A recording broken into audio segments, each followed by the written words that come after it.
Okay, well, welcome everybody to another fun 6.5 hour adventure through the Energy Code. Glad to have a quorum today. I'm just going to go through the basic things that I go through every time. We are remote, and normally I would look around and see everybody's faces nodding or scowling or whatever based on what is being proposed. And I can't see that, so please use your reactions, your raised hands, your claps, your hearts, or your red X for I don't like what's going on, or your green check mark meaning what you do like what's going on. For the red X and the green check mark, you do have to click it again to stop it from being up there, because we know you won't like everything or dislike everything.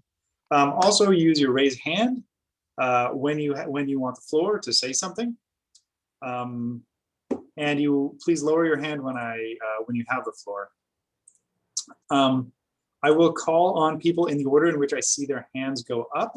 I will be imperfect at this, in that Zoom doesn't seem to always do the same things regarding putting people in order on my screen based on their hand being raised. So I will do the best I can. If for some reason I'm not getting to you and you thought you raised your hand before other people, just let me know in the chat or elsewhere, and I will get to you. Also, we have lots to cover, so please keep your comments pithy and about new information that you're adding to the discussion. And I will do the best I can to get to everybody and make sure we don't go on too long on these. Tag members, you are able to make a motion to table something if you think we're going on too long. But you can also make a motion to end debate. That requires a 2/3 majority in order to end debate on a particular topic, but you can do so. You can make lots of motions anytime you want. Just raise your hand and I'll get to you and you can make a motion. So don't be afraid to do that kind of thing. Let's have a good, respectful few hours together today, and we'll probably take a break around 11:30 or noon for 20 minutes or a half an hour, so we can have a reasonable lunch and get to our emails that are collecting. Then we're going to have the key topic today at 10 o'clock. It is heat pump space heating and then the C407. The heat pump space heating, we spent a great deal of time talking about last week. And so we're not going to relitigate the big issues on that, or at least I'd rather not do that. You can do whatever you want, but I'd rather not do that. I'd rather focus on the proponent has come back with 5 concise changes based on convening a stakeholder group. And there's also some minority proposed amendments, and we can go through those in order and consider each of those individually. The main motion regarding this last week passed 14-1. So I think it would be wasting everybody's time to reconsider that main topic. So let's focus on the language of the individual items when we get there. So without further ado, let's want to take a roll call. Krista? Okay. Michael Baranek. I'm here. Eric Bedell. Here. Chris Burrows. CJ Brockway. Martin Connor. Michael Curtright. Mike Fowler. Here. Good morning. Patrick Hayes. Present. Gary Hickinen. Here. Scott Henderson. Chris Holliday. Luke Howard. Present. Dwayne Johnlin. Here. Elizabeth Joyce.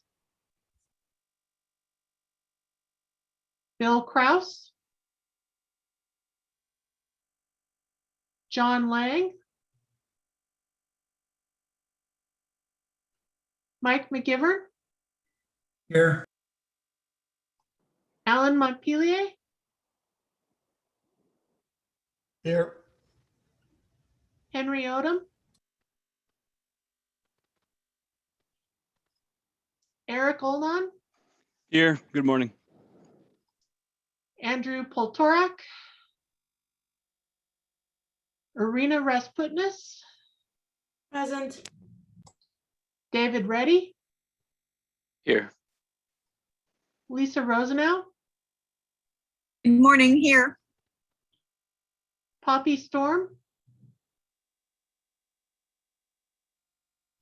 Gavin Tenold, Good morning. Sean Vig, Here. Amy Wheelis. Present.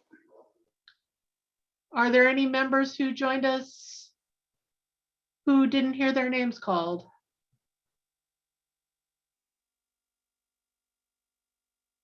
Okay, we do have a quorum. Thanks, Krista. Do we also ask if anyone from the public wants to identify themselves? I feel like we've done that at some meetings. We probably should. Okay. Are there any members of the public that want to identify themselves? Hi, this is Nick Harbeck with the Air Conditioning, Heating, and Refrigeration Institute. Hi, Mary Coben, also with AHRI Institute. Thank you. This Thanks is for joining. Kevin Noel with Northwest Natural. Good morning, Brian Ahey with Bradford White Corporation.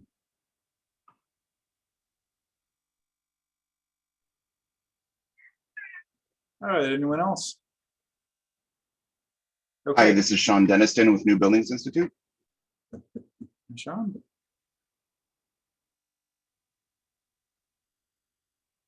Okay, all right. So the first order of business is to review and approve the agenda. And I want to note that the minutes that we have, the latest minutes we have are from July 9th, not from last week. So that's why it's on the agenda and not the 16th. I'm working hard to get caught up. I'm almost there. So Krista is doing an amazing job. This is a huge lift. What Krista is doing, and to document accurately what we're all saying over 6 hours every Friday. So she's doing an awesome job. All right. Okay. Has everyone looked at the agenda? Move to approve the agenda as shown on the screen. Second. Actually, I would like to make a motion to actually add something to the agenda. We already have a main motion, but you can suggest to Dwayne that he amend his motion. Yeah, We have a second on the motion as well. So Lisa, if you want to ask Dwayne if he wants Sure. to amend the motion. Yeah, so a topic came up via tech support, and it is with regards to service water heating, the efficiency tables. There was a proposal that we approved last week. It was Mike Kennedy's. It was number 192. And I would like to just bring up a detail that was brought to our attention via tech support. We might be able to make a small change that would be helpful for the heat pump water heating proposals that we are considering. So what I'd like to propose is to put that topic on the agenda for a very brief discussion. Lisa, given that it's already extremely optimistic that we could make it through the agenda on the screen right now, I'd rather bump that to a future meeting. That would be fine too.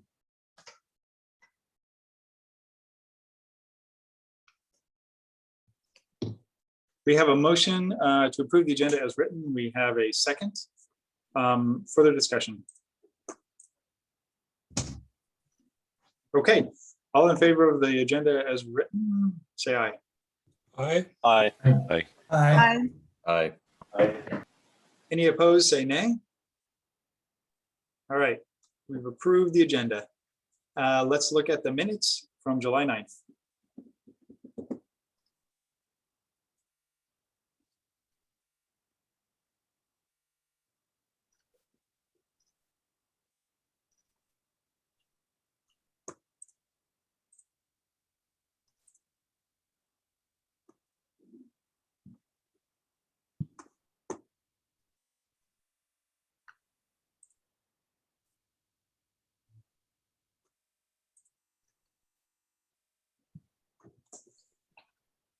I had noticed, if you scroll up just a little bit, Chris, I had noticed that there's a right and GP 198. It says Patrick Hayes, and it probably should say asked after Patrick Hayes. That was just a minor thing.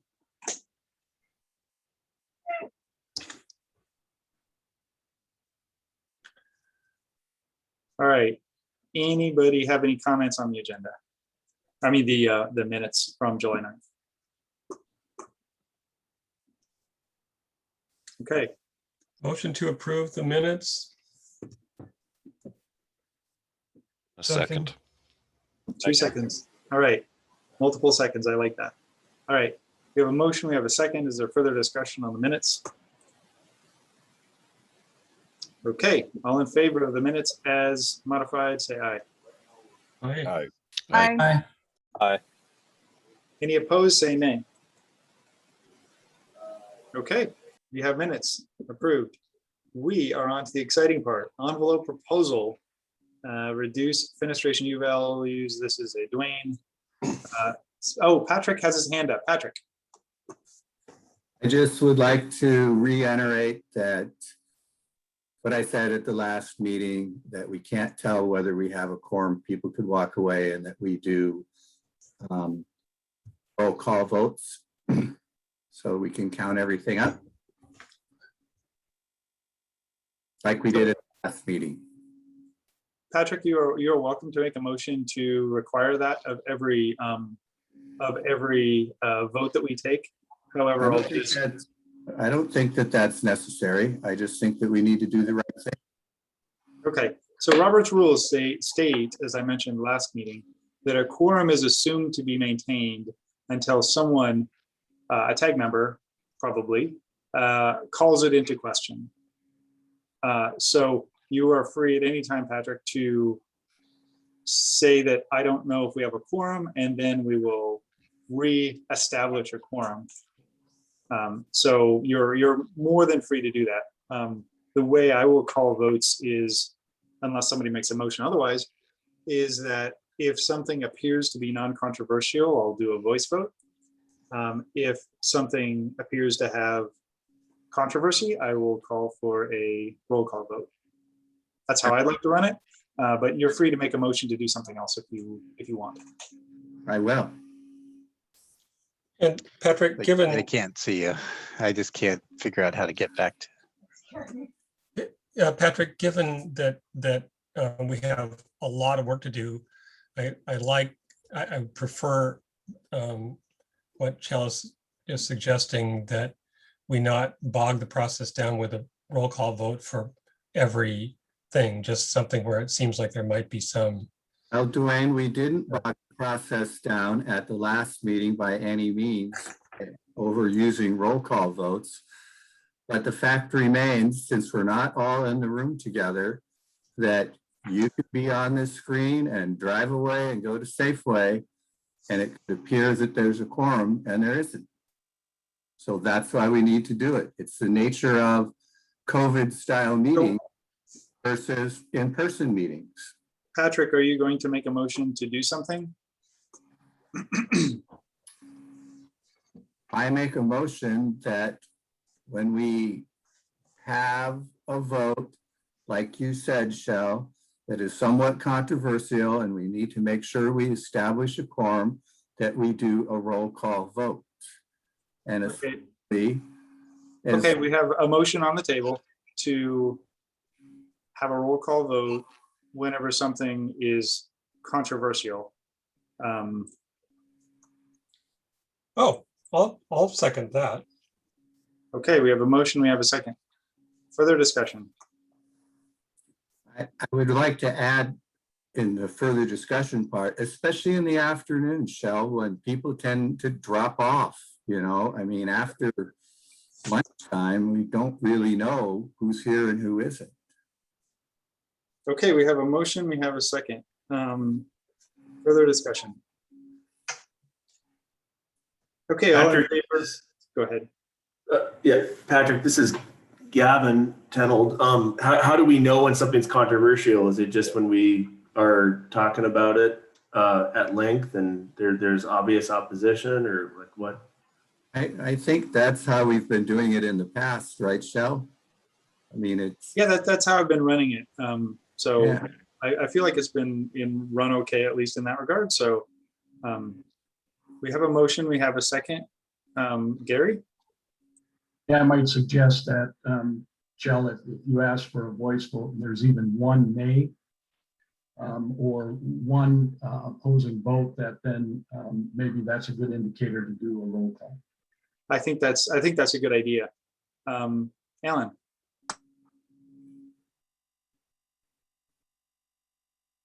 Everybody, I just want to say how impressed I am with how well Shell is handling all of these meetings and keeping us in order. And I would support paths to make all of our lives easier and expeditiously get through all of these matters and not bog down the process. Thanks, Alan. Patrick? Well, I was doing some thinking on this and getting things expeditiously done. And I think the bulk of the people on the tag are getting paid by somebody, but there are people like myself and CJ that are self-employed and are not on the clock. So nobody wants to get this done faster than me. Done right, and it needs to be done accurately. Okay, we have a motion on the floor. The motion, as I understand it, is if something is controversial, and I'll interpret it as having a single nay vote on it, for Gary's suggestion, that we will then, during a voice vote, then that we will then do a roll call vote. That is the motion as I understand it. Any further discussion? Okay, all in favor of this, say aye. Aye. Aye. Aye. Aye. Any opposed, say nay. Okay, that is an adopted rule of the tag for today, because rules like that are only good for one day. Okay, moving on. Let's go to 161. Dwayne, what changes did you make? You please scroll down a ways on the screen, Krista. There we go. The paragraph with the red highlight. You all sent this back to Carolyn and me to clean up an unintended consequence there, and so the result of our discussion is this language you see added to that paragraph in red underline, meaning that you can combine the fixed and operable portions of one category when doing an area weighted average. So there it is in 30 seconds. And I'll include a motion to accept this proposal with the change as shown on the screen. We have a motion on the floor. The only thing that is in order right now is a second. So is there a second? Second. Okay, we have a motion, we have a second. Further discussion, Eric.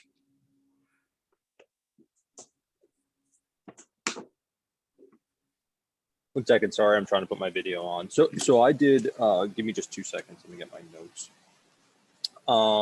For the high efficiency performance fenestration, I went back and discussed with our in-house envelope, I would say expert, related to 0.30 and getting that U value on basically curtain wall and on fenestration. And what he gave me was that theoretically that is possible. You have to actually reduce the amount of aluminum mullions. So theoretically, it is possible to get 0.30, but however, it would be very, very difficult if you have a lot of mullions on the fenestration or curtain wall. He also gave the value of the cost to do this if you go to triple pane. So most likely we will be in triple pane glazing at 0.30. Again, it's at the threshold. And if you go to triple pane, it's approximately $18 a square foot premium to go to triple pane glazing. I propose for that to go to 0.31, which we know we can meet with double pane. But that's the only comment I do have on this. I feel like that is a fair change. That's it. Thanks, Eric. I did get a verification of a large building in Bellevue that's very recent that had a 0.28 with double pane. The Structural key silicon glazed. So that is possible, and this is an option for going for more glazing. Anyway. It is. Dwayne, totally understand that. And again, the building that you had, the key language that I learned is the amount of the mullions that are, if there's a building that has a lot of mullions, you're never going to get to 0.30. If you have a lot of, believe it or not, large panes of glass, it actually helps you, which again, made me smarter. But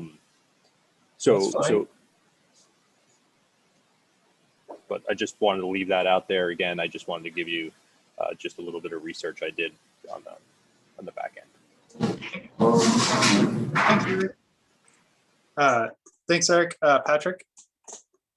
Well, I support Eric's position on the 0.31, but what he stated is actually not a true statement about the mullions where he got his information. An NFRC test is one size with one mullion down the middle. We always test exactly the same product.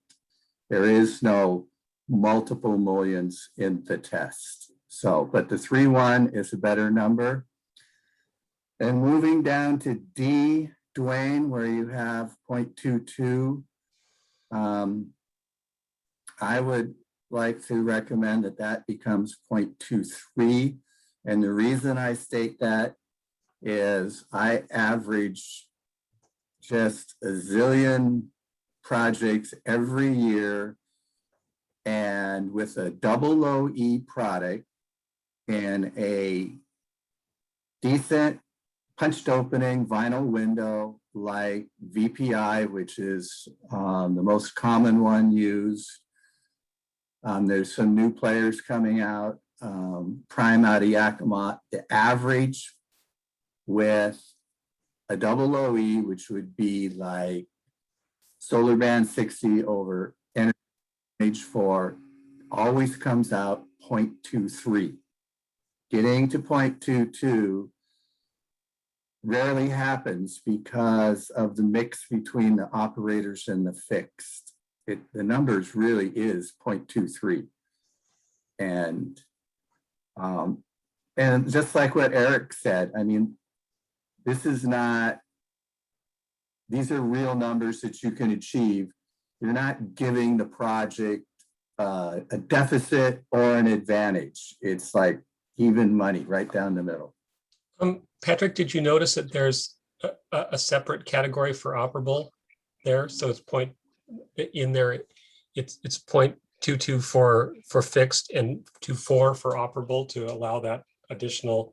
The fixed, I did notice that, but we lump them together. But either way, the fixed number is 0.23 with a double low E product.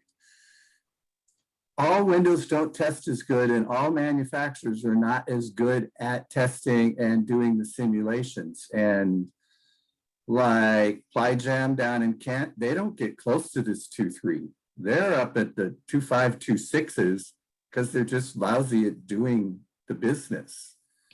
Well, then they won't be very competitive. Could I then just state that I will take neither of these two proposals as a friendly amendment, so they have to be voted by the TAG? That's fair. I make a motion then that we take Eric's 0.31 and we take my 0.23 and we have a vote on it. Okay, we have a motion on the Second. table for. Actually, didn't, I believe the main motion was made by Dwayne. And now we have a motion to amend the motion that would approve this with the 0.31 and the 0.23. We have a secondary motion and a second for that motion, and I still want to make sure everybody has a chance to speak. So I have Eric Vandermeer next. I guess my comment is on breaking out the fixed versus operable for the all other category. It's my understanding per either NFRC or CPD testing that when you have a window that in the all other category that has both fixed and operable within that assembly, so maybe half of it is a sliding window and half of it is operable and half of it is fixed, that the whole window then goes into the operable category because that's how it's listed. So by splitting out the fixed and the operable, it greatly increases the complexity enforcing the code. So I would recommend staying with a single value in the all other category for that reason, so that the code is much more easily enforced long term. So that's my comment on the fixed versus operable for both the table and for section C4024.112. Thanks. And Eric is correct. That is how they're tested. They are go in a hot box as a whole, and they are one punched opening product. The only time you would break it out, it's like a single casement that is one punched opening, but otherwise, if they're fixed operating in one punched opening, it is one test. Okay, Mike Kennedy. Yeah, I guess I had some concern. Someone last time brought up that, the problem with allowing categories to be averaged is there's no value to compare it to because we have separate values for the categories. So there has to be at least, with Dwayne's change here, allowing A and B and D and E to be combined, there needs to be some sort of thing that the requirements would also be combined in some sort of area weighted average. That is correct. Again, Mike is correct. And I was the one that made that statement. You can't, if they're broken out, they can't be averaged because the baseline would have to be like an average. Right. So you could add a sentence here, Dwayne, that said something about when lines are combined, the minimum requirement or maximum U values will also be combined with the same area weighted average or something. I'm not sure how to word it, but. Dwayne, is that something that you understand what Mike is saying? I don't. No, I don't. Well, so if you area weight your package, your window package, Dwayne, so you come up with the average U value for the window package, what are you going to compare that average U value to? You have a U value for fixed and you have a U value for operable. They're separate. But you have you've developed this average of your window package, your actual area weighted U factor for your product. No, the term area weighted means that if that you can have 0.22 for the fixed area and 2.4 for the operable as your requirement, but if you go too high on the operable and you're a little lower on the fixed area, the area weighted average could be acceptable. But what would you compare the area weighted average to? To those, On the baseline, what Mike is saying is Patrick, average has to weigh against one number on the baseline, not two numbers. no, that's what an area weighted average does. You can, if you got 60 square feet of fixed at 0.22 and 20 square feet of operable at 0.24, then that establishes what your overall required U value is. That's how an area weighted average works. And that's correct, but that's on the left side. Yeah, I think the difference here, Dwayne, is Patrick and I would agree with this. The language here just says you're going to create an average U factor. And I guess you're seeing that as you're going to calculate an average U factor of the windows you install and an average U factor for the allowances and compare those two numbers. That's how you're interpreting this, correct? Mm-hmm. And I'm not sure that it says that. Agreed.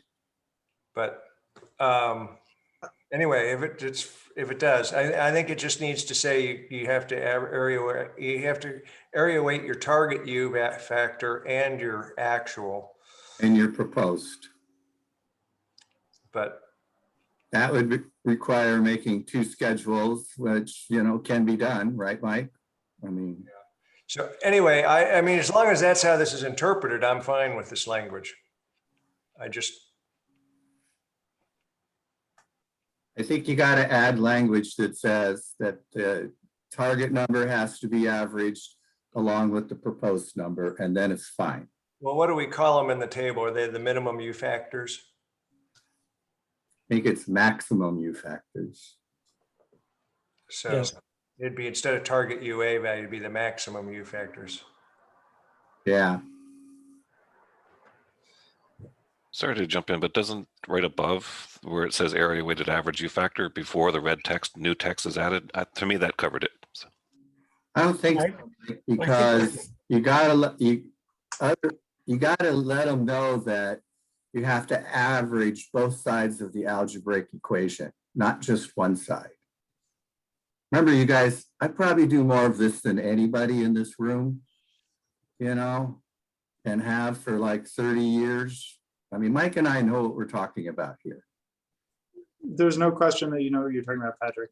I don't think it needs to be stated though. I feel like we've gotten off on a tangent here, and I would like to, you know, to your original discussion point, Patrick, get back on track and make sure we're using our time the most effectively.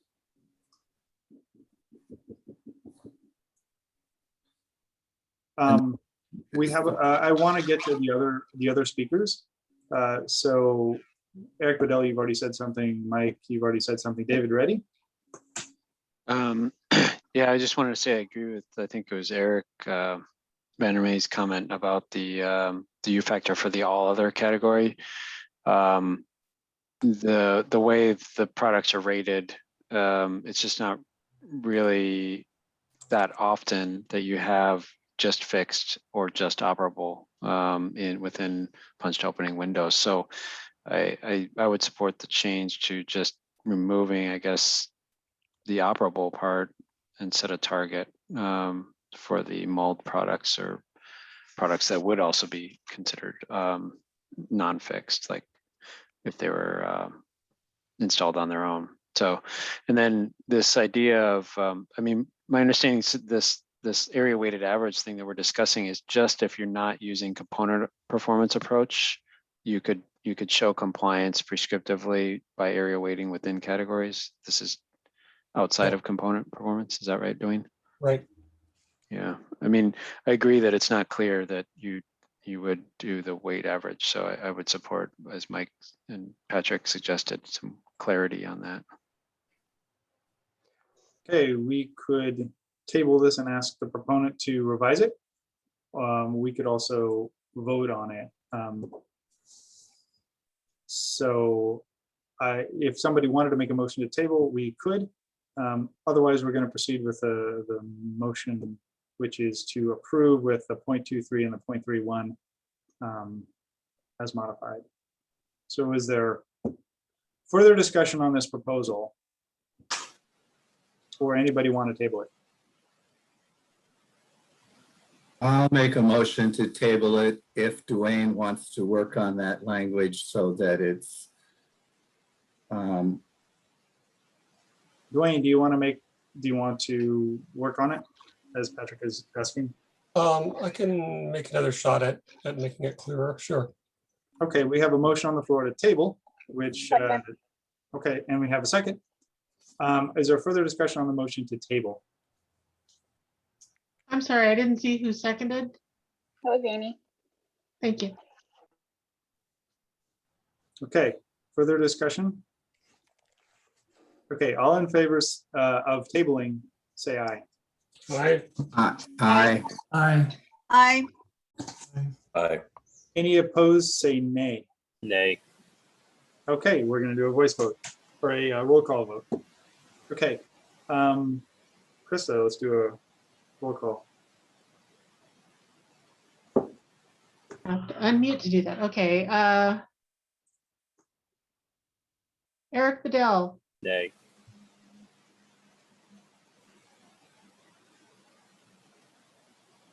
Mike Fowler, No. Patrick Hayes, Yes. Gary Hickman, Yes. Luke Howard, Yes. Dwayne Johnlin, Yes. Mike McGivern, Yes. Alan Montpelier, Yes. Eric Oldon, Abstain. Irina, Yes. David Reddy, Yes. Lisa Rosenau, Yes. Gavin, Yes. Sean Vig, Yes. Amy. Yes. Motion carries 12-2 with one abstention. Okay, this has been tabled. Dwayne, convene those who you would like. Anybody who wants to be convened by Dwayne, please say so or put your name in the chat so he knows who to talk to about this. Add me in, Dwayne.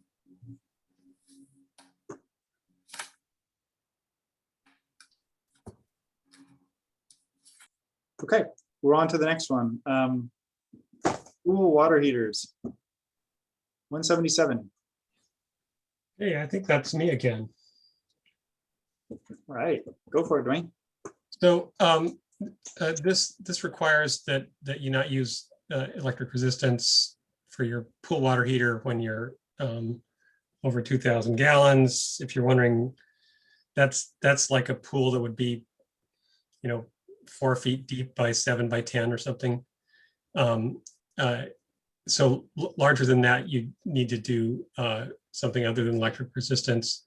And based on testimony we had in the Seattle process, we really were not using the appropriate reference standard. So we provided the HRI standard in its place. Okay. Dwayne, Motion to approve.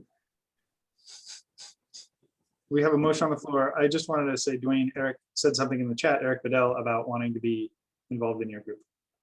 Okay. So we have a motion on the floor from, was that Gary? Yep. To approve as written. Is there a second? Second. This is Amy. Okay, we have a motion on the floor. We have a second. Further discussion, Patrick. Are you this is for Dwayne. What about gas-fired pool heaters? This is, This does not prohibit that. okay.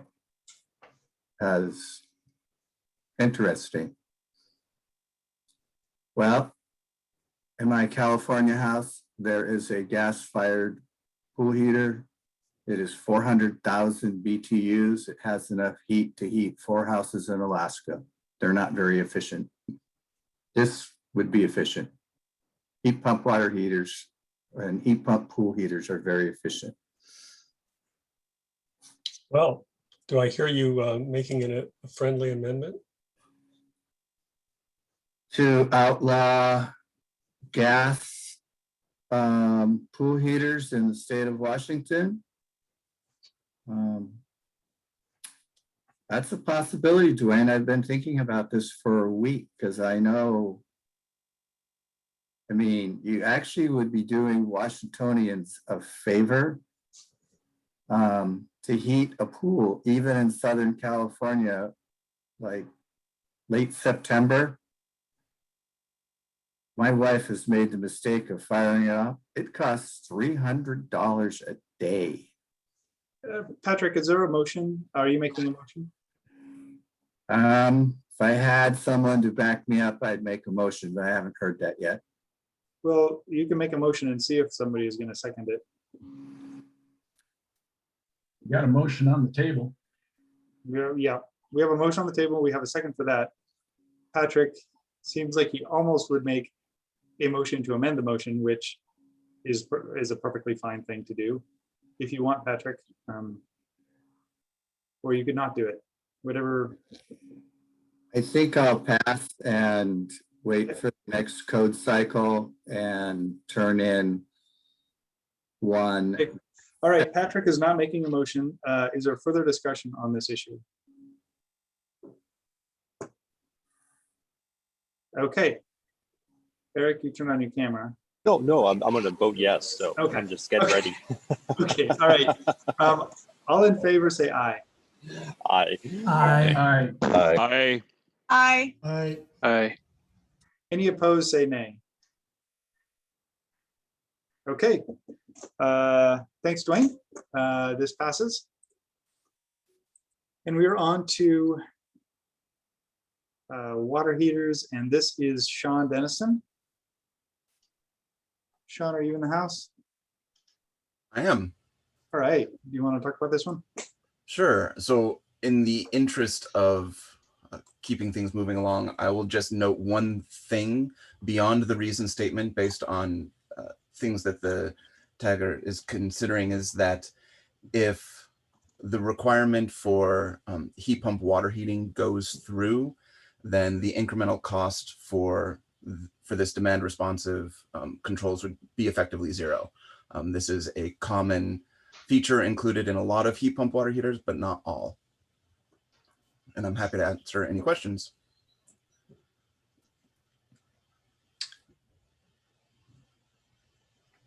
Motion to approve this. We have a motion on the floor and we have a second. Further discussion, and I see Brian's hand up. Brian? Yeah, morning, Brian Ahey with Bradford White Corporation.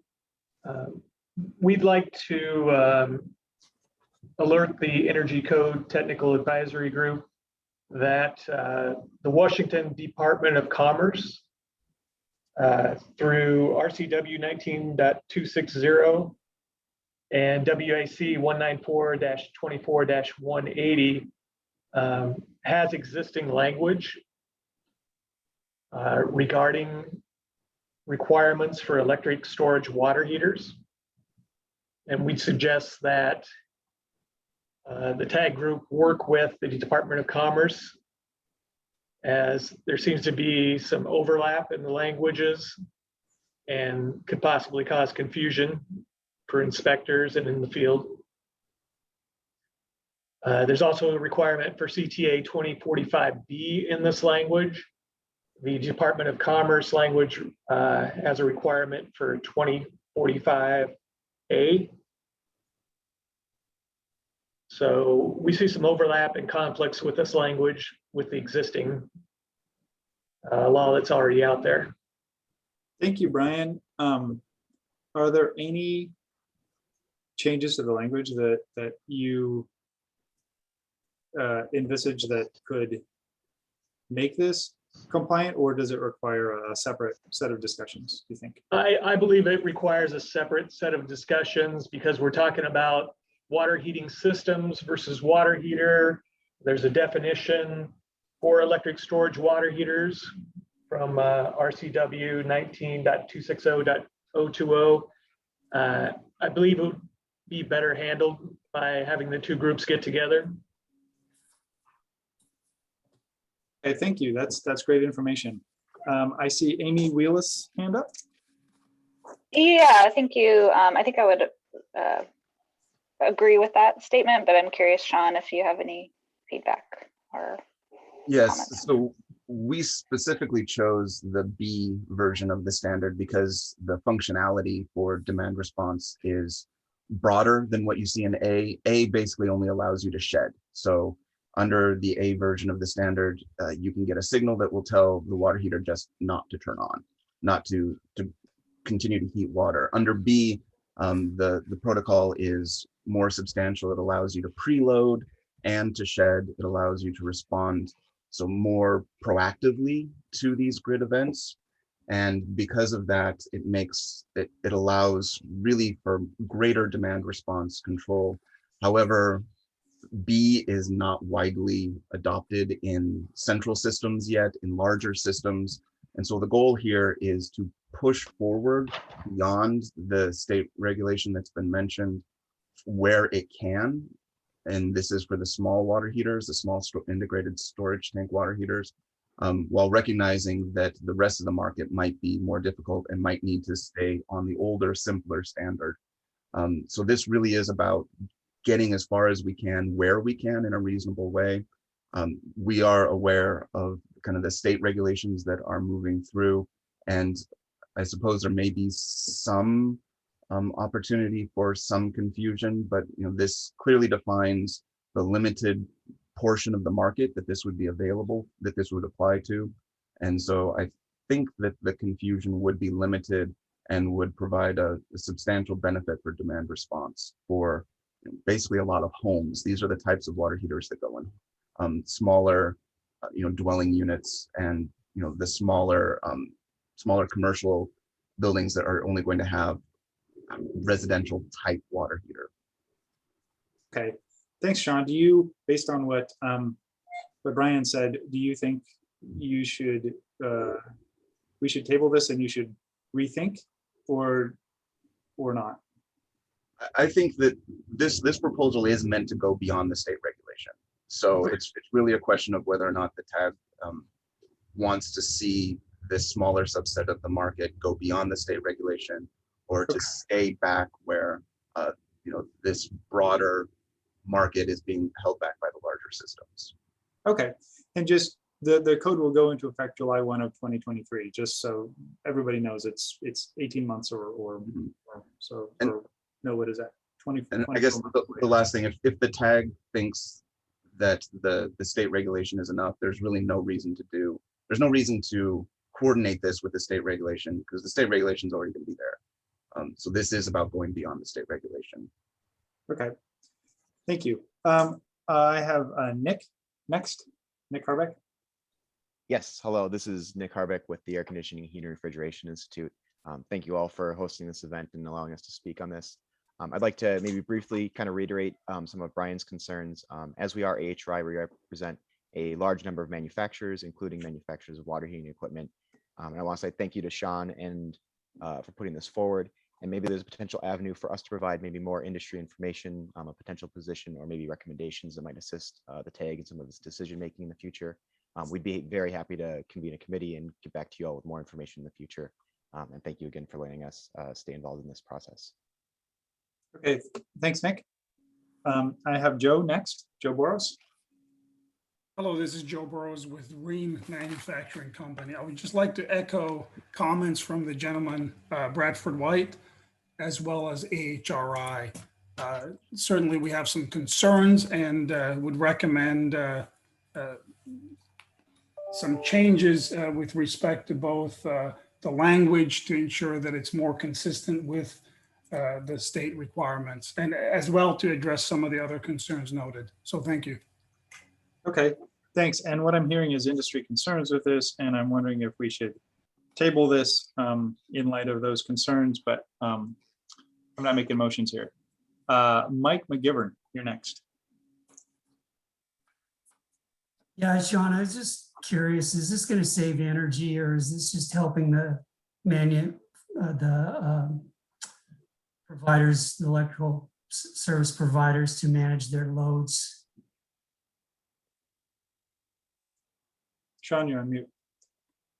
Sorry, this is primarily about managing the load. So no, we really won't see direct annual energy savings from this.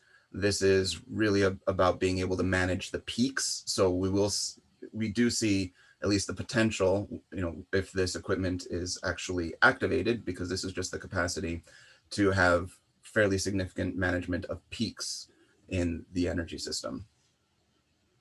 And my understanding of the laws that direct the Building Code Council to do certain things, we don't have a mandate to reduce peaks, but it's certainly a good thing to do from a state perspective of making sure our grid is reliable. And there aren't mandates to reduce peaks, are there, Sean? Or consider that within the building code? I'm not aware of a specific mandate, but it's not just about managing peaks, also manages carbon. Yep, because we know that at the peaks, carbon is highest. Carbon emissions are highest. Okay, that's good clarity. Lisa? Hi, thank you. Yeah, my comments are just specific to the language.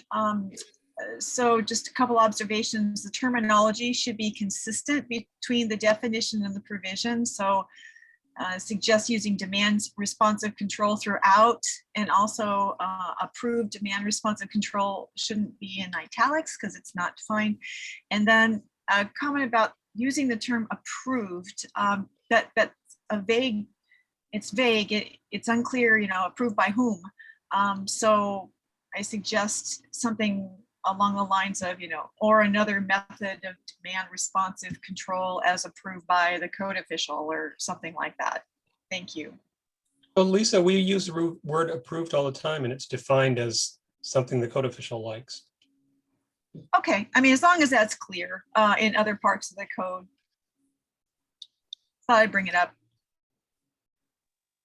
I guess just for my understanding, approved is italicized and demand responsive control is italicized, but I assume that those are two separate defined terms. That approved is one defined term and demand responsive control is another defined term. Yes, they just happen to be back to back. Yep, okay. So we have 4 people with their hands up. They've already spoken. Can you all take your hands down if you have nothing, if you've said your piece? And then if in fact you have, then it sounds like a motion to table might be a good idea, but you as tech members can do whatever you want. So. Yeah, this is Amy. My hand was up again.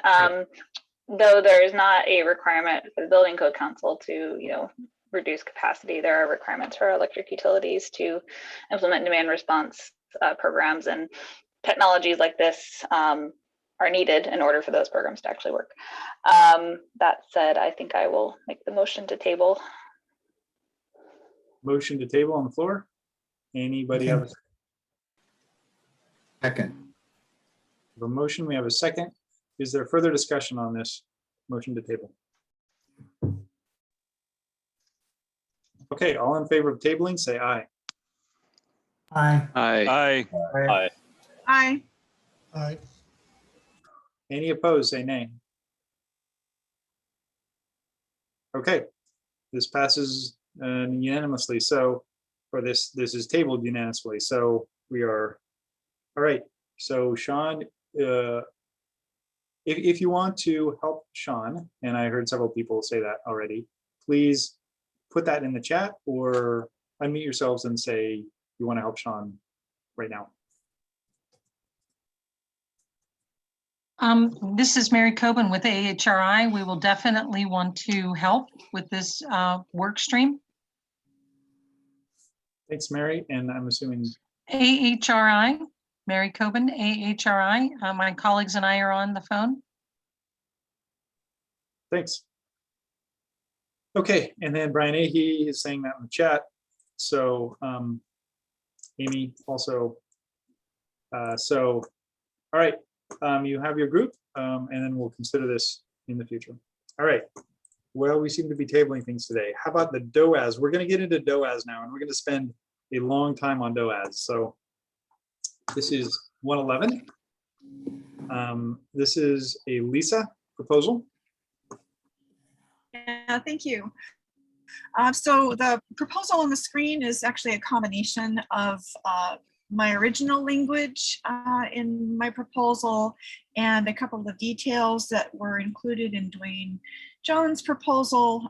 So we pulled them all together so that they're already coordinated. And the purpose of this proposal is that it clarifies the original intent of this exception, which was to limit the scope of to only systems. And by the way, this is an exception to the energy recovery requirement for DOAS if DCV is provided. And so the original scope was for to allow this only for systems that only serve spaces with specific parameters where the energy saving potential from DCV is generally equivalent to the energy savings from energy recovery ventilation. So that's my proposal. Thanks, Lisa. I just want to remind everybody that we have lots and lots of DOAS proposals. So, and I haven't looked specifically at any overlap between any of the DOAS proposals, but there might be some. So just note that. Is there anyone who has any thoughts on this? Comments, questions for Lisa?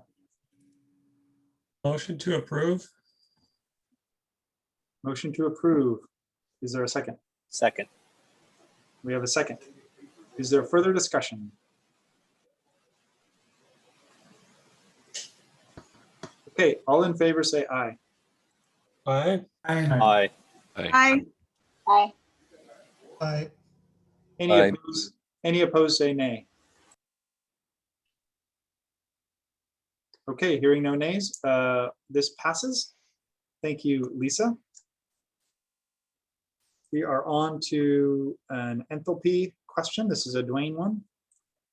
Yeah, and this one coming up, you could scroll up a bit. Oops, what happened? You see 4 chunks of yellow there. The 2 in the middle were just picked up by the thing we passed for Lisa. What's not picked up is the change in the charging sentence there, plus an exception down below, which is in mine. And this one changed it from being 60% sensible or 50% enthalpy to just 60% enthalpy recovery. And then at the bottom, it exempts R1 and R2, so hotel and multifamily occupancies, and lets those still have the 60% sensible if they choose. So Dwayne, is this additive to what the tag just passed, or? Yes, this would be additive. Lisa didn't want to put it in her proposal since it was a substantially different topic. Okay, so the what I'm seeing is the differences are, other than the renumbering of the exceptions, or these are both C4 3.3.5.1. I guess, is it clear, Krista, what you would do if you threaded these 2 things together? If we propose it as, if we pass it as proposed, is it clear what the code would look like? And Dwayne or Lisa, you can chime in on that. It's what you see in yellow at the top, at the charging paragraph at the top, and exception number 3. Those are the two differences. Yeah. Yeah, my proposal, it takes care of exception number 1. And that's it. Okay, so, okay, Krista, is it fairly clear then? What Yeah. would happen if we pass this? Okay, Yeah. good. Okay, Nick. Yeah, can you hear me? Yep. Great. Yeah, Dwayne, I'm just wondering if you'll consider a friendly amendment to retain the sensible recovery effectiveness sentence and have a level that equates with your proposed 60% enthalpy recovery effectiveness. And the reason I'm asking for that is because I'm not clear that all heat recovery ventilators receive an enthalpy rating. And so to avoid eliminating those from the possibility of being selected, I just wanted to ask that we have 68% sensible recovery effectiveness.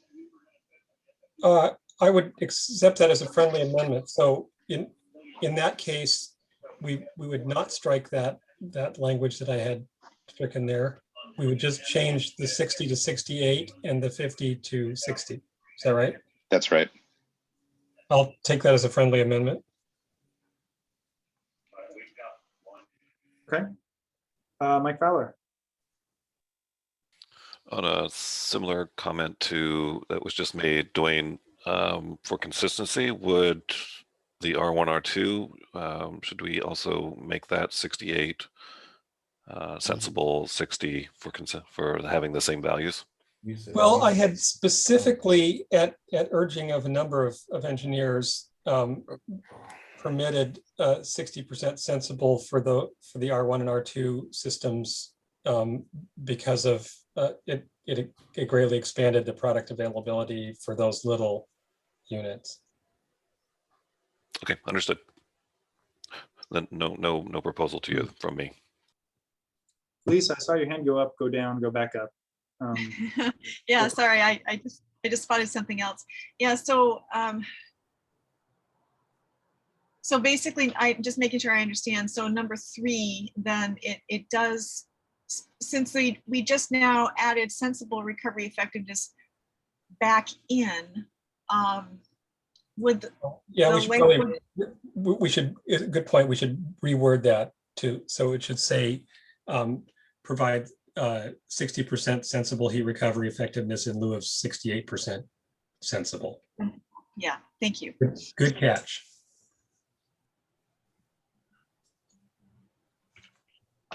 Mike Kennedy. This is kind of following from a comment of a suggested amendment to one of my proposals that we'll talk about later on, but should the exception 3 be limited to the dwelling in R1 and R2 sleeping and dwelling units? Is R1 proposed for the state? Because I think the current state code only says R2, correct? Well, for DOAS? Yeah, I guess I'm just responding to this exception that the common areas in R1 and R2 should not have this lower requirement, perhaps, was my comment.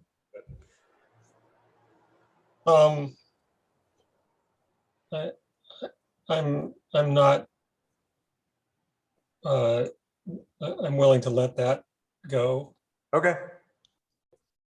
But just to be clear, C403.776 in the integrated draft only requires energy recovery at R2 dwelling and sleeping units. It's the Seattle 2018 code that added the R1 to that. So we should strike out R1 and. That's okay. Thank you. Lisa and Mike, you still have your hands up? Yeah, I just have a tiny edit. Should it say group R2?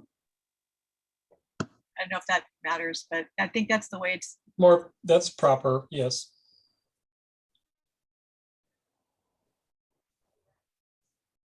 Okay. Is there, anybody want to make a motion or is there further discussion on this? Move to approve as modified on the screen. Second, We have a motion, we have a second. Is there further discussion? Okay, all in favor, say aye. Aye. Aye. Aye. aye. Any opposed, say nay. Okay, this motion passes unanimously. So we are on to the next one. Great job, everybody, getting the language right. This next one is a Henry Odom proposal. Henry, are you on the line?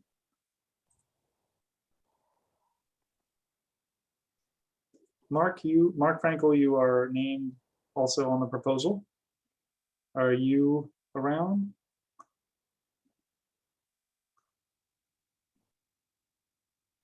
Okay, does anybody be given permission to defend this or present this from Henry or Mark?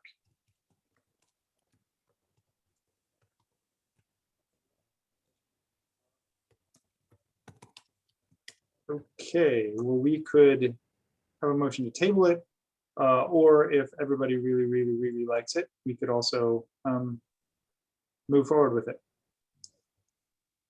Is there any discussion on this?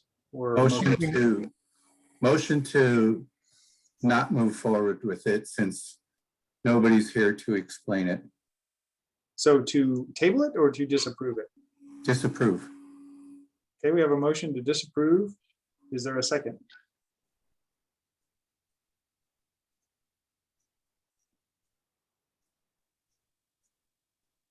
I'm going to say motion dies due to a lack of second. Anybody else want to say something? I'd like to make a motion to move this to the next meeting so that the proponents can have an opportunity to present their proposal. Okay, yeah, yep, I think I heard Alan make a motion to table as well. So we have multiple motions to table. I'll accept one of them, and we have a second for that motion. So all further discussion.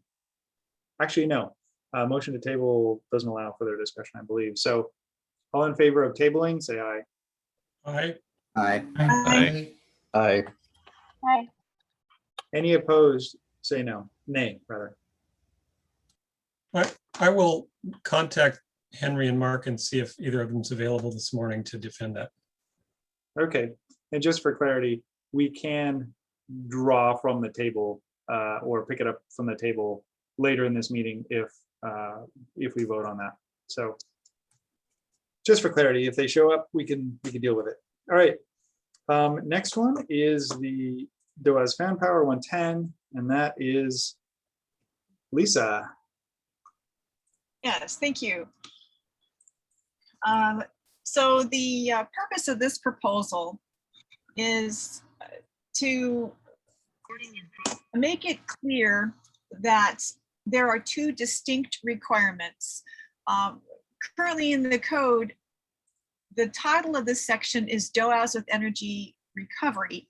However, in the body of this section, it also defines fan power requirements. And so it's of our opinion that that really should be two distinct requirements.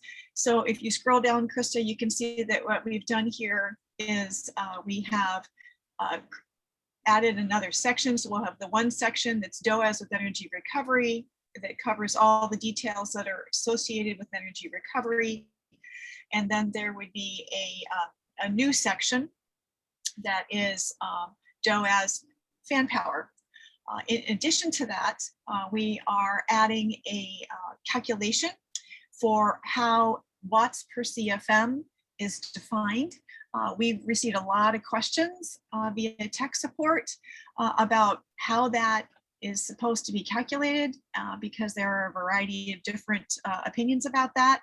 And so this clarifies and provides a specific calculation procedure for watts per CFM. And then if you scroll down further, we just did some shifting of the section numbers so this all aligns, and also under the C406.7 for high performance, DOAS, it points to this new calculation. It makes it clear that, you know, we're talking about watts per CFM, and it points to the new calculation. Thanks, Lisa. Alan? Just wanted to ask a quick question, Lisa, for the fan power calculation, is that matching up with the existing fan power calculation for VAV systems? And the reason why I ask that is because if I recall correctly, in the current code, there's a, it's kind of written for kind of more of the simple, very small DOAS system where there's no VAV box to control airflow. Basically, you know, small residential DOAS units that would have a lot less fan power without that level of VAV control. Yeah, the intent, and I'm also going to ask, because this was a proposal that was developed in coordination with Nick O'Neill and Mike Kennedy, so I'd welcome their comments. But yeah, the intent is that this applies to just DOAS equipment, and it wouldn't apply to VAV equipment. I guess we have DOAS systems that have VAV associated with it when you pair it up with demand control ventilation. So I wouldn't want to have a scenario where the fan power here, calculations here prohibit demand control ventilation. If that makes sense. Does it? Yeah, I would welcome some feedback from the Mike and Nick on this one to make sure that we've got this incorporated correctly and that we're not creating the conflict that you're mentioning. This is only for DOAS with 5 horsepower or less, correct? Yeah, that's what's hard about this is we have other proposals, right, that are going to kick in associated with this. So, you know, once the other fan power proposal is incorporated, then yeah, this will be for smaller units. I guess So this has 5 power. It has 5 horsepower, and it does have 5 exceeding 5 horsepower. I'm sorry. Okay. Yeah, it's so yeah, So that Lisa, should we consider this later after the other ones? Would that make more sense?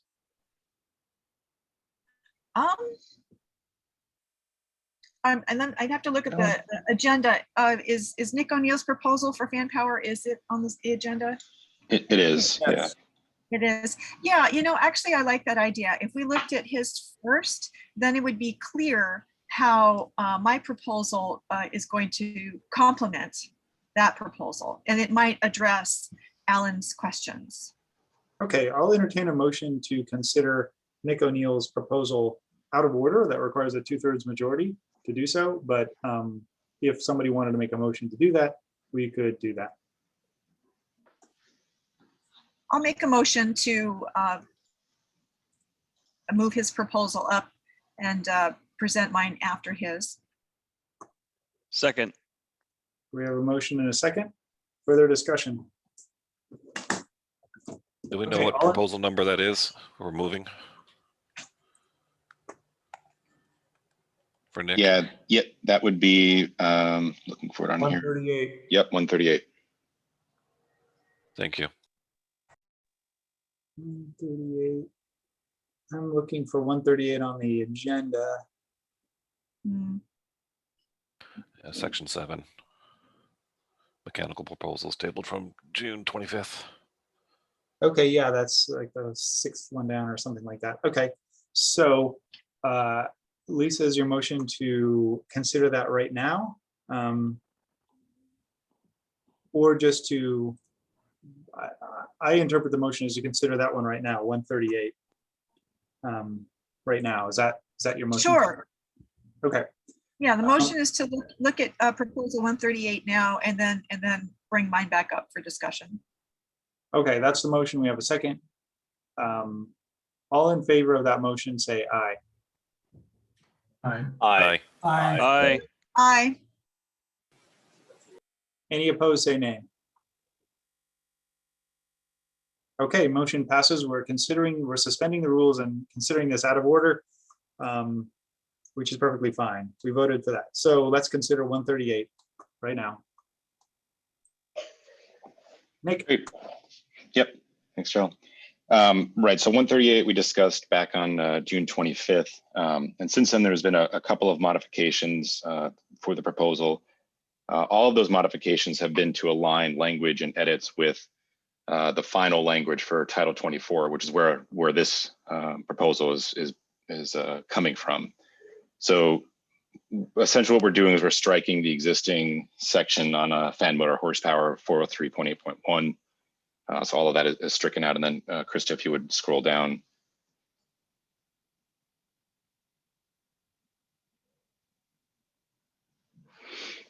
So there are a couple of additions here. The text, the colored text there is the changes since the last proposal was seen on the 25th. So there a couple of additions to the definition section there, but everything is essentially that's underlined is new definitions and text that'll be added. So there's just some change to make sure we have the acronym for enthalpy recovery ratio spelled out, because we've got that in the tables referenced below. Some of their acronyms for the fan system electrical input power. Realize that we left out fan electrical input power, which is different. Both of these are just referenced down below, so it's tying up definitions with what's further down. And essentially what this proposal does is takes the fan power requirement and instead of having a kind of default assumption for what the static pressure is for a VAV system or a constant volume system, it requires the designer to calculate the total fan system in terms of watts per CFM and provides tables for allowances component by component. So what it does is it better aligns actual design with a requirement for those systems to meet, instead of just kind of having a blanket, blanket value assigned for that and a threshold for horsepower or brake horsepower as is previously done. So down below, if you scroll past the definitions here, we can get into the actual language. So I think the part that maybe is important here is what this does is instead of restricting it to 5 horsepower fan systems and above, is that it lowers the threshold down to any fan system that has a fan that is 1 kW or larger in it to calculate the fan power requirements. So it moves the threshold down to a lower horsepower requirement, and then goes through the calculation methodology here on how you determine fan power allowance. Depending on the system type, whether it's a single cabinet fan, whether it's a VAV system, if it's an exhaust fan or whatnot. And if you scroll down, there's tables here as well that provide the watts per CFM based on the system type and the CFM of the airflow component by component. So you would essentially sum these up for each component that you have in your system, and that your target watts per CFM has to be lower than the threshold that you calculate here. So Nick, this is a new table, correct? Yep, this is all new. And is this coming from Title 24 verbatim? Exactly. Yep. Yeah, there are some very small nuanced changes to kind of align with Washington language edits. Obviously, the section references are different, but the language is the same, and those highlighted areas that you see there are to line up with kind of the final adopted language or the 15-day language for Title 24. This is also going through ASHRAE 90.1 to be included as an amendment in the new version. So they're kind of being run in parallel. All 3 processes are running in parallel right now. So it's a little bit of marrying up language, between them as they change. But this is after a lot of industry input in the Title 24 process. So trying to keep this all in line with that. The new change here in the alteration section is for there's an existing requirement for fan systems and alterations and replacements to comply with the fan power requirements. So the language edits here tried to make clear that if you're replacing parts of the fan system that will impact the static pressure of the system, you have to you have to meet the watts per CFM requirements for those components that are being changed and recalculate your fan power allowance.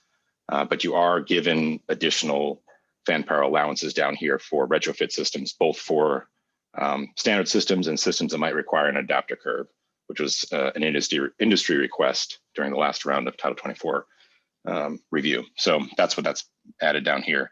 But essentially, if you have an existing building and you go and replace the fan system, you will have to comply with the new fan power allowances. And then below this are sort of the related fixes to WSEC, just to make the language consistent with the new requirements here. Thanks, Nick. That's very thorough. And all right, we have 8 minutes until we do our key item discussion. What comments or questions do people have? This is, Nick, is this fairly substantive as far as requiring new things and requiring a change in the process that people would go through? Well, we did try it out. I think Carolyn ran it through. We had discussions with Robbie, and I think the consensus is that yes, it is new. It's a change to the existing way that it was done, but it's not overly complex and difficult to figure out how to do it. Even though there's a lot of text here and a lot of tables, it's the same idea that you're building up a fan system. You look up the correct category that you're in, whether it's a VAV system or another type of system, and you have your watts per CFM allowance. So it doesn't overly burden the designer with a lot more requirements. But what it does do is require better design of the system, because it's not just based on selecting a unit with a better fan, but it's better duct design and things like that to keep your static pressure limitations down so that your watts per CFM are below the threshold required by this. So it is more stringent. I think I had down there below, it can be between 10 and 20% more stringent than the past requirements for fan power allowance. And it really helps at reining in some of the smaller fan systems versus giving them a pass. I think in the previous code, the thresholds for horsepower and brake horsepower were more stringent for larger fan systems to meet, but smaller fan systems could easily meet them. This tries to, kind of make it a little bit more equal for both fan system sizes. Okay, thanks, Nick. Ellen.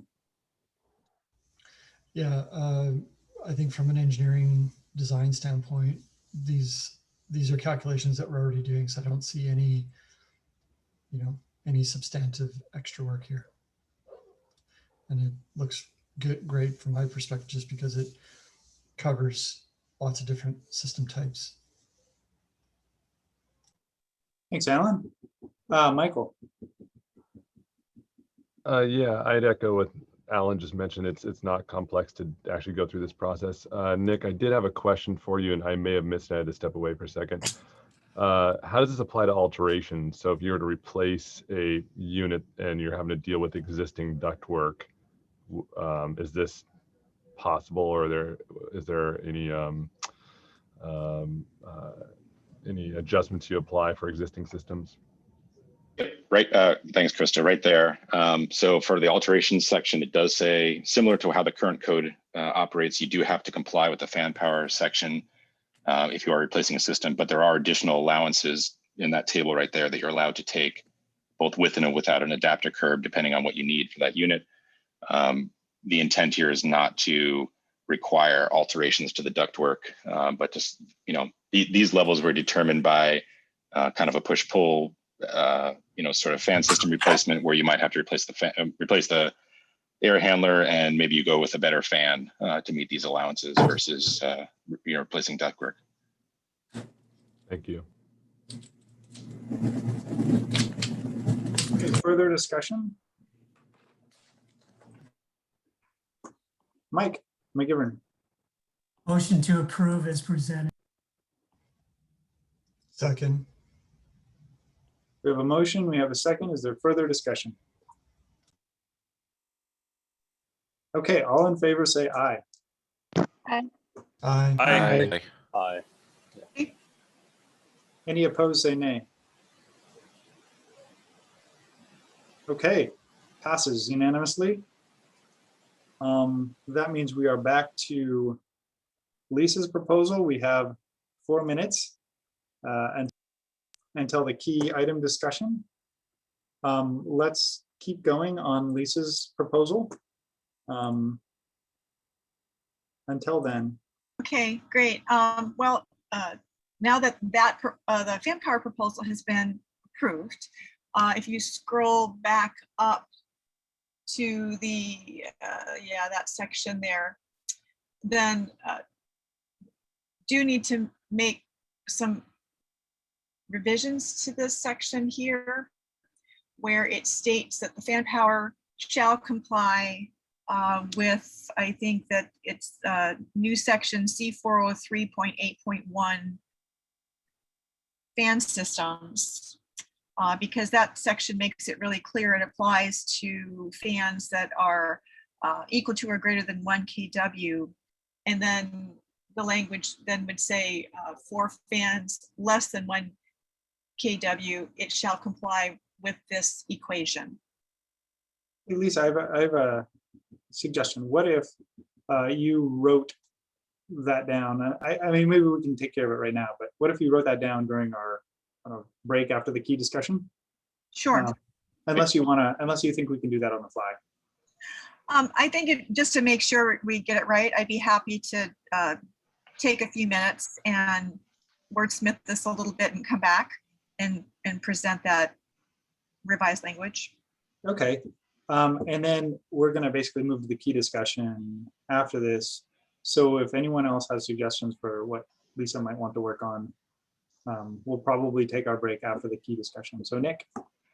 Yeah, so I just wanted to note that in my proposal, the very bottom of that has the related fixes, and this section is addressed in there to line up the language correctly. So Lisa, you might want to start there because that already has all the language that ties with the new fan power section in it, and then we can just add your language to that. Okay, which section is it that you're referring to? In my proposal 138 that we just looked at, very down the bottom, there's a section that says WSEC related fixes. Thank you, Krista. Yeah.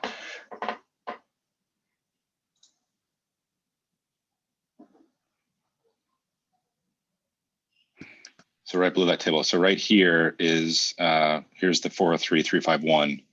So this is the language that will take out the 5 horsepower and replace it with the correct language to reference the new fan power section. So I think if you accept those changes and start inserting your language from there, that'll tie the two sections together. Great. All right, thank you. Okay, any other thoughts before we move on to the key discussion on this proposal? Do we have to make a motion to, I guess, it's not table, I don't know what it would be called. Yeah. Well, you can also table for an hour. That's an acceptable motion. You can make a motion to table for a certain amount of time, or until after our key discussion. Someone could make that motion. David, ready?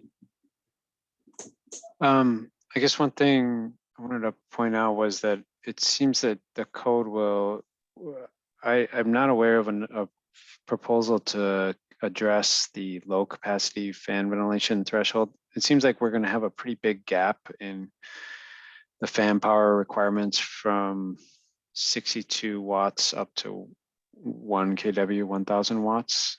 And I was wondering if anybody is aware on TAG of if that's addressed by any proposals. Anybody?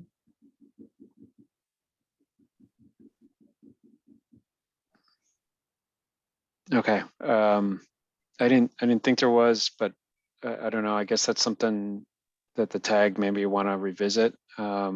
I don't, if there's not a proposal on the low capacity fan threshold, then I don't know what the best way to address that is. I guess we can make motions to change those requirements, right, at some point. As long as they're reasonably part of another proposal that does something that maybe within the same intent. Also, this will go out to a public comment process in probably October. And any comments can be made at that time as well. David, to clarify, you're thinking that instead of 1 watt per CFM, it would be some other number? Is that where you're going? Well, there's a what's the threshold on this, the last proposal? It was 1 kW. 1 kW. Yeah, so a fan of 1 kW, so about a 3 horsepower system. if it's a DOAS. Right. I think this is not totally related to this. I just wanted to understand this proposal does change the fan power allowances for systems. But I see there's a pretty big gap in our code between small fans and 1 kW fans. Is that do others agree with that? Well, in theory, this section revision would address all fans that are less than 1 kW. Okay. Yeah. So I guess my question is additional language needed for the, less than 100 watts or something?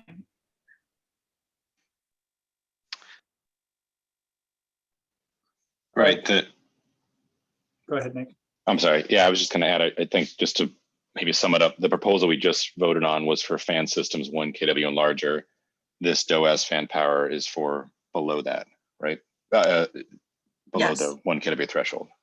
Yeah. Yeah, it only applies to DOAS though, right? Not like an exhaust fan or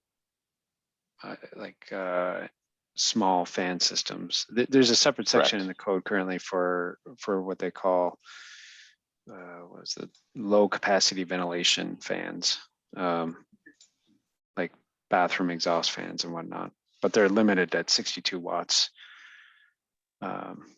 which creates a pretty big gap between some of this 1 kW requirement and the small fans. Hey, David, that's great comments. See if we can attach that to, or you can suggest that as part of a modification of a different proposal, or you can make it in the CR 102 public comment period in October. Amy. I was going to move to table till after the break, if we're ready for that. Okay, I have a motion on the floor. Second. We have a second. Further discussion on the motion to table until after the key discussion. Okay, all in favor say aye. Aye. Aye. Aye. Aye. Aye. Any opposed say nay. Okay, it's tabled. We're on to the key discussion. What happened, just to recap, is at the last session we passed proposal 103 with a caveat that there would be there could be modifications, that the proponent was going to convene stakeholders and see what modifications those stakeholders came up with. So we're about to see what those stakeholders came up with. The main motion passed 14-1, I believe. Someone correct me if the number's wrong, but it passed with near unanimity, if that is in fact a word. So just in the interest of everybody's time, I don't want to relitigate the proposal as a whole. You're the tag, you can do whatever you want at any time, as long as you have the floor. But I don't want to relitigate the whole concept of this proposal. I would rather consider the specific, I think Johnny had 5 specific language changes, exceptions and things like that. And then there were some minority proposals as well that would also, and I would like to consider these in the order individually, so that we look at proposal change 1, 2, 3, 4, and 5. But you're the tag, you can do whatever you want. So Chris. Yeah, I would just suggest with the minority report, maybe holding that one till last, because it's the exact same as all the other amendments. All it does is add backup gas and gas heat pumps. So maybe good to consider all the amendments, get those out of the way, and then at the end we can have a quick discussion and vote up and down or down the minority amendment proposal. So you're suggesting we read through all of them, discuss each of them individually, but then not vote on any of them until no, I think vote on all of them individually, and then just save the gas one for the end rather than talking about the gas one first, and then because it's related to all of them. Okay, understood, and that's how I was hoping to go through as well. So, Are there any other comments or questions on the process here? So this is the first of the two key discussion items. The second one is C407. So what we'll do is we'll give it the floor to Johnny, and he will lead us through the first suggestion that came out of the stakeholder group. Yeah, thank you so much, Shell. So thank you everybody for allowing me to come back and discuss this. So the first proposal amendment, proposal to change is around ground source heat pump equipment.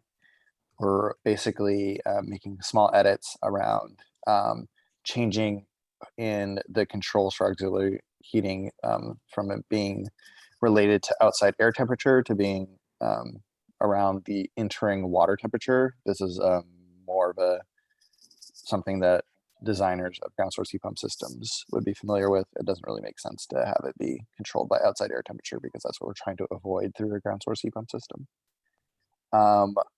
We are also having the rating be sized by 100% of the design heating load at the rating condition applicable by table 403.3.214. This was suggested by someone who is very familiar with designing ground source heat pump systems. And finally, the annual heating output should be no less than 70% of the total annual heating output over the course of a 30-year simulation from a ground source heat pump approved software. And there's some debate on whether that 70% is too low and whether it should be closer to 80% or 75% or 85%. So I'd be interested in having a small discussion around that. Thanks, Johnny. Robbie. Yeah, so I wasn't involved in this working group, so not sure about all the logic here, but that item C, what's the intent there? 100% of the design heating load at the rating condition of the applicable equipment. So I don't think that correlates to like a load, like a heating load calculation is my concern.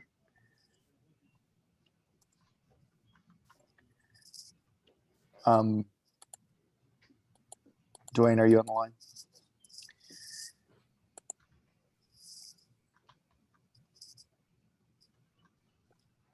I guess, oh, Dwayne, did you respond? Does anyone have a sense of what it means to have something sized to meet 100% of the design heating load at the rating condition of the applicable equipment? This is Mike Baranick with Hargis. So we are the one that proposed that, actually all of these updates here.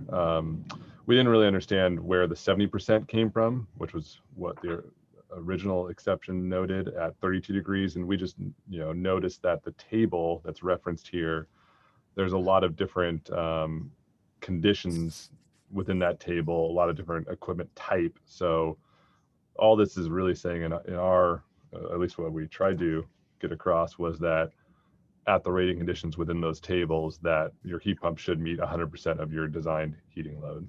So could this be reworded to be the heat capacity at the rated condition shall be sized for 100% of the load? Absolutely. What table are you referencing there? Yeah. So this is a new table, I believe, in the integrated draft. So if we could pull that up, this equipment type used to be lumped in with within another table. So this is a brand new table. I think it's the last one. It's the water source heat pump table. It's not a new table, but there are some modifications in the table. So the issue I see with that and is you're constraining this exception to a specific type of equipment, right? Yeah, and what do you do with water-to-water heat pumps that are larger than 135 B2H? Since you referred to the table, you've constrained the water-to-water heat pump size now. And I don't remember when this happened, but I was involved in maybe the Seattle version of this. The intent for that exception with the 70% based at a 32-degree outside air temperature was to look at it as a system level, not an equipment level. And the reason being that it is really expensive to hit 100% of your heating load with all geo. And there's not much value. You'll hit an extra, 1% or so of your annual hours with the ground versus with a supplemental heating source. And so that's based on some recent project experience I had in a large system that doesn't use water source or, water to air heat pumps, but uses water to water heat pumps, like Eric said. Yeah, and that's a fair point, Eric. To be honest, I'd be willing to just get rid of number C. The intent of Part D, Robbie, was exactly like you said. It's very expensive to size the ground loop heat exchanger to cover 100%. It just doesn't make doesn't make sense. So that was the intent of Part D. So to be honest, I don't even know if Part C is needed. Yeah, I agree. I think maybe your Part D is doing a better job of what I think the intent of C was originally. Okay. Gary. Thanks, Joe. Since this is such an important issue here, I guess for the record, I would like to request that the proposer identify himself and his organization and those who were on the work group on this, just to get it on record. If I could do that, please. Sure. Johnny, can you list the people who were, I'm just gonna, so at the last tag, we asked for people who wanted to be part of this group, and it was, I think, and Johnny, who ended up being invited to those meetings? I can list out all the invitees. In addition to those invitees, I did get individual emails and questions from other folks. So like this came through an email exchange. But I had invited Chris Burrows, Emma Johnson from Seattle City and Light, Kevin Dewell from Northwest Natural, Eric Vandermeer from Rushing, Amy Willis from Northwest Energy Coalition, Caroline from McKinstry. Pardon me, Fig, but I'm not sure what your first name is, from HVAC. Yeah. Alan from PEAE Engineers, Henry from Ecotope, Lisa Rosenwell from Evergreen Tech, someone from Glumac, last name Goldkrump, Mike Kennedy from Energy Sims, yourself, Joel, and then Dwayne from the Seattle City Government, and Michael Baranek from Hargis, who just spoke. And for this particular, for the heat ground source heat pump amendment, what they were discussing, I think it was primarily Dwayne, Michael Baranek, myself, and Caroline were discussing it, but it was mostly Dwayne and Michael. Gary, did that answer your question? Absolutely. Thanks, Joe. Thanks, Johnny. Appreciate it. Yeah, no problem. And I don't think this was discussed in the main group because this was not something that I had remembered from last Friday, but somebody brought up that there was like a small comment on this. So this came through a separate email chain, and I apologize if people felt left out of that. But I thought this was a pretty small change. We're just like talking about like minor changes to make this better language. Yep.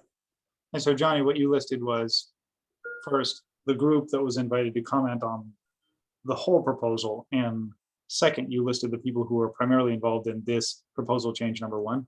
Precisely. Okay. And okay. Yeah, and I guess, if we don't need C, I think that that's totally fine to get rid of. And I think, again, I do think there's open question on this new C around the 70%. If they're, we don't want to overburden and create like oversized ground source heat pump systems to hit all of the hours, but we also don't want to undersize them and have a lot of electric resistance, which I think there's some concerns around this specific to 70%, whether that should be higher or not. So interested in hearing if folks out there should be higher or not. Michael, I will say, I think that new 70% is probably less stringent than the C was to begin with. Michael Rosenberg. Yeah, I think that the original C was actually better if you keep the 70% as far as a sizing requirement. 32 degrees entering water temperature is the rating condition for ground source heat pumps. So I think that really gets at what you want. Whether 70% is the right number or not, I'm not sure, but I agree that you don't want to have to size it for 100% load for the reasons stated. Is there a number you'd be comfortable with, Michael Rosenberg?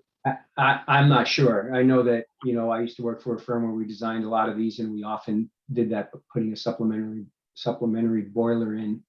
I'm just remembering something like, we 15% of the time, and we could have half the size of the well field, so it was very cost effective. Okay.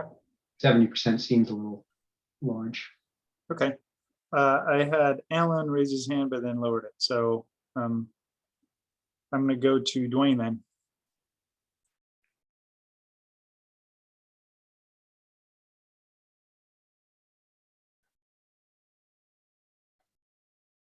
I can't hear you, Dwayne. You're saying something.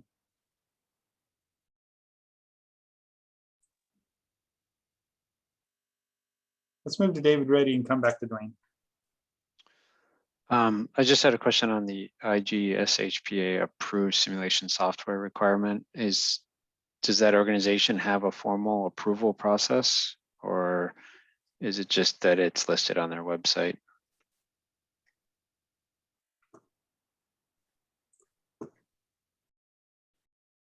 This is Mike Baranick with Hargis. That's a good question. The simulation software that we typically use, GleePro, that is IGSHPA approved. I don't know what that process involves. I know there's other ground source simulation software out there, so perhaps if others are on this call who use something other than GleePro, if you could answer that question.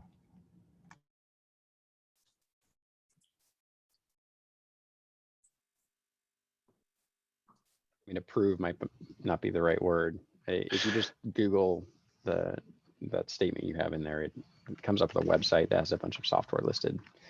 So it's more like, listed on their website or recommended. Yeah, I don't see any like approval statement, just a page with software listed. Maybe we change that approved to recommended. ISGS HPA recommended or recommended. Is that good code language to use the word recommended? I don't know. No. Okay. The word approved, though, I mean, I think it's binding a couple simulation software programs, right? You could only use those. I don't know which ones are or which ones are not, but it feels like that's putting a box around that. Is listed a good code word? Good word for code, Dwayne or Krista? If in fact that organization does list somewhere in their site the approved softwares.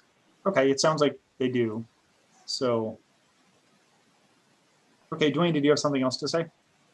Yeah, I am not comfortable with the 70%. It just seemed like it leaves a very large amount of unmet need. So, and I had suggested 80%,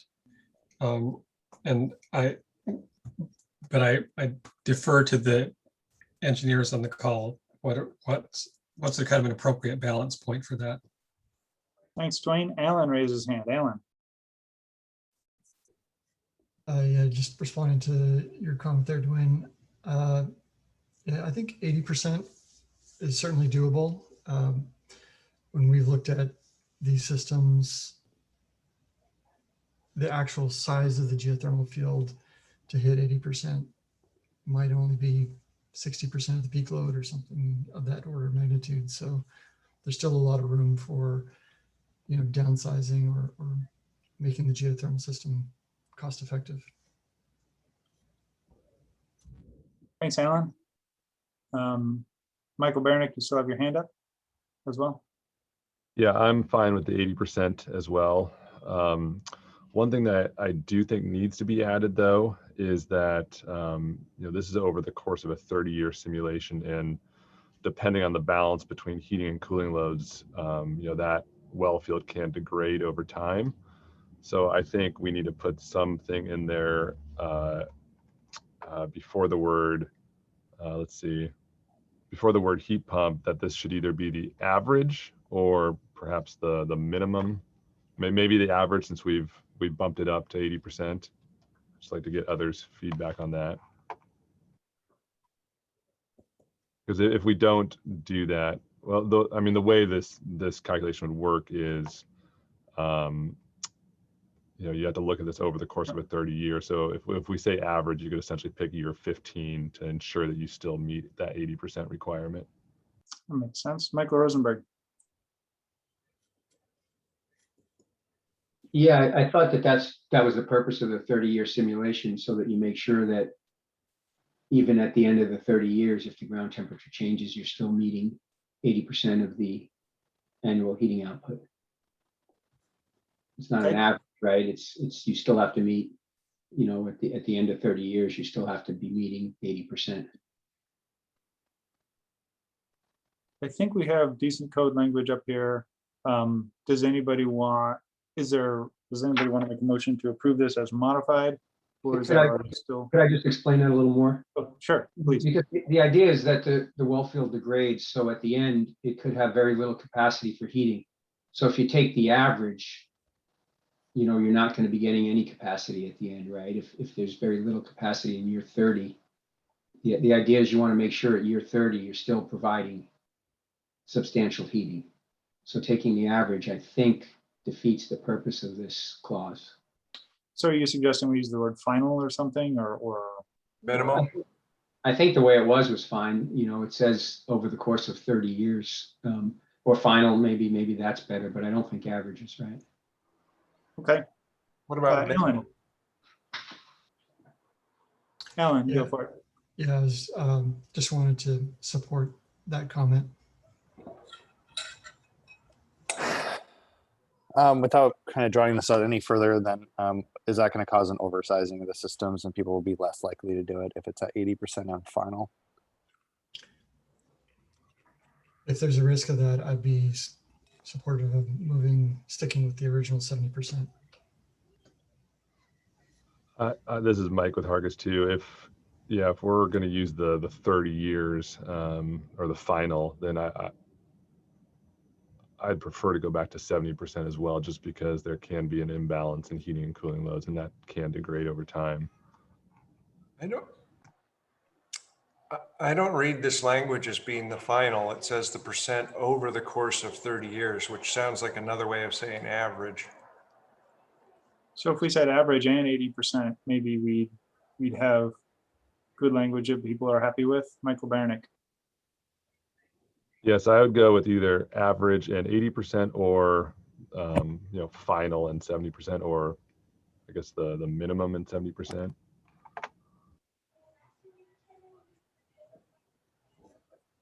Okay, does anybody want to make a motion or anything like that?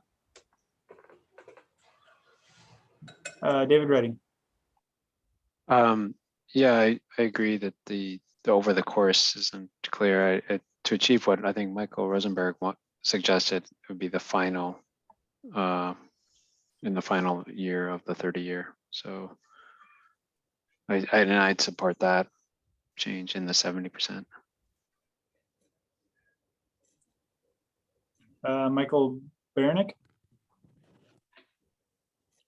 Michael Sorry. Rosenberg, you both have your hands up. Sorry, I meant to lower. Yeah, no, I agree with what David just said. I also meant to lower mine, sorry. Anybody want to make a motion? Motion to approve as changed. Second. I think over the course is saying average there. I thought David Reddy suggested we put in final somehow. No, I'm sorry. Yeah, it still seems like you should delete total annual heating output in the final year of a 30-year simulation.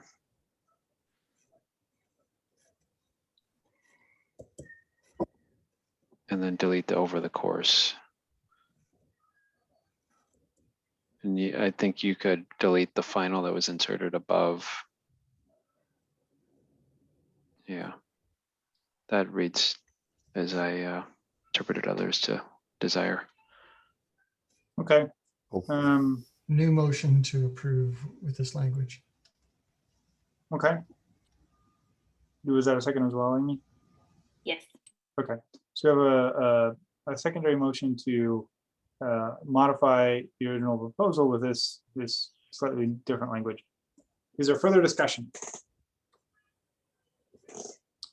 Okay, all in favor of moving this forward with the language you see on the screen, please say aye. Aye. Aye. Aye. Aye. Any opposed, say nay. Okay, passes. Johnny, we are on to proposal change number 2. Thanks, Joe. This one's pretty simple. This is for kitchen exhaust. We're permitting the use of fossil fuel to be used for heating for commercial kitchen exhaust systems in climate zone 5, or electric resistance in both climate zones. This is an exception to the heat pumps rule. Johnny, is there a discussion on this one? Robbie, I think I just had a suggestion that we change the name of that section to makeup air for commercial kitchens, because it doesn't have anything to do with kitchen exhaust. So we call it kitchen makeup air. Yeah, that'd be fine. I accept that. sounds good. Further discussion?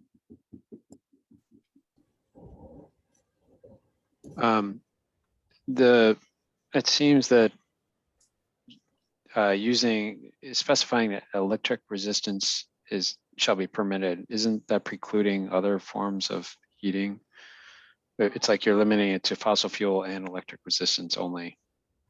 Is that the intent? Or, I mean, practically that may be the case, but it seems limiting. No, this is an exception to a rule that. Oh, using the that- heat pumps. I see. Yeah. Right. Okay. Never mind. Okay, Basically, Robbie, go ahead. I'm done. Sorry, Okay, I forgot to put my hand down. anybody want to move this thing forward?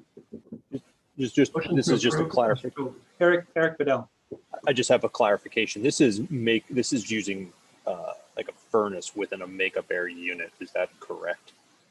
This is not allowing a boiler. I've never, yeah, that was With the a coil, with a heating coil. Yeah, I've never seen. Maybe I'm wrong, but I haven't encountered a makeup air unit that uses. I'm hot not water. saying that. I'm saying, does it give the engineer the ability to put a boiler system in with a heating coil that uses a fossil fuel boiler? I think I agree with this Sure. 100%. So I'm just trying to make I sure understand. we, Yeah. we just get down very granular in what we're going to allow. If As written, yes. yeah, if there are a lot of makeup air units, then I suppose somebody could install a hot water boiler distribution system. Again, I just want to make sure that that never happens, and that's it.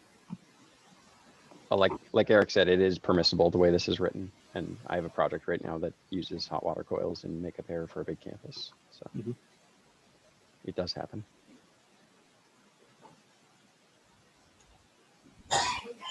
Anybody want to make a motion? Motion to approve as modified on the screen.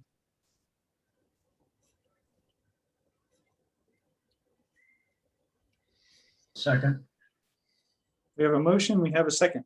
Further discussion?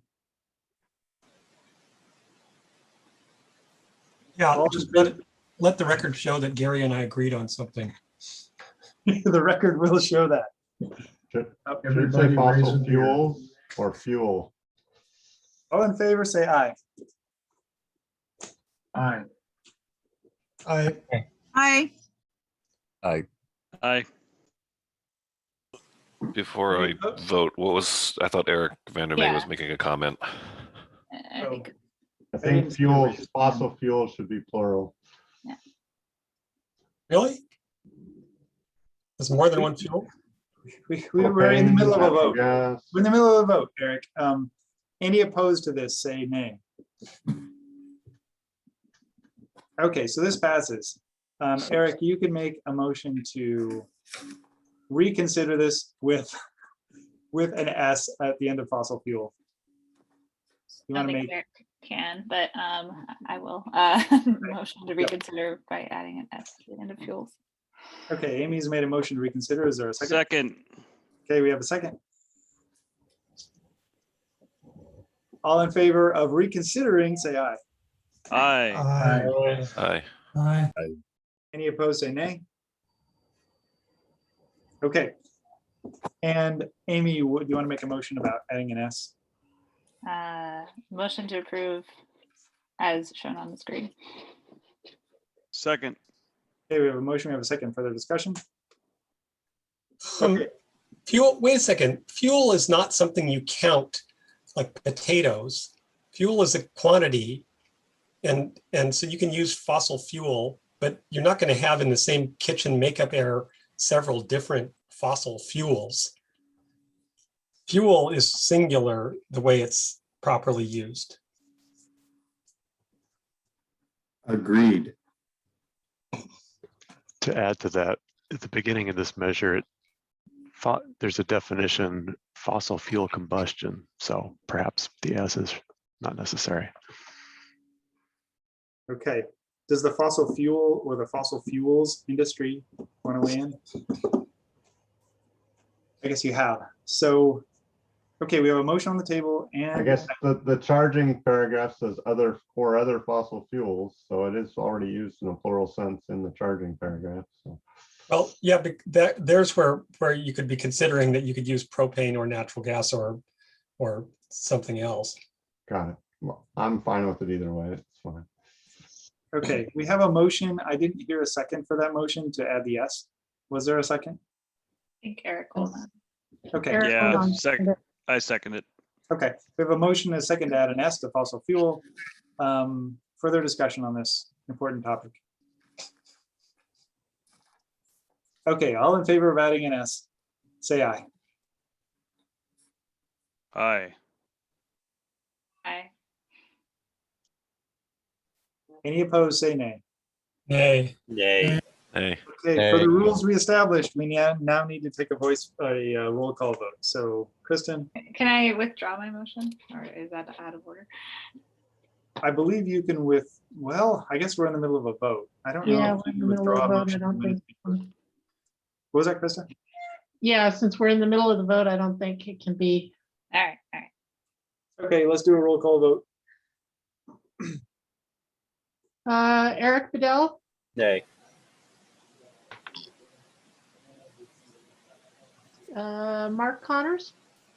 Martin Connor, sorry. Michael Curtright. Mike Fowler, No. Patrick Hayes, No. Gary Hickinen, No. Scott Henderson, Chris Holliday, Luke Howard, No. Dwayne Johnlin, No. Mike McGivern, No. Alan Montpelier, No. Eric Olnon, Yes. Irina Rasputnis, No. David Reddy, No. Lisa Rosenau, No. Gavin Tenold,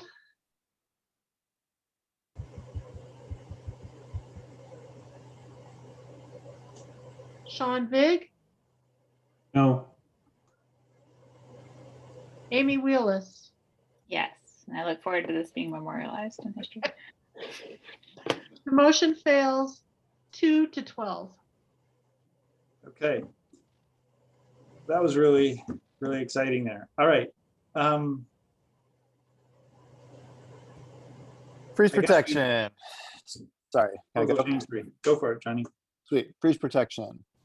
We're basically replacing the language that was in there before, which said spaces sized for indoor air conditions of 45 degrees or lower intended for freeze protection are insulated as conditioned, are permitted to use electric resistance. There was a lot of questions around what was meant by this and whether this like precluded spaces that had needed installation compliance with section 402.1. So we've reworded it as written to be a little more succinct. Does anybody have any questions or comments? Eric Bedell. I'm sorry, I just had my hand up. I didn't stop. Okay, your arm's probably gonna get tired if you keep having it up. Any comments on this? Eric Vandermeer. Recommend adding the word building in front of envelope, building envelope. Accepted. In the second sentence there.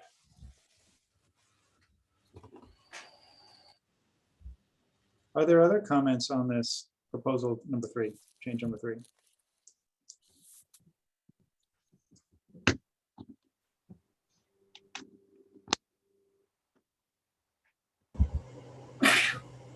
Anybody want to make a motion? Motion to accept.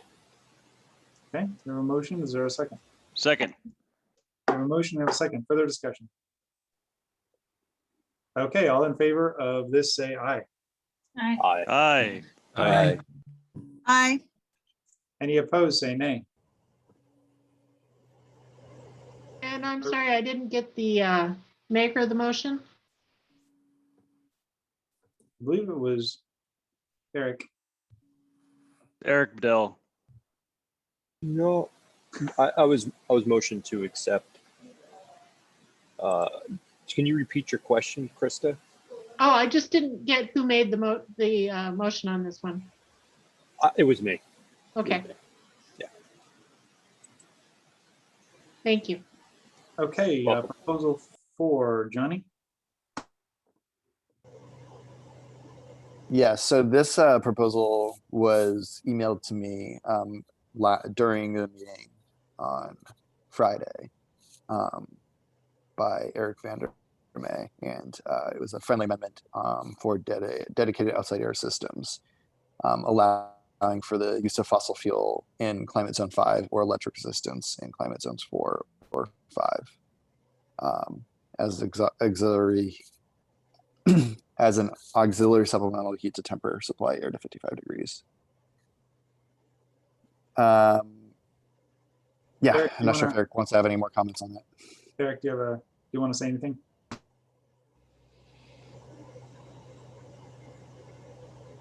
Eric Vandermeer, I can't hear you. Sorry.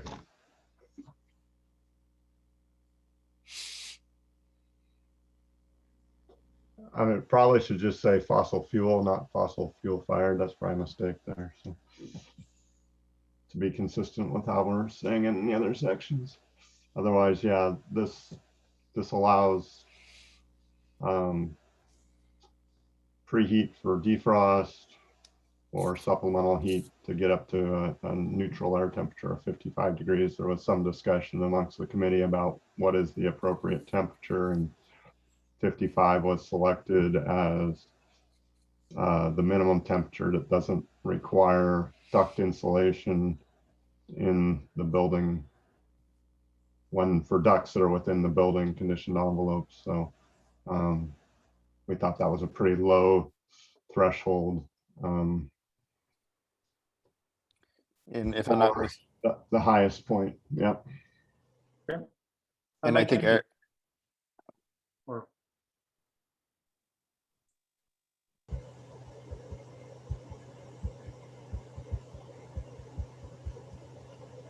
Mike Kennedy, I can't hear you, but you have the floor. I was a little confused by the 4 buildings that do not have hydronic heating systems. Is this for DOAS systems that aren't utilizing hydronics, or? Well, if you had a hydronic heating system, then you could use a heating coil in that unit from the hydronic central plant, which would be an air to water heat pump, maybe with electric backup.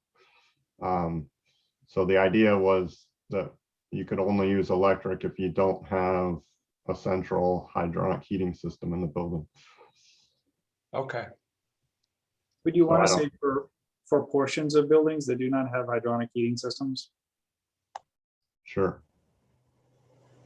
For buildings or portions, buildings that do not have hydronic heating systems, so that would be at the very end there, Krista.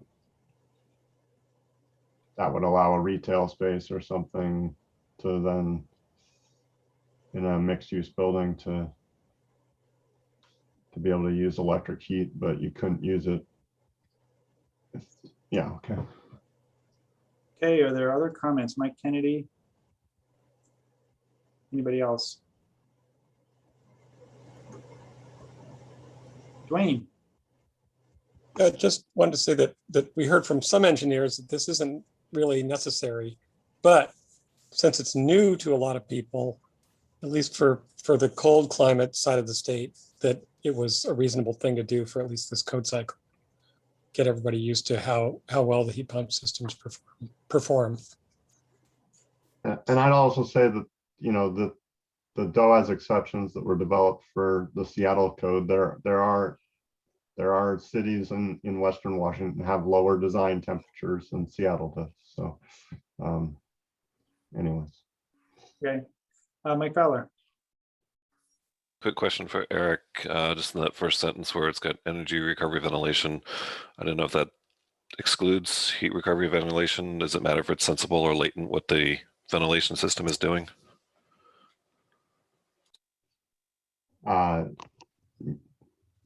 No, I think we would accept it for energy or sensible. I mean, that term is kind of used intermixed throughout the code. So our energy recovery section allows both a sensible effectiveness and an enthalpy effectiveness, but it's called energy recovery. So thank you, Eric. Patrick? I think it's needed.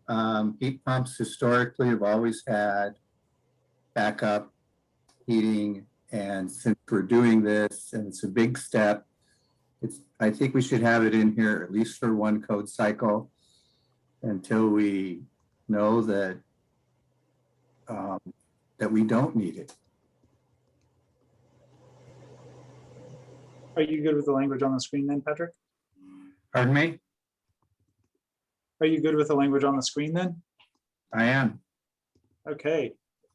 I don't see any more hands up, so if somebody wanted to make a motion, that'd be great. Motion to approve as modified on the screen. Second. We have a motion, we have a second. Further discussion? Okay. All in favor, say aye. Aye. Aye. Aye. Aye. Any opposed, say nay. Okay, proposal change number 4 passes. We are on to, I believe there's a 5th. And I guess just in talking with the proponent, this is substantive, and before we consider it, I want to ask if it's fully baked or if we should, or if it's not fully baked.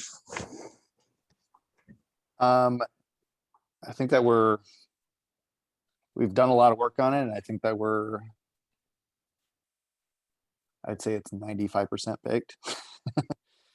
And if there are any comments that we can make during this meeting, that would be nice. Okay, why don't you present it and we'll see what comments we get on it today and whether we should table it or move forward with it. Yes, thank you. So, you know, we're substantially replacing what was existing there, and instead we're replacing it with this new language that is kind of referencing tables that designers are already familiar with, so that it hopefully will be a little bit easier for folks to understand what specific scenarios in which case they would have an existing system that would be required to be electrified versus allowing them to continue with their existing system that was using fossil fuels. You know, I know that Caroline had worked a lot on this. I'm wondering if you got any further comments. Yeah, thanks, Johnny. Lisa Roseno also took the lead on making a lot of these. I think I agree with the comment that it needs more work. And I would recommend somebody on the tag table it so that the working group can continue to evaluate it and improve it. Lisa. Yeah, thank you. Yeah, we got a lot done in a short period of time. However, there were other good ideas that were brought up by other experts that we just didn't have enough time to incorporate. So I welcome a little bit more time to refine these changes. Okay. Okay, I propose to table this to next meeting. Do you move to do that, Dwayne? I do move to do that. Okay. I second that motion. We have a motion, we have a second. Is there further discussion? Gary? Yeah, are we just proposing to table this one specific notion here, or the entire proposal? Just to this one specific change to the earlier proposal. Which is the Okay. kind of chapter 5 section. Yeah. Okay. Proposal number, change number 5. Yes. Which means okay. I think I understand, thanks. Okay. We have a motion. Is there a further discussion? Lisa and Gary, you have your hands up. Okay. All in favor of tabling number 5? Aye. This, say aye. Aye. Aye. Any opposed, say nay. Okay, it's tabled till next meeting, and I would suggest that Johnny reach out to everybody who was involved in the prior things, that long list of 115 or so people or whatever. And if anybody who was not on that original list wants to be in contact about this chapter 5 thing, please state your name now or put it in the chat so that Johnny has all interested parties represented. Dwayne? Yep. And I'm assuming in this that everybody who was involved prior will be reached out to by you, Johnny. Is that correct? Yes, that's correct. We'll probably be doing most of the coordination and editing over email. I don't envision having another meeting unless folks think that's necessary, but it'll be on like one big email chain. Okay. And the It'll be motion was a applied. table until the next meeting, so it will come up the next meeting because that was the motion. We'll see if it's ready by then, because we have a lot of other things to do. Okay, so now we're on to the minority report amendments, and Chris, I see you're on proposal change number 2. Is proposal change number 1 not relevant or something, or? I didn't see any changes. Were there changes In the minority one? Okay. No, I don't believe there are. Yeah. Okay, so Kevin has his hand up. Is anybody going to represent who's going to represent the minority report ones? Yeah, Kevin, if you want to go through it, or I can, either way, it's up to you. Kevin, you have the floor, and I guess Maybe on mute. comment earlier, if you want to mention who was involved in crafting these, I guess that would be then consistent with what Johnny listed as far as people involved in putting these together. So go ahead, Kevin. So for the record, this is Kevin Doyle with Northwest Natural.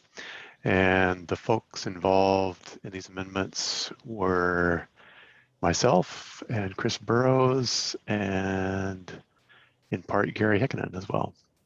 And I wanted to point out, we actually have amendments to the main proposal as well. I didn't recraft this.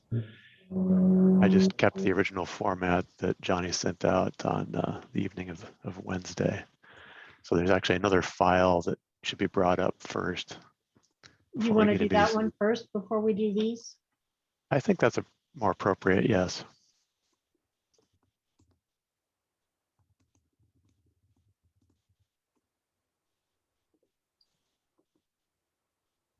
Great. So I may have a little side presentation to put here, just a very brief set of slides, but I don't know that we necessarily need that at this point. But the main thrust of this proposal is to allow gas heat pump technology to participate in the decarbonization effort. And that's what that first sentence is saying, is adding fossil fuel appliances that have a COP greater than 1. And in fact, the heat pump units that are on the market today have a range of 1.2 to 1.6. And if you compare that to the federal standard for a standard combustion unit, which I believe is 82%, that would be well beyond the 19% that we're trying to achieve per code cycle. And we've also added that last sentence to the first paragraph to differentiate gas-fired heating appliances from fossil fuel combustion heating appliances. And essentially that just means gaseous fuels versus oil, or I mean, I suppose you could include coal or some other fossil fuel in that the previous sentence. So in keeping with that, for exception number 1, we've added gas-fired appliances along with electric resistance. And I think you can scroll down at that point. Likewise for small buildings, same addition. And likewise for air-to-air heat pumps, gas-fired heaters. And the thought there in particular is what we call like a hybrid system. So the principal source of heat is electricity and the backup is gas-fired. So you can continue to scroll. For the air-to-water heat pumps, we've just blanket given the option of electric resistance or fossil fueled, regardless of the climate zone. And continuing on. So again, temporary systems, I'm thinking in particular of dry out systems for the dry out of drywall in construction projects. And I assume that's what we're talking about here, since it's referring to unfinished and unoccupied spaces. I don't know how else this kind of system would be used. And gas-fired is highly preferred by builders. It's the lowest cost option for dry out, whether it's direct natural gas or propane. Continuing on. So please scroll. I believe there's a little bit more down below. There might not be. Okay, so that is that. And I guess I'm not sure how to proceed. In effect, this is minority amendment 0.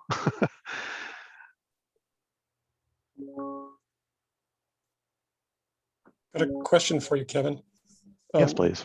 For the dry out, are you talking about a salamander type? Correct.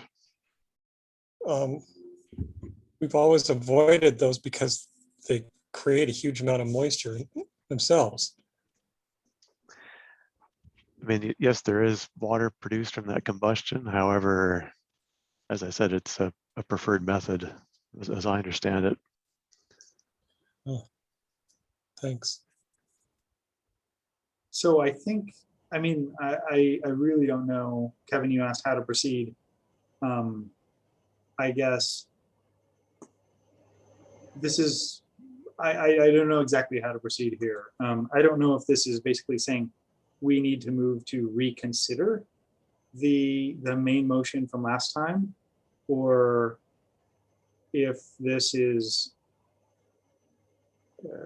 a minor update that we should vote on based on the motion that was made last time. I think motion was made last time, suggested that there would be a minor updates to some areas, and this is a major update, at least think- as far as I understand it, so.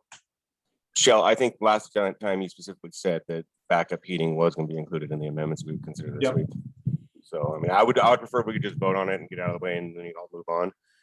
Okay, If we can do that, like, unless Gary, I see Gary's hands up. I don't know if he has another suggestion.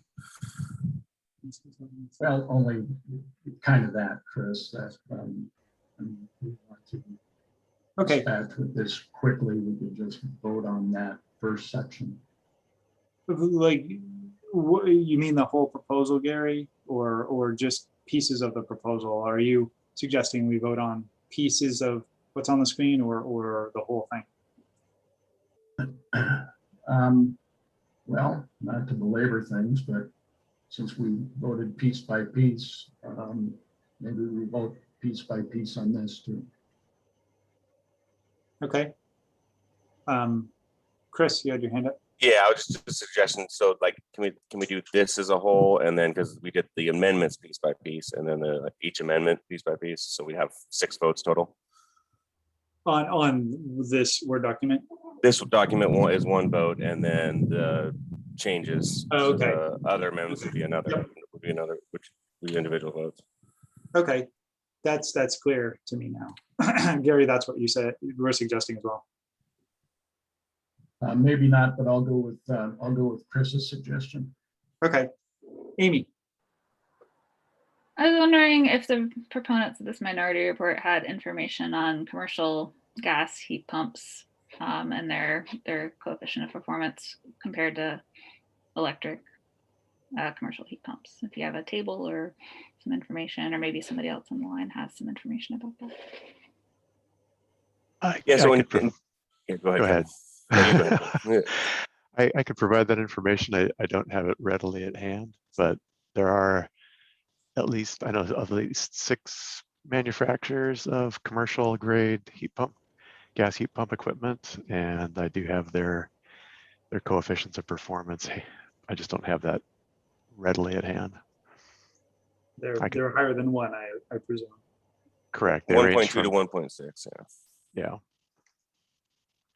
Thanks. I could put Great. that in the chat later.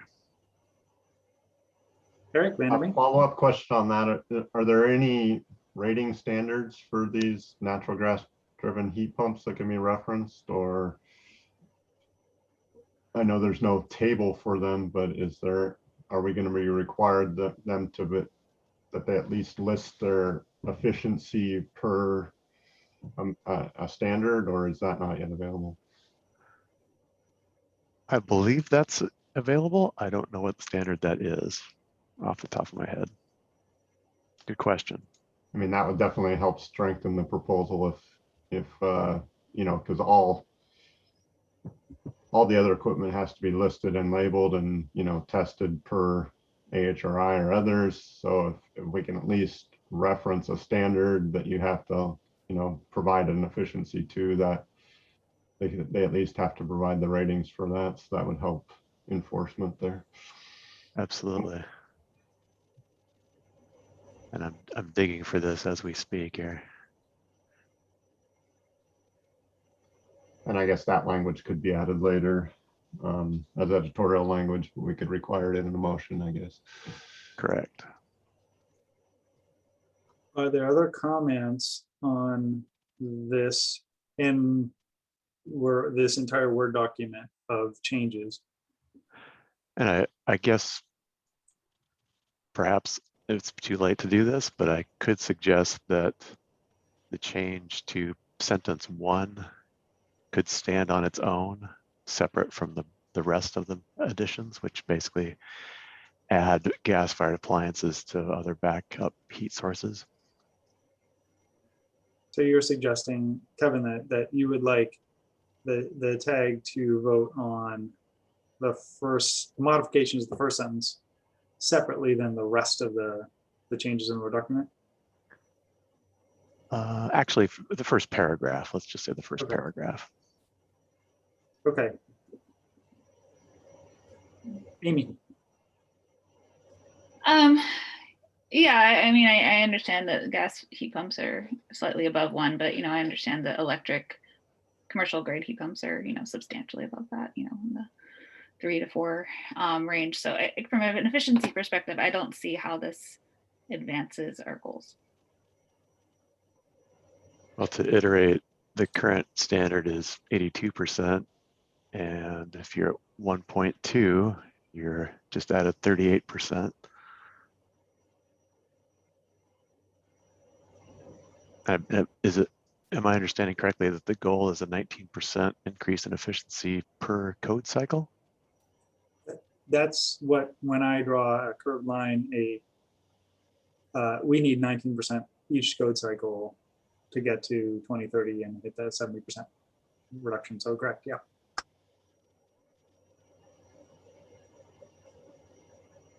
Like I said, the lowest value I'm seeing is 1.2. Typically it's 1.4.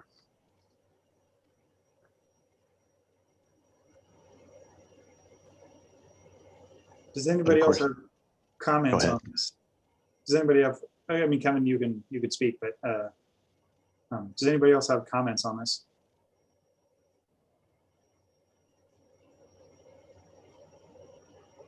To answer Eric's question, I'm just looking at some literature and they do reference a standard EN 12309. It's not a place you list it, but it sounds like it's a test standard or a method. Mike, when you say they, so I can do a little research. Who's This they? literature, it's on the Robar website. Okay. Thank you. Could you repeat that, please? Well, they say in heating mud, there's stuff as per calculation methods of EN 12309. Great. And they have a GUE gas utilization efficiency of about 160. It's a European standard.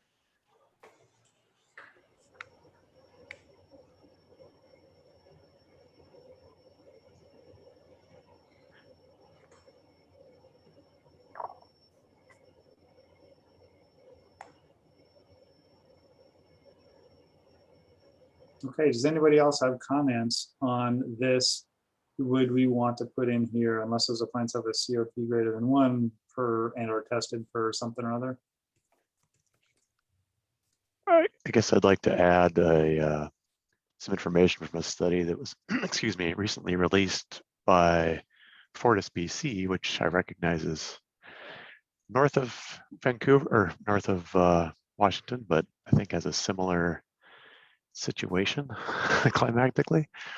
If I might share my screen, I just have, I think, literally 4 slides. Sure, go for it. Thank you. And here we go. So is that visible yet?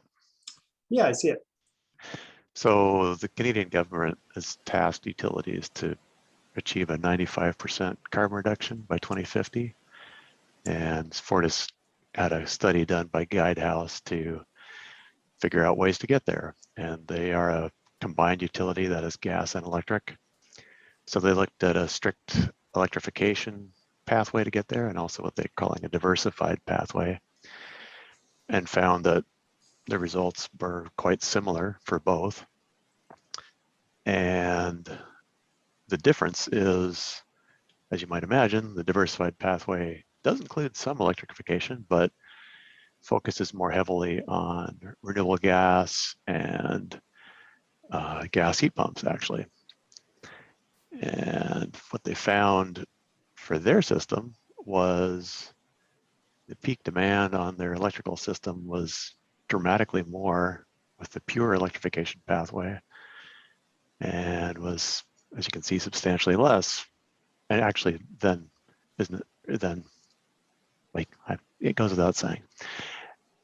And not just capacity wise, but cost wise, they noticed that early on, the diversified pathway was more expensive, but over time, it became many billions less in cost.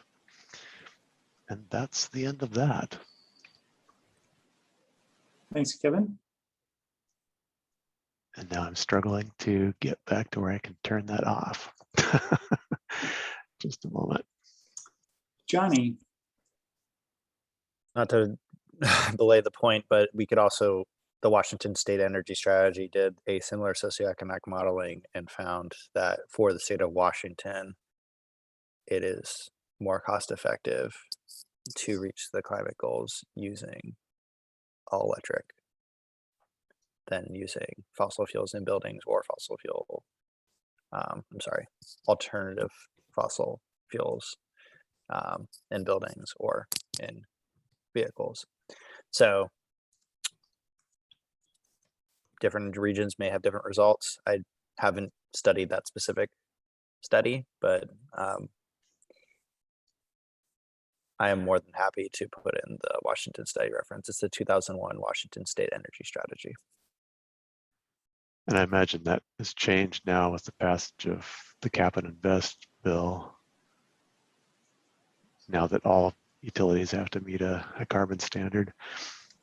Also wanted to mention that Northwest Natural had a proposal, or excuse me, a study done in 2008, which I felt was a bit dated. The one I just showed was just released, but 2008 study compared heat pumps with gas heat pump, electric heat pumps with gas heat pumps. And this was just to get to an 80% reduction. And again, found that both capacity and cost were dramatically less with allowing gas heat pumps into the mix. But as I said, that's an older study and doesn't include some of the recent legislation. And that included Oregon and Washington.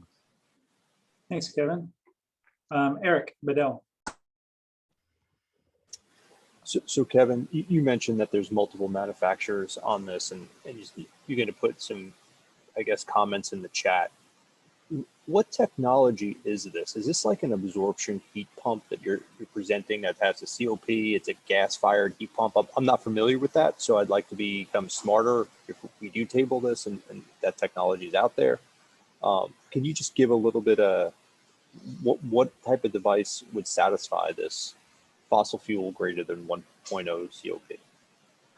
That's a great question. So there are engine-driven systems. So essentially, instead of using an electric motor to turn the compressor, you can use a gas-fired engine to turn that compressor. And then there are also, as you mentioned, absorption type units.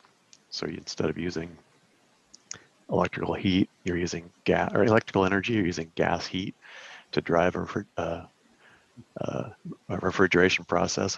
A heat pump is essentially a refrigerator reverse. And there's also an interesting mix of absorption and adsorption. Not sure how best to describe that, but it's yet another way to get heat to move. And yeah, that's a pretty good description of the tech that's out there. But you just use from 20 years ago, the absorption chillers, and hopefully I can get smarter in the next week or so related to this. You bet. Johnny. Thank you. Sorry, my hand is still up. Okay. I made a boo-boo. John Frankel. You're muted, John. John Frankel. Hi, hope I'm not echoing here. Johnny, I did have a chance to review that report, and there is no reference to gas-fired heat pump technology. So it just assumes less than 1 COP, unlike the FortisBC research.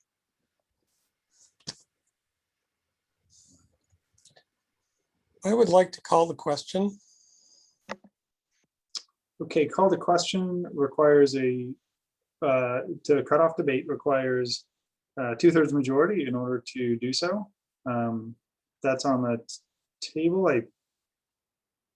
Does it I don't need a think we second? have a motion on the floor. Oh, that's a good point. We don't have a motion on the floor. Dwayne, do you want? Okay, well then, I'd like to move to disapprove this proposed amendment. The entire Word document of changes here. Yes. Okay, we have a motion on the table. Do we have a second? Second. We have a motion and we have a second. Is there further discussion on this?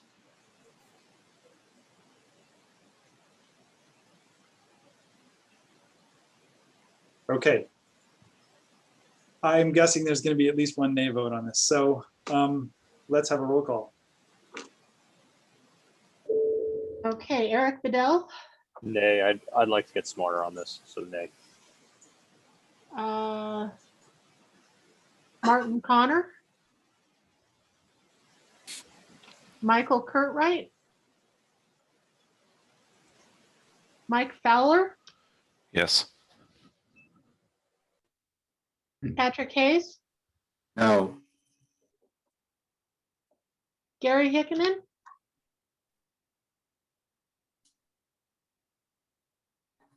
Can't hear you, Gary.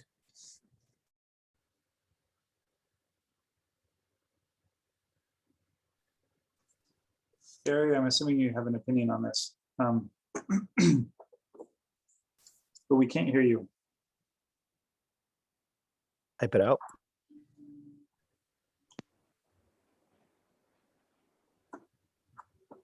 Okay, and Gary does not have an alternate, as far as I know. Can we come back to Gary? Scott Henderson,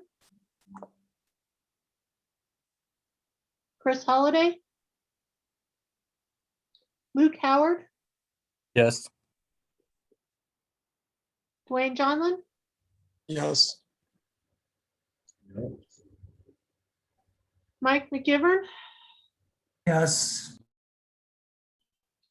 Alan Montpelier, Yes. Eric Olnon, Yes.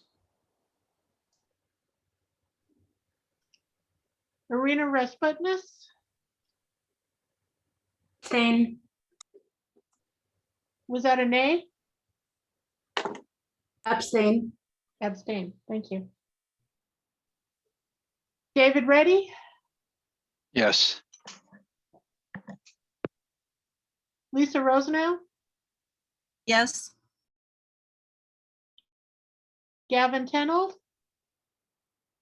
Yes. Sean Vig, Yes. Amy Wheelis, Yes. Gary Hickenen, Yeah, for some reason, I was able to hear all the goings on, but wasn't able to get to my mute button. I would vote no on this. okay, motion carries 11-3 with one abstention. Okay, so the vote was to disapprove. So we're going to move on to the other minority report. So Kevin, do you want to talk about this one now? Absolutely. Let's see here. Can we see proposal 1? So we see, oh, yeah. So just for everybody sorry. watching at home, the minority report is on the right of your screen, and what the tag passed prior is on the left of your screen. So I'm actually seeing the opposite. Or no, sorry, you're correct. Hard to keep these colors straight. So, okay. So there's what do no you want to do change with to number proposed 1. change 1? Yeah. No change. No change. Okay, so you're withdrawing number 1. There was no change to number 1. I Okay. just took Johnny's document and edited it directly. Okay. So proposal change number 2 is to allow fossil fuel heat in all climate zones, not just climate zone 5, Okay. as a backup. Or yes, or a backup or alternative to heat pump heat.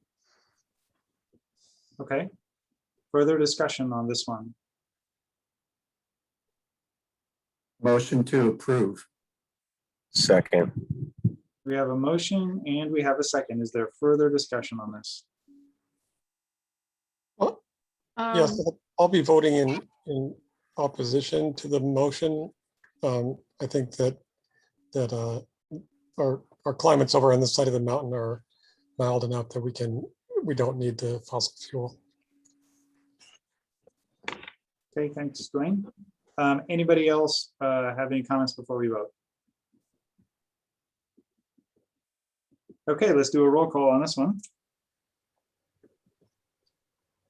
And the motion, just so everybody's clear, the motion is to approve this time the basically allowing fossil fuels and electric resistance in all climate zones for kitchen exhaust for this exception. Eric Bedell, Nay. Mike Fowler, Sorry, just getting to my unmute. No. Patrick Hayes, Yes. Gary Hickinen, Yes. Luke Howard, No. Dwayne Johnson, No.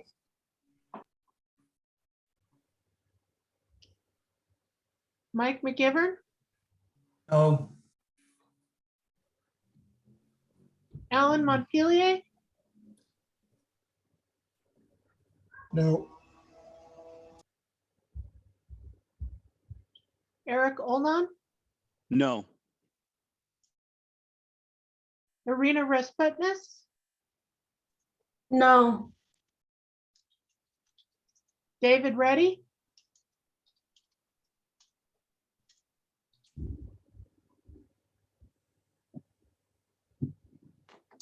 David, we don't hear you if you're saying something. I'm sorry. No.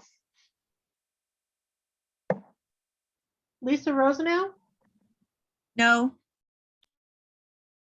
Gavin Tenold,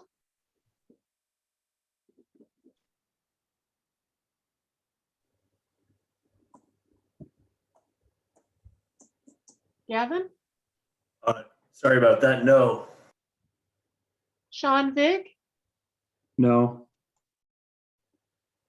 Amy Wheelis. No. Okay, motion fails 2-13. So that was a motion to approve. Do we need to then have a motion to disapprove, Krista, or do we just say that this was not approved and we move on? I think we can say this was not approved and move on. Okay. All right, proposal number 3. And Amy, I see in the chat, you brought up a point of order, which takes precedence over everything, which is Irina's electric utility tag member. What was that in reference to? Chris had been the second to the motion on the table. Okay. I don't correct. think it would have changed the outcome. Just That's a good question. How does that work? Because I'm a tag member, right? So I could motion, I just can't vote because I'm the backup, or do I not be able to? I apologize. I just don't know. How it Yeah. works.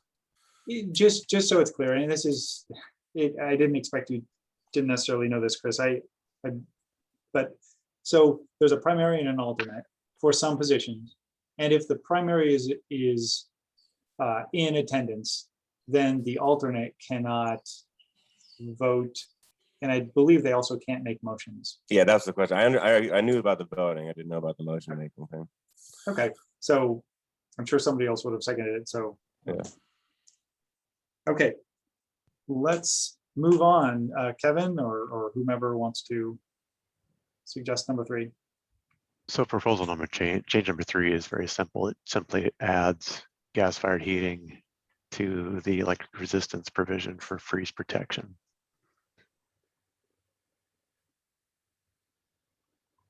And obviously we would add building to the envelope in the following sentence.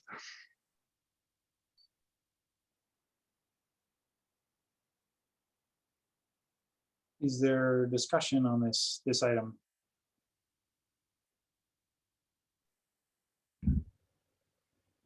Eric Vanderman. I would say fossil fuel heating to be consistent, or Well, I guess we have a problem now because let's call it proposal change number 0, added a definition of gas-fired equipment.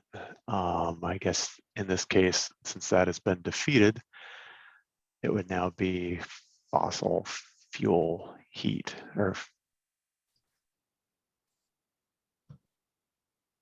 I guess in the interest of what the gas industry has suggested is not going to be or is going to be a increasingly renewable supply. It might make sense to generally refer to this not as fossil fuel heating, but as something else that includes the renewable natural gas that the industry has suggested. And I don't know how to do that, but let's think about that and noodle on it and figure out how to do that later. And you're correct in extracting that intent. Yeah. Eric Bedell. Kevin, I'm willing to get behind this proposed change if it's for just climate zone 5. So I would like to see if that works. Should I take that as a friendly amendment? Friendly amendment for climate zone 5 only. If the proponents of this think it's, I mean, there's Robert's rules has ways of handling this, but the way this tag is generally handled it is that if the people who wrote this generally think it's a good idea, then we'll put it into what Krista has now, and then somebody can make a motion to vote on it. The tag can do whatever they want though. Fair enough. I guess I want to confer with the co-writers, Chris and Gary, on this. Yeah, just thinking through quickly, I'm okay with that change. Oh.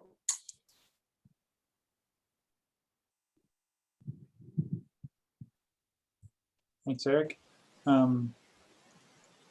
Are there other comments or considerations for this one?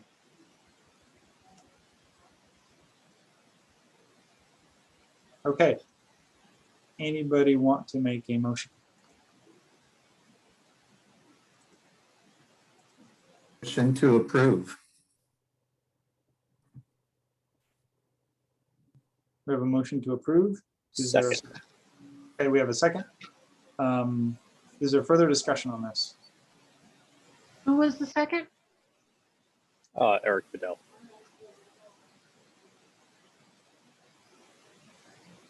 Dwayne.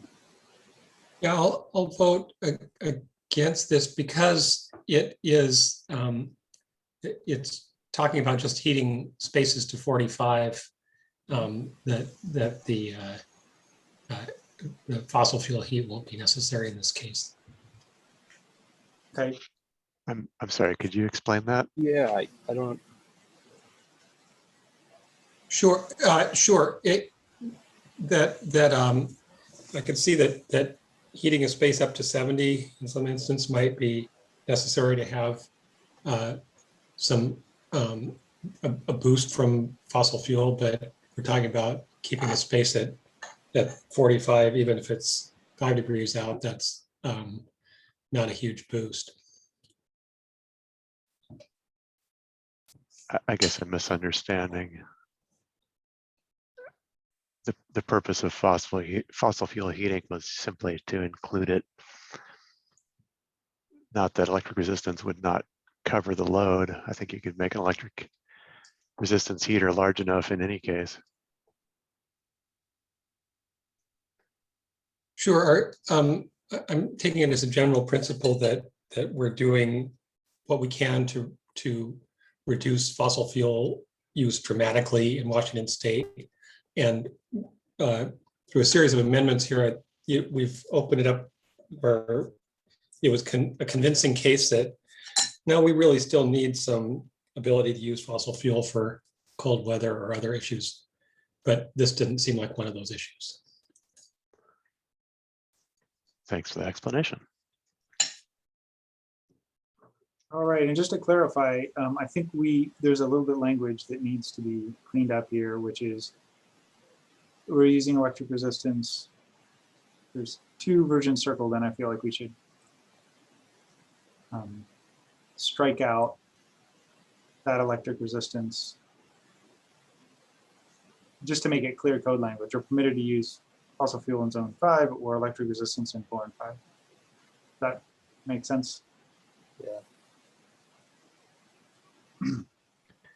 So are you saying the intent is to deny the use of electric resistance in climate zone 5? No, it's just we had it twice in. Oh, I here. see, I Electric see. resistance in I there. understand. So it's just for clarity. Fair enough. Okay, we had a motion on this and we had a second. Can you amend your motion to include the recent strikeout? I will again defer to my co-writers on this. Well, the strikeout just to clean up the code language. Oh, fair enough. Yes. And who was the original maker of the motion? Was it Patrick? And Okay, Patrick, do you want to amend your motion to include that small strikeout for clarity? I amend the motion to approve the strikeout for clarity. Okay, and then Eric, you're gonna second that? Second that, yeah, I'll second that. Okay, we have a motion. Is there further discussion?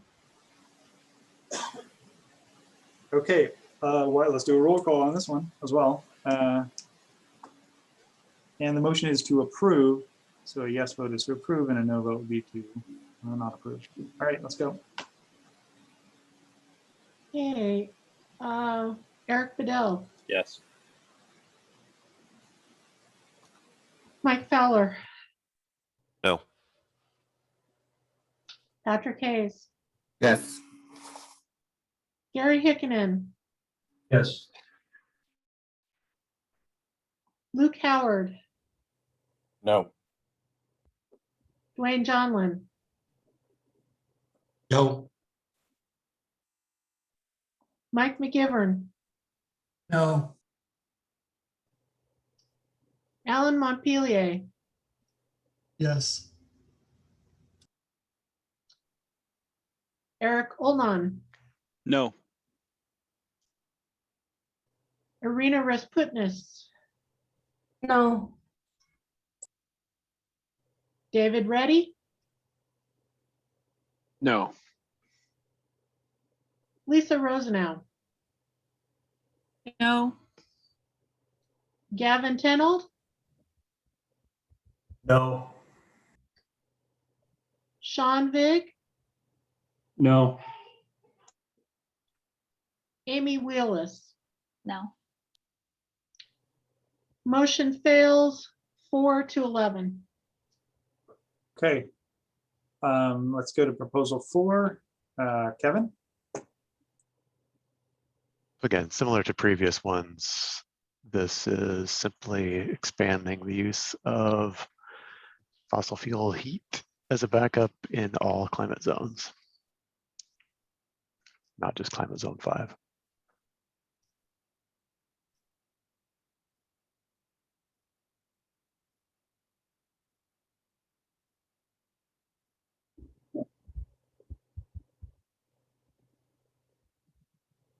Okay, is there discussion?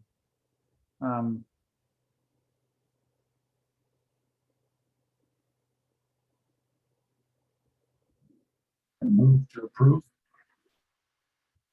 You have a motion? And just noting that this proposal is being modified to match proposal change number 4 on the left. Or portions of buildings. Yep.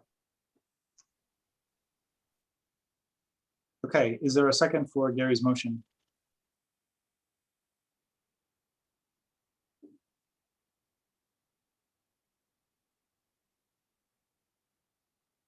Motion dies for lack of a second.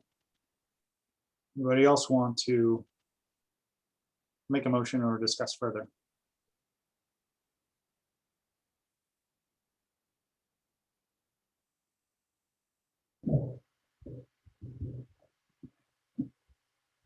Okay, we can sit here for a long time. Do we have comments or want to make a motion? I don't believe we need to make a motion to just not take action, right? I I don't know. believe, I'm not a tag member, but I believe a proposal has to either be accepted or rejected. That's kind of what I remember as well. Okay, move to Although this disapprove. is a modification to a proposal, not a proposal itself. Right. So Krista, it can, if it's nobody's moving to approve it, then it would just fade away. Yeah, the modification just goes away. Thanks. Okay. Thanks Would it for remain part of the minority amendment nonetheless? You could submit a minority report that included that, yes. Okay. but we were not, nobody's made a successful motion to approve it, so it's not going to be part of the code moving forward, but it could be part of our report. Great. Proposal And then 6, or go I ahead. moved proposal 6 up above since it was one of the exceptions rather than having it underneath I 5. appreciate that, Krista. Plus, there is no change to proposal number 5 in this minority amendment. So, Okay, do we talk about proposal 6 now? sure. So this is, I think, very simple. It basically says that an exception to paragraph 1 is appliances that, as it says, consume renewable gases. In other words, appliances that would be carbon neutral or perhaps even carbon negative, depending on the gas source. There are some RNG, renewable natural gas sources, that are actually carbon negative and take carbon out of the air. So I guess, Now, this is an interesting proposition because you may ask, well, how do we determine what gas is flowing to this appliance? Well, that would depend on the system connected to it. And there would have to be some means of verifying that this is in fact the case. But it's recognizing the fact that this is in development and it's an encouraging pathway, therefore. thanks, Kevin. Amy? I'm not like the philosophy of it, I'm not opposed to. I think it seems like it's too far off to put this into code language at this point. I'll leave it at that for now. Thanks, Amy. Eric Fidel. Kevin, is this all encompassing? Like, you can use fossil fuels if you use renewable natural gas, synthetic natural gas, hydrogen, or a blend of these gases. Is that what you're proposing? That's a very good question. So no, I'm proposing that if an appliance uses renewable gases or sources, let's say only, that are in a gaseous form, that they would be an allowed exception in all cases, but I'm not talking about blends here. It would be a blend of renewable sourced gas.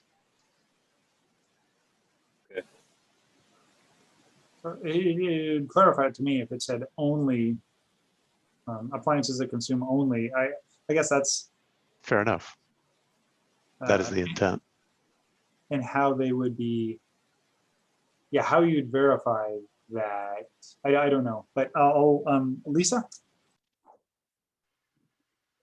Yeah, a question for the proponent. I agree with the language adding only. I think that because we are talking about a code that will be in effect for 3 years, that I'm not opposed to something forward thinking like this to encourage development in this area. I think the only question I would have is it seems a little too vague in the sense of, are we talking about that the utility provider has only renewable natural gas, or is this an on-site source? I guess maybe I need a little bit more education on what this would apply to. Well, I think you're divining correctly that this is an aspirational goal, which has been included in codes in the past. And yes, this would need some definition. How do you verify that a source is purely renewable gas? Perhaps that would be on site, or it could be a special subset of a large utilities supply. I have a question. And I can give a specific example, Johnny, if I may. Johnny, can you raise your hand if you have a question? Yeah, sorry about that. Let's go to Mike Rosenberg. Yeah, I had the same concern before you added only, but I was thinking 100% might be better than only. But either way. 100% does sound good. Ben? Yeah, I've got a question on long-term enforcement. How do you, so you say, great, you have to do this, and it's basically an offset unless it's site-based, assuming it's utility-based. How do you prove it in the long term that they continue to buy that? How do you enforce it? Great question. And I wanted to give it a specific example. There's I forget the county, but there's a dam in Washington that uses their excess hydro capacity to produce hydrogen that they then sell, in this case, for vehicle fuel. But you could have a similar condition where a utility is providing an exclusive dedicated source. And I think the verification would be that you are connected to that and nothing else at the time of construction. And there perhaps would have to be follow-up verification, but not unlike a building connection to the natural gas grid, there's a presumption that they then don't go out and alter that, shall we say, to get a different gas in there. Granted, there are certainly bad actors, but yeah, these are all good questions. I'm getting the sense that this could use some modification before before people would vote yes on it. So Very fair. I'm wondering if we want to table this or if we want to do a vote on it, and be aware that TAG members can make motions at any point as long as you have the floor. So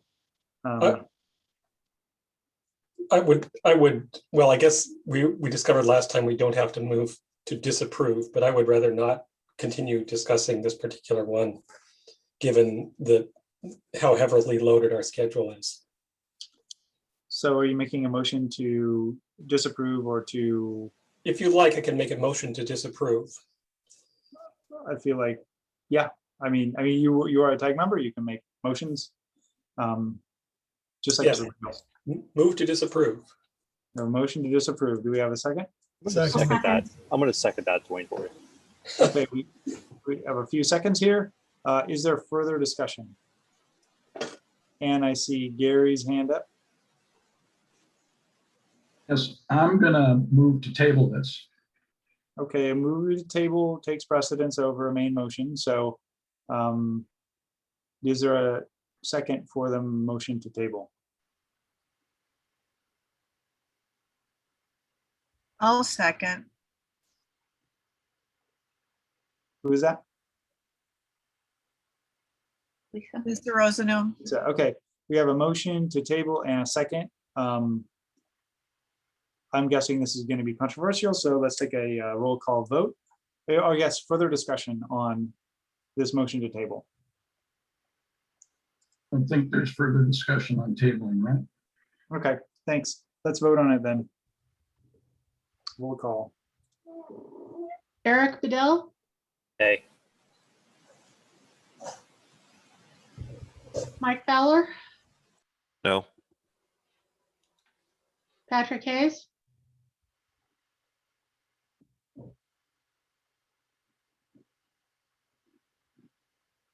Patrick, Gary Hickinen, Yes. Luke Howard, No.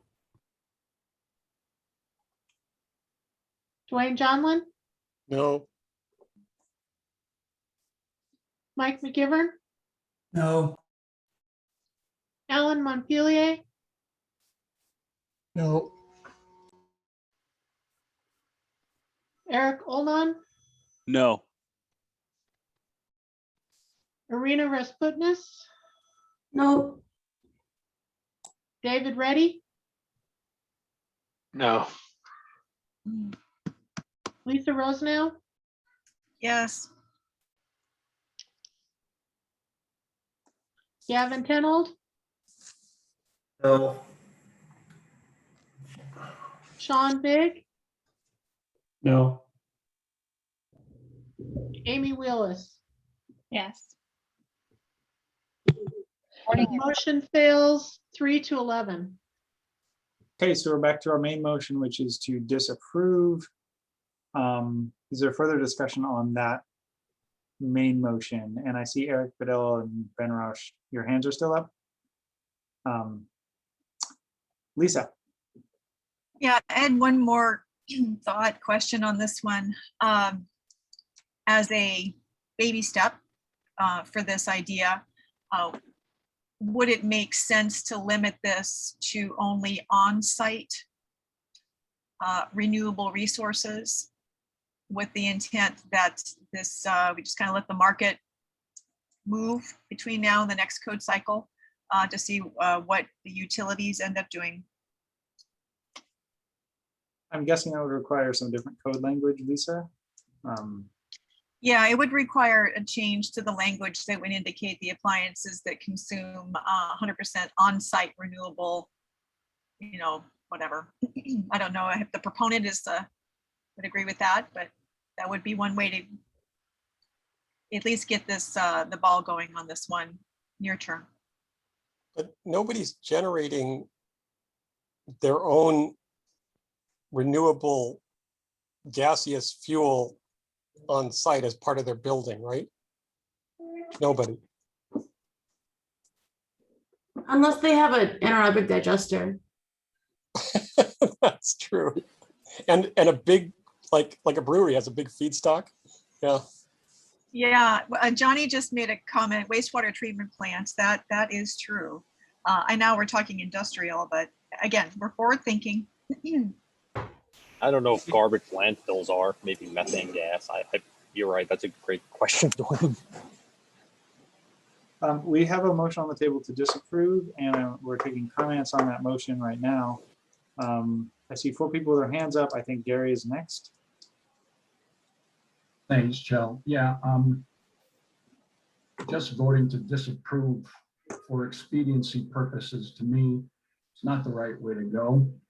It appears as if there's some interest in the discussion here to maybe further refine the language and to acknowledge the fact that there will be sources of renewable natural gas in the future. So I'm going to speak against disapproval, which I guess would move us back to tabling this. I understand we already voted on that, but I'm going to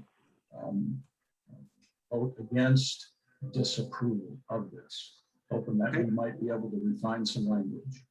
Okay, John Frankel. Yes, I challenge this notion that in order to be accepting of natural gas in any way, that it has to be 100% renewable. We don't have that standard on the power side. In fact, wind and solar is only about 8% of the generation in the state of Washington. Natural gas is about 17 or 18%. It is a matter of progression. And for somebody to characterize even that the natural gas industry really has not made any steps, or that it's too speculative. There are already about 160 interconnects across North America already for renewable natural gas. Europe is ahead of us on this technology, and they have about 700. So it is something that is included in the utilities renewable portfolio standards. It is part of their IRPs, and the utilities are moving towards this. I think it's unfair to say it will. we just can't have it until there's verification or proof of 100%. That's really not an accurate or fair kind of a standard relative to what we're looking at on the power side. Thanks, John. Irina, you have your hand up. Do you have more? I guess I just wanted to support Lisa's suggestion, and I would be in support of revising this to include waste heat recovery on site, but not as it's written. Okay. Wait, this is different. Irina, we already have provisions for waste heat recovery. This would be, this is about creating new gas fuel from some kind of on-site. Sorry, source. I should have, maybe waste heat recovery is the wrong term, but on-site renewable. I'd be on board with that language, but not with this language that's here on the screen. Thanks, Irina. Mike McGivern. Yeah, I'm going to vote for disallowing this proposal because of the enforcement issues associated with this. I don't believe there's an adequate way to enforce this at this juncture. Maybe in the future this could be added, but as of right now, it's just not feasible. Thanks, Mike.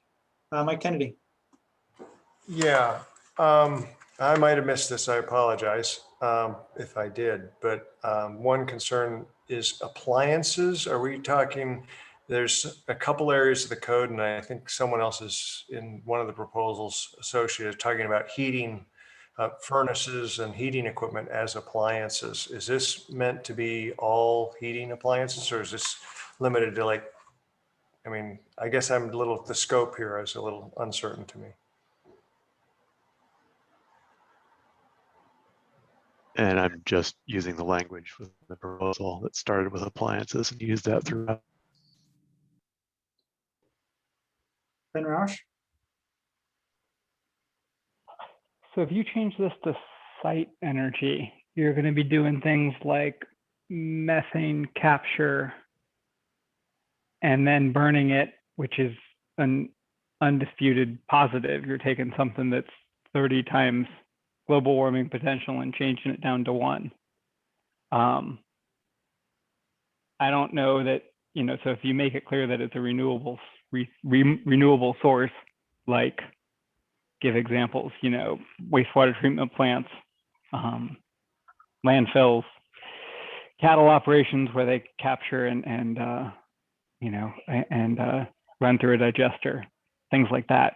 And this is a good thing because you're not releasing methane. I don't know, but beyond that, you'd have to put a lot of limit on this, right? Yep. Okay. Gary?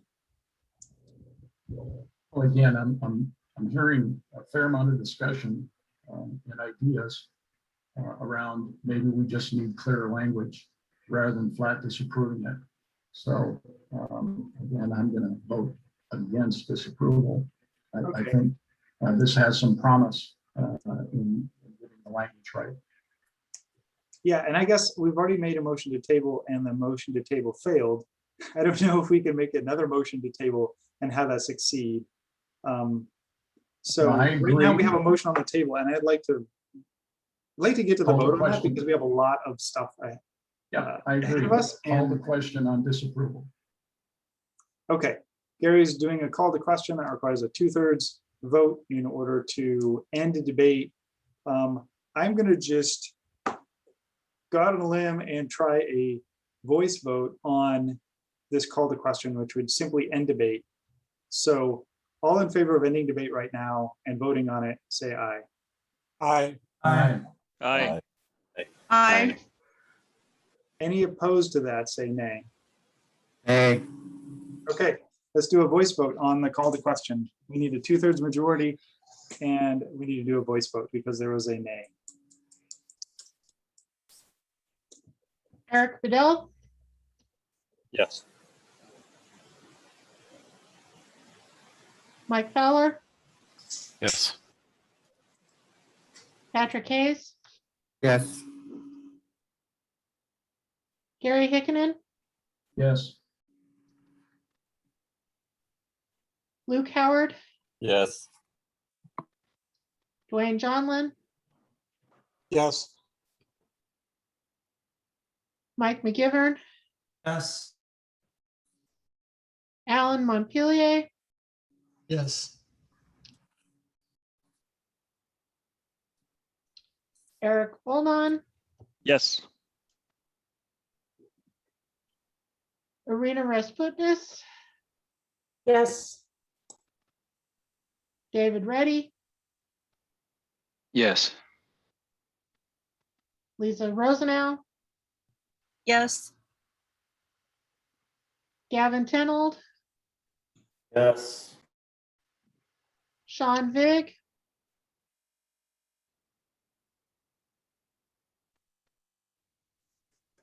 Amy Wheelis, No.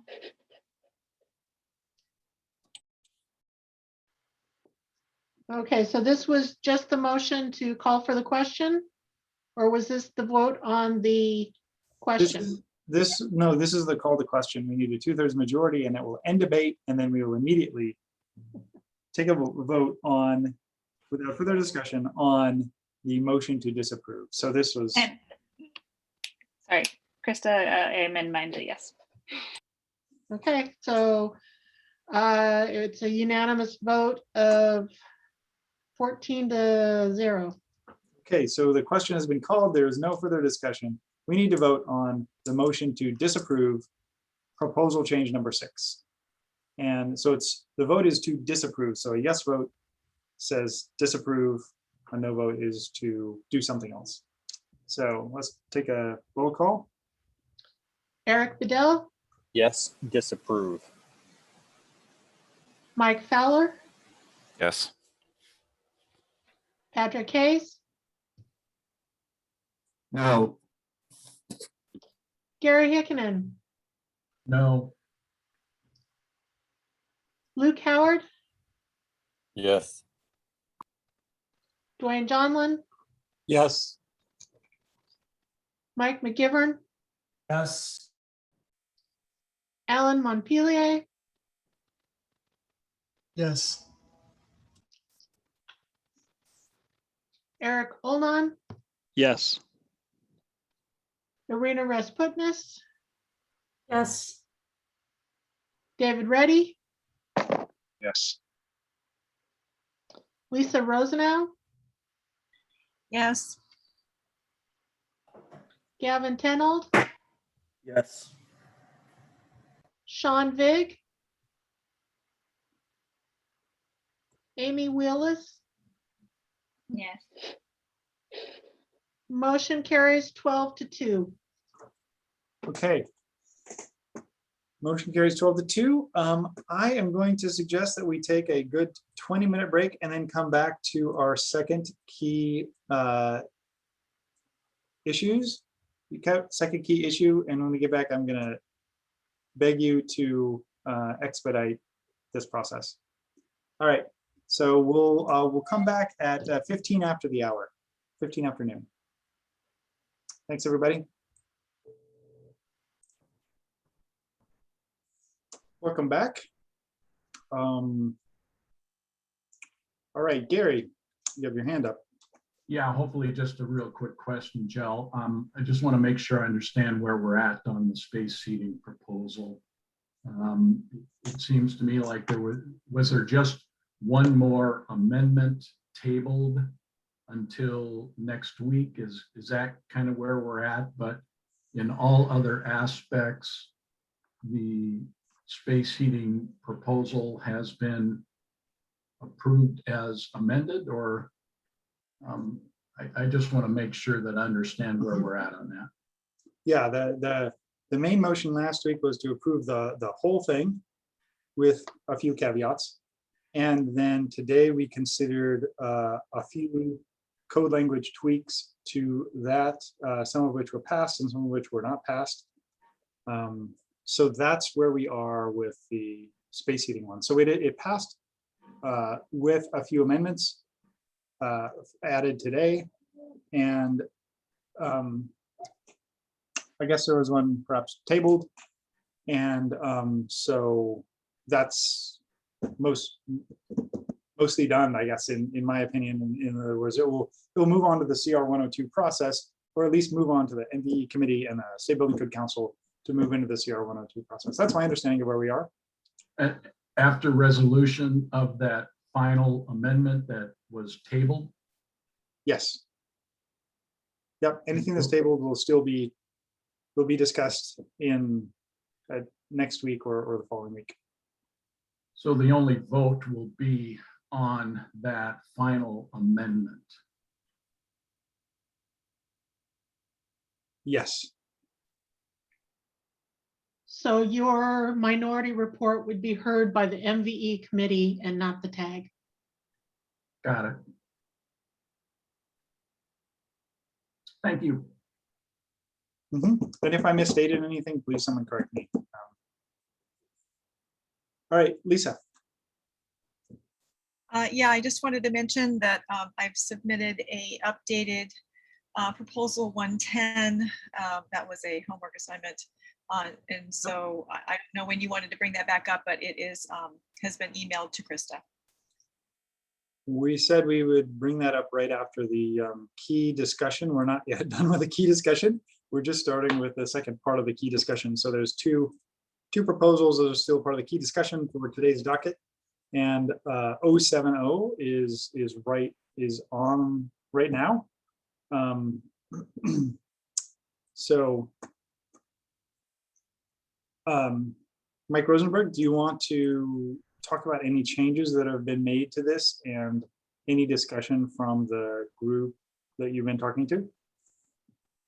Sure. So we had, I think, 4 meetings of an interested group to discuss this. And actually ended up, when I was looking at it today, I realized there's just not that many changes that we came to consensus on. I would say characterize it as there was definitely not unanimous consent on almost any of the questions that we raised, but strong support on all the things that we ended up changing. And I think in general for the proposal as a whole, although there are bits and pieces that some folks objected to, and I'm sure they'll want to talk about it today. But let's go over, I made the changes since the original proposal in track changes. The first one was just to change the virtual power purchase agreement terminology to a renewable power purchase agreement, and to also make sure that the recs associated with that are applied to the owner. So go down. Next red section.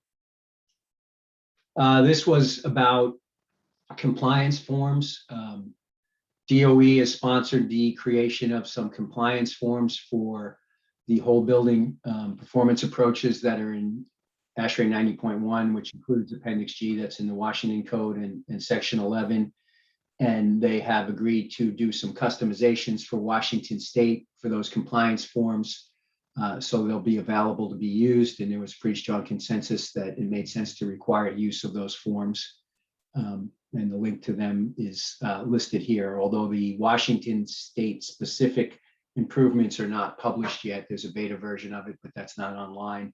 There are Seattle specific improvements published. The Washington one should be out in September. So move down. There's a couple of places, the next one where the term AHJ was changed to code official, because that's the terminology used in the Washington Code. This next section is probably what we spent the most time on, which was getting credit for offsite renewable energy. And the first thing is a note that I put up here in the box. There was pretty strong consensus that if the other proposal that updates renewable energy goes through, this entire section on offsite renewable energy would be better placed there. So basically, in the note, I'm just saying that instead of being C7 407.3.2, we would change it to C407, C411.3, and then change the subsequent numbering. But that, is dependent on that other proposal going through. I think it was submitted by Mark Frankel. I think that's the proposal I'm referring to. Okay, so then some of the changes in this section, there's a requirement that renewable energy certificates have to be retired on behalf of the building owner for a period of not less than 15 years and submitted to the code official as part of the permit application. I think there was pretty strong consensus that that was important, although we did have one member that was interested in having these submitted to the commissioning agent instead of the code official, but the rest of the group didn't think that that was appropriate. For the types of, the next one, the types of renewable systems that are credited, there was discussion about whether or not they needed to be located in Washington State, and that was considered, but what we ended up with was connected to the Western Interconnection. That's the grid that serves Washington State, made more sense. The first part where we crossed out the date is just because it didn't need to be up here, because the reference to the beginning of operations of the system is in the table below that we'll look at in a minute. So that's why that was crossed out. Go down to the table. And originally we had talked about having different discounted rates for offsite renewables depending on when they go into effect. So new generation is worth more than existing generation. And we had originally made that based on January 21st of 2022, first of next year, but there was some discussion that it probably made more sense to, instead of a specific date, to make it, after or before submission of the initial permit application. So those are the changes there. At the last one in the row, it's also changing from virtual to renewable power purchase agreement. I will bring up that there was some pretty strong discussion about crediting green tariffs. And that's similar to the discussion that we just had, or some of the issues were similar to the discussion that we just had about renewable natural gas. Currently, the utilities that allow, well, there was some disagreement whether green tariffs should be allowed for credit at all. But then even all those that thought they should wanted to have a long-term commitment for that. So we had discussed having something in there about a 15-year contract. But it turns out that none of the utilities that provide green tariffs have anything like that. It's all an opt-out at any time approach right now. So it just didn't seem, the consensus of the group was that a green tariff, purchasing electricity for a higher price that's from renewable resources should not be credited in this. So it didn't end up in the change. This section struck about renewable energy certificates is just because it's put into an earlier section. So no real change there. And that's the last change, but there's also something to note is that the factors that are in these tables will likely need to be reviewed as the TAG continues their work. So for instance, the space heating proposal that just passed, if that goes through, since it went through, we probably want to make some changes to these targets, the BPFs and the site energy targets based on that. I'm not sure where the water heating heat pump requirement sits right now, but if that goes through, we probably want to make changes there as well. And then to capture the change in emissions rate from electricity.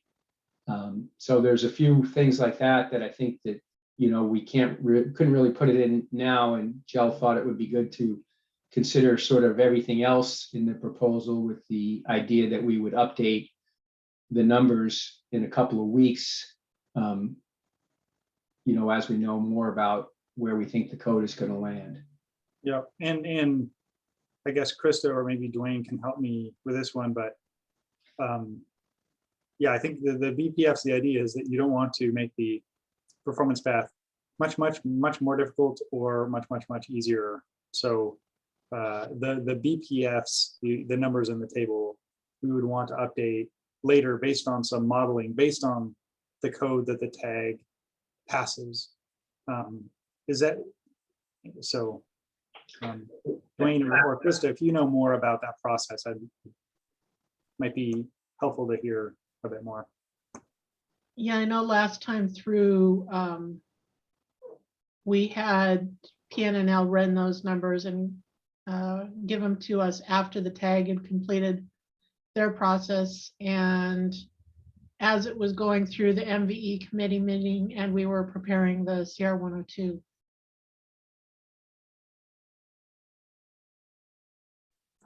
Mike Baranik? Yeah, since we're talking about BPF, I just wanted to go on the record that I strongly would propose not to reduce the school's BPF at 0.36. It's the lowest in the table already, and we're finding it's challenging to hit that number. So I strongly recommend not reducing that one when the time comes. Okay, thanks. I guess, how shall we consider this proposal? There's some big ideas in here. I think the BPF table we could, I don't know the right process for that, but we might want to consider that separately and later. But, or we might want to pass the BPF table as written with the notion that we will consider it again later.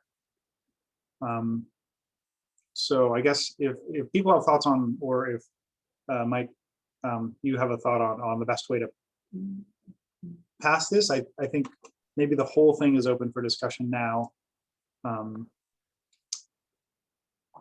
Gary, Mike Rosenberg, I guess.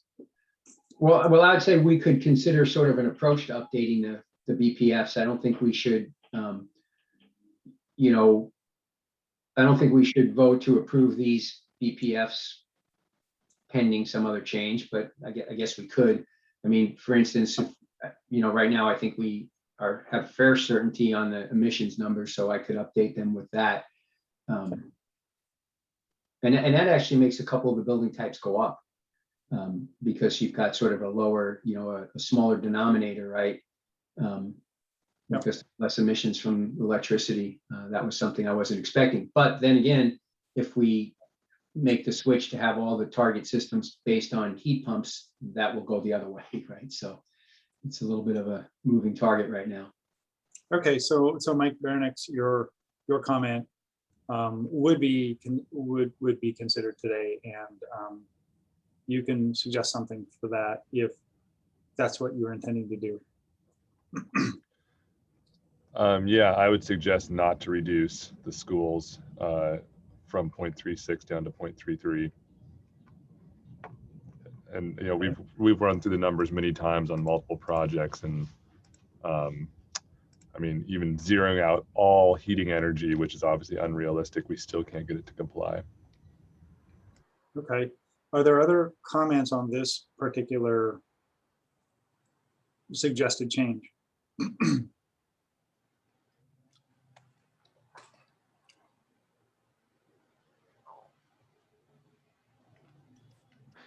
Okay, David Reddy.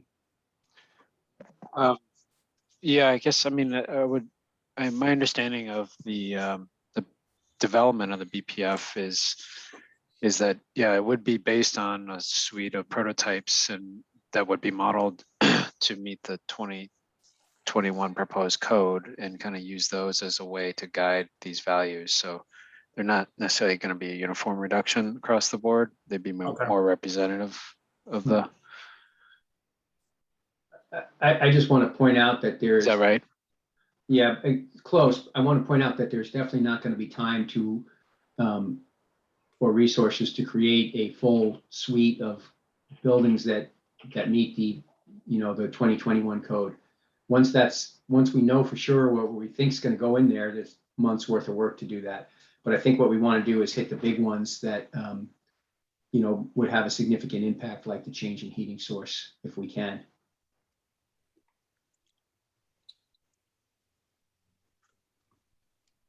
So I guess what Mike Baranik is suggesting is that the schools get, whenever that modeling happens, the schools get no more stringent than they are now. That's kind of what I'm interpreting. Or rather, no more stringent than the rest of the code would make them according to the BPS. And that's a complicated thing to say.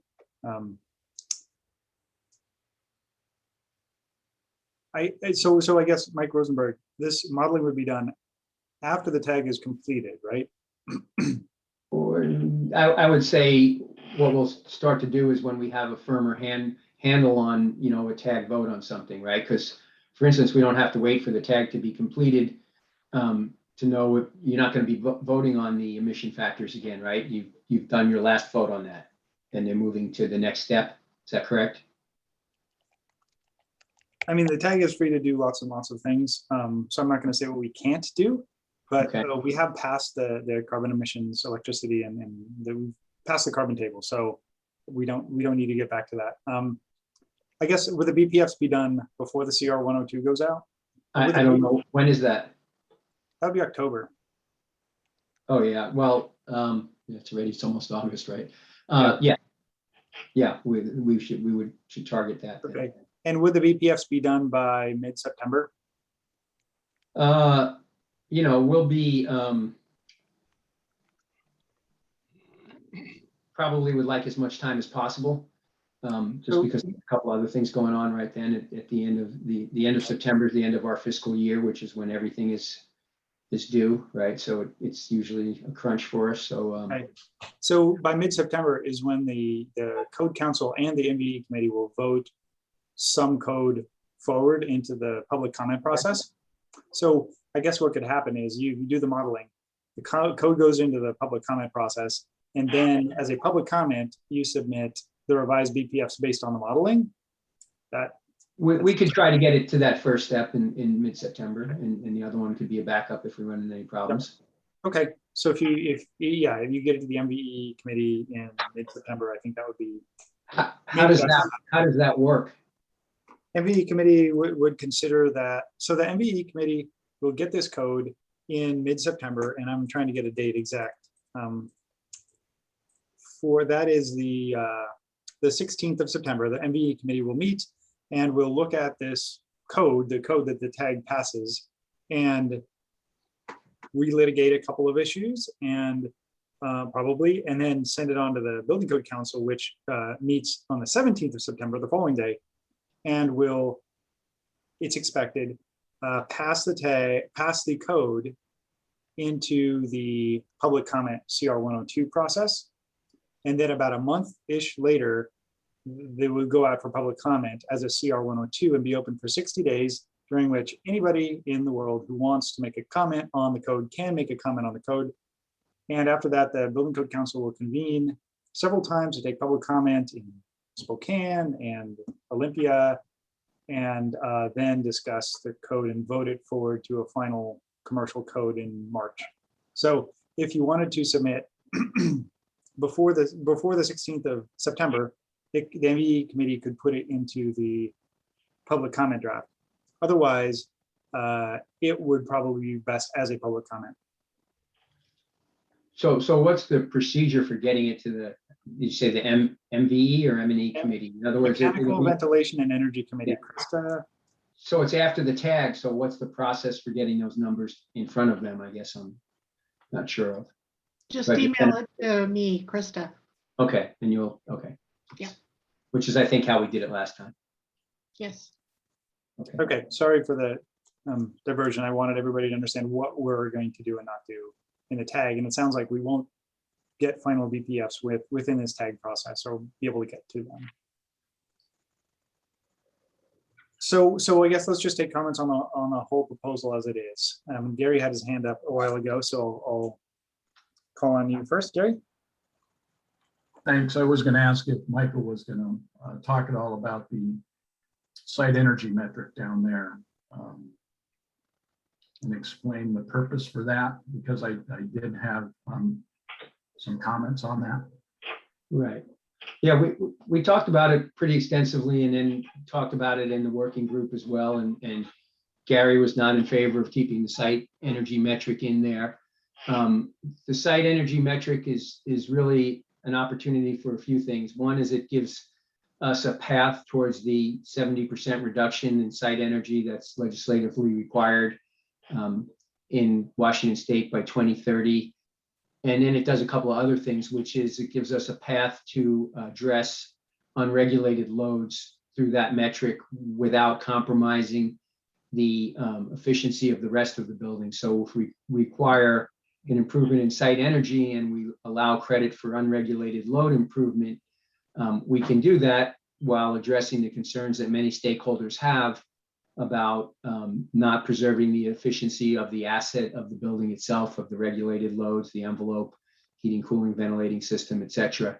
And then it also gives us an opportunity to incent the use of renewable energy, both on-site and off-site, without compromising the efficiency of the building as well. So those are really the three main reasons for adding the second site metric. Thanks, Michael. I guess my comments were, and I will reconfirm that using site energy does not fairly evaluate, in my mind, does not fairly evaluate the different energy sources, specifically electricity and natural gas.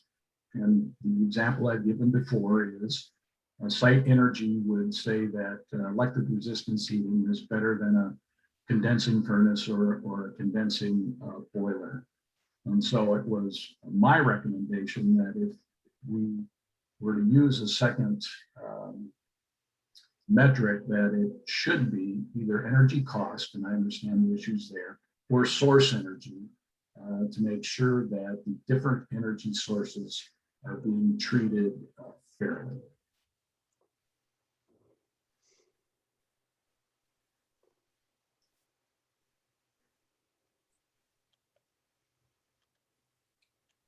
David, ready? Similar to the BPFs, so is it also assumed that the site energy target table would be updated as part of your evaluation, Mike? Actually not the way we did the calculated the site energy. So the way that worked is we looked at where the 2018 code was and where we needed to be in, if you go up to the original, the very front, that chart that's on there, the color graph, looked at where we needed to be in 2030 to meet the 70% reduction, and took 4 equal steps to get there. And that doesn't mean we have to do the same in the next 3 steps, but that's how we established the first step. So that number would not change if we stuck with this approach.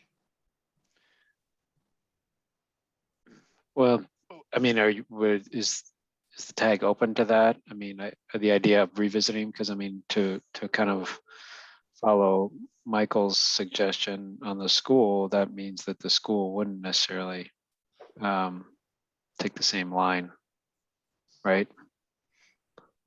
You know, there's a number of ways we can do it. This was the one that had the most support. I'm open to other approaches. I guess all I would ask is if we approved it, that we could revisit those targets as well. The understanding that those targets would be kind of revisited as part of the overall analysis effort. Yeah, if I have a clear direction on what you want those targets to be. So for instance, we could just make them based on the 2021 code to the best that we have knowledge of, you know, make the changes that we can implement, and same thing as we do with the BPFs. We did that last time, but we also added a couple of percent, I think a 3% decrease to address things that we weren't sure of, or that there just wasn't the time to, you know, to do the modeling. Like I said, it would take months for us to do the complete modeling of the 2021 code, and at some point we probably will do it, but it'll probably be a couple of years down the line. So what we did last time is we caught, you know, 80%, most of the big things, and then we took another, I think it was 3%, if I remember correctly. And we can do the same thing with this, with the BPFs. We can do it with the site energy, you know, or we can stick with the approach we have now, where we just go 4 equal steps. That's really, I suppose maybe the modeling one might make more sense. I guess, David Reddy, is your question about the 2021 values or the long-term future values? The future one, I suppose is also questionable because I mean, it's not necessarily every building is taking the same steps proportionally. At least that's how it was interpreted in the study that was done to evaluate the progress. So, but then even just within steps that, you know, the reduction, the site energy targets congruent with where the code, you know, is what the code is doing in different provisions, because there's some provisions that affect, say, only one building type, for example, and not all the other ones. So I guess I want to be clear that what we're voting on today is just the 2021 values. I don't think we're going to vote on, you know, the tag today is not considering the future values beyond 2021. yeah, all I'm asking for is, I guess, the understanding that they could be, you know, once the analysis results are done, and we can kind of slice and dice it a few ways that we could revisit those site energy targets.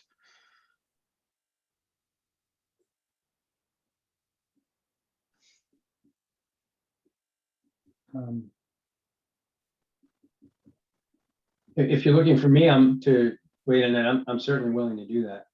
I mean, it's not any more work, you know, we have to do it for the BPFs. It's just whether or not, you know, if that's what people think the right approach is, then I can certainly do that. Michael Barnick. Yeah, so sticking with the site energy piece, I mean, I like the idea of trying to get something like this into the code. I guess my one concern, or a few concerns, is some buildings may have, say, mini data centers in them. So do we need any sort of exemptions for, or are we allowed to pull that, you know, energy consumption out of the calculation? And then number two is, you know, unregulated loads are difficult to quantify and estimate in general. So I could see modelers perhaps underestimating those values to try to comply with this target. Because it uses a reference building approach, the baseline will assume the same unregulated loads unless you make a specific improvement to them, right? So I guess you could underestimate. Yeah, that could have an impact. You're right. If they severely underestimated them. Yeah, because your percent savings would go up, right? If your unregulated lower. So that's the one concern I do have with this. Yeah, I mean, we deal with the same thing with regulated loads as well. You know, if you have assume your lighting system runs less often than normal use, then you're not going to be penalized so much by a lighting system that is not as efficient. Or if you've got a heating system that's not as efficient and you set your temperature set points lower, you know, then you're not going to be penalized. So those are all the things that can happen, you know, in a modeling path. And there needs to be some QC review of it, or that, or, you know, in order to prevent that kind of gaming. And it's the same thing with the unregulated loads. Thanks. And I guess as you speak, if you're directing a question at Mike Rosenberg, great. Otherwise, we're just going to go through the people in order of who raised their hand. So, sorry. I thought it was. No, I think there was a question directed at you, so you responded, which is fine. Lisa? Yeah, just a procedure question for the vote today. Are we discussing voting on the entire proposal, you know, approving it in a similar manner as the heat pump space heating proposal, with the assignment that the proponent address other details and bring them back to either the TAG or the MDE? I'm just trying to understand procedurally what we're discussing. The TAG can make motions like that if you want. So you're free to make a motion that says we approve this without reservation, or a motion to approve it with these three considerations to be vetted further. the tag is free to do, people can make motions for whatever they want. So Lisa, you could do that. Okay, Eric? Or go that ahead. was in response to that. Yeah, that was, thank you. That was in response to Michael Baranick's, comment about a particular detail. That I think that's what I'm wondering is, can we just go ahead and, make a motion to accept it, except for particular details, and then have those be revisited. So I would be in favor of that after the discussion. Okay, great. Eric? I think, Michael, you brought this up, Michael Baranick, related to data centers and small data centers, which could drive up uses. But it feels like in the schools aspect also that, some schools have laboratories or really high dense spaces that can drive energy use, which I can see why you're not able to hit the 0.36 in some locations or some schools. Maybe there's an exception there also. Is that a question to? No, it's just more of a comment. I think it was Michael who actually brought that up. Was it Michael who brought the 0.36 up, that we can't even get the 0.36 up now? Yeah. Yeah. Go ahead, Michael Baranick. Oh yeah, sorry, I actually had my hand up for another item, but yeah, I completely agree. I mean, every building's unique, but it'd probably be too difficult to break, say, schools out into elementary, middle, high school. So we have to categorize them some way, which I think is what is being done here. But yeah, I appreciate that comment. I do have a comment regarding table 407321, which is the renewable energy factors. And David Reddy and I were talking about this earlier today. Is there some way to incentivize the use of on-site renewables? And I see that it already is incentivized from a renewable energy factor of 1 versus 0.95, but we were talking about, I think the table is a little further up. Sorry, if you want to scroll up a little bit, Krista. Yes, this table right here. So in order to try to incentivize on-site versus off-site more, I had a thought of reducing the renewable energy factors for off-site down to some other number, maybe 50%, until you prove that you've maximized your on-site potential. And then you can rely on the higher renewable energy factor of 0.95. So it was just a thought. If Michael Rosenberg wants to respond to that. Thank you. Yeah, so I'll respond in that.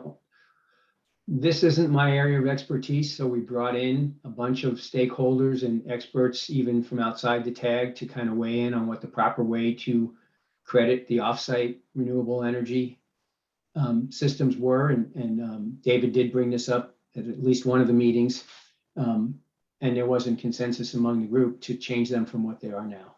So. Yeah, well, I would clarify. I don't think I put forth the idea that Michael suggested, which is you can use these factors after you've maxed out your on-site potential. And the on-site potential is, that's hard to codify. That I don't know. It was just an idea, and it seemed like a good direction to. It made sense to me.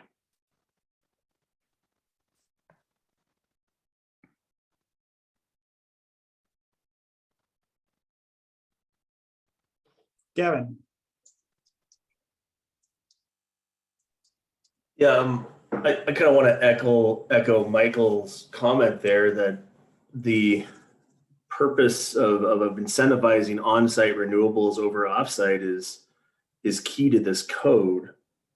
And I'm surprised. I'm sorry I missed your second breakout meeting, Michael, but I'm surprised to see that we're now incentivizing off-site renewables in Southern California, Arizona. I was really disheartened to see the state of Washington offsite renewables deleted. And I'm wondering if anyone that attended that second meeting can kind of articulate why that was, why that incentivization of keeping these renewables, these offsite renewables closer to the building sites is no longer part of the proposal. Mike Rosenberg, do you want to respond, or does somebody else who was at that meeting want to respond? If somebody else has more expertise in this area, it would be better. I can give it a try if nobody else can or wants to. My recollection from the meeting was that the Western Interconnect includes other states that do have some of these options more widely available in the market.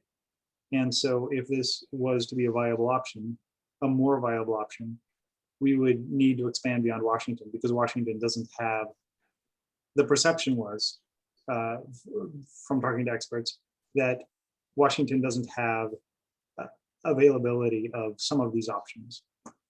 That's my recollection.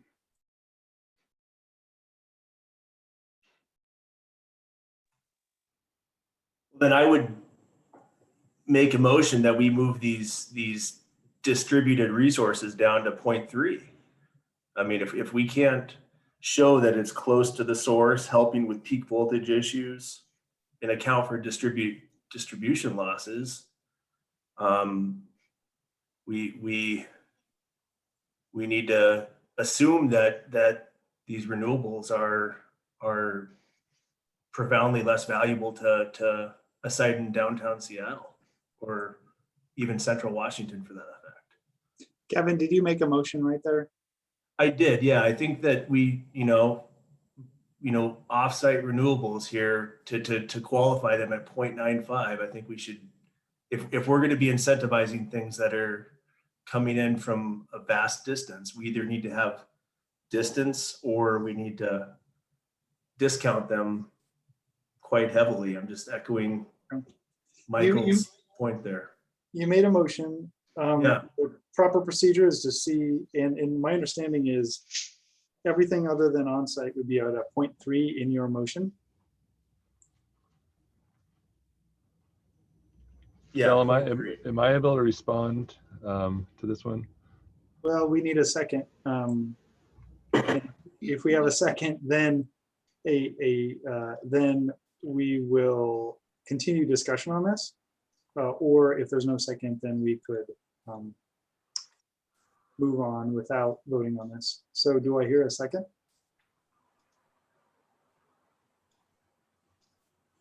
I'm assuming that Gavin's alternate can't make a second. Yes, Gavin's alternate cannot second, as far as I know. Okay, I think the motion dies due to a lack of second. I didn't hear anybody offer a second. So let's put it back the way it was and continue discussion. Mike Kennedy. Yeah, I guess I had one specific comment, which was on the modular qualifications, which is down at item 8 on the next screen. No, maybe it's further down than that. Oh, no, maybe it's at the top. Sorry, page 2. So, and I had a real problem with the item B, where the modeler to do this for C407 submittal has to have had at least 5 projects following 90.1 approved by an AHJ. So to do a submittal, you have to have done 5 of them. And it just, and within the last 3 years, and it seems like there's a number of modelers that are out there that aren't primarily doing code modeling, that are completely capable of doing this kind of work. And the only way, well, I'm not even sure that there's a technical way to meet the language of the sentence, but as you know, you'd pretty much have to be part of a big firm, I guess. I'm not sure how you do that. Anyway, I think we should strike B completely. If you qualify with the BEMP or the BESA, that should be adequate. I agree with Mike that we don't need that. I mean, this whole modeling business is so difficult that you're not going to have unqualified people doing it. Okay. Thanks, Patrick. I'm not sure I agree with that. Does anybody else want to talk about this particular issue? Use your emoticons or whatever, your reactions. Do you think that the idea of striking B is a good idea? I see. I can't tell what that Michael Baranik's face is, if it's a happy face or a That was the most unhappy face I could find. okay, good. Yeah, there's also a crying guy, I think there too. But I can't tell if it's crying with joy or whatever. Okay, so there's mostly, I saw support. I only saw, Michael Baranik was the only person that I saw that reacted negatively to that. So that seems like generally people are for that. So when a motion comes forward, we could decide the motion could include this or not include this, but why don't we strike it right now? Because it seems like there's general consensus around that. Not consensus, but general agreement there. I have Gavin talked, Mike Kennedy talked. Mike Kennedy, did you have more to say or? Well, I did have, I was slow in taking down my hand. I did want to also, I guess, comment that there are a number, and I don't know about in terms of this tag, but you know, generally, I'm not sure we want this path to be easy. And I think you should have to model at least a prescriptively compliant building and even beyond to be able to satisfy the BPF factors. That's my own opinion. So, and I realize this is a really tall order to get something that's fair because you've got so many different cases that you could be looking at. But I think we need to be careful about making things too easy. So. Okay, was there a code language change or like a No, section this you're is just trying to- related to the idea of negotiating the BPF factors and making it easier for schools and whatnot. And I just think we need to be really careful there about making those changes. I mean, we've already talked about that, you know, people can game the system, you know, by running down their loads potentially. And so there's a lot of issues that not sure we want to give the benefit of the doubt to the modelers here, always. Anyway. Okay. Thanks, Mike. We had Mike McGivern in, it's the Mike hour here at TAG. Mike McGivern was hoping Mike Rosenberg would tell us how something was derived. Yeah, that sentence B, where did that come from? Where did what come from? The energy modeler? The 5-year or 5-project modeling following any ASHRAE standard 90.1. This came from some work we're doing. I mentioned those compliance forms earlier. In addition to the compliance forms, there's a reviewer manual. And then there's also a section that talks about, develops a scope of work for building officials to hire third-party model reviewers for those jurisdictions that don't have the expertise in-house. And these come out of the requirements, the recommended requirements for the modelers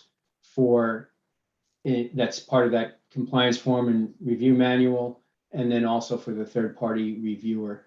And there was, I'll point out a couple of things. One of the things that got changed is instead of just the modeler having to be have these qualifications, it's the modeler in responsible charge. So another modeler can do it as long as somebody with the experience is overseeing them. And then there was also discussion about making it less than 5 projects and more than 3 years. And I would prefer doing something like that rather than taking it out. It's a pretty complex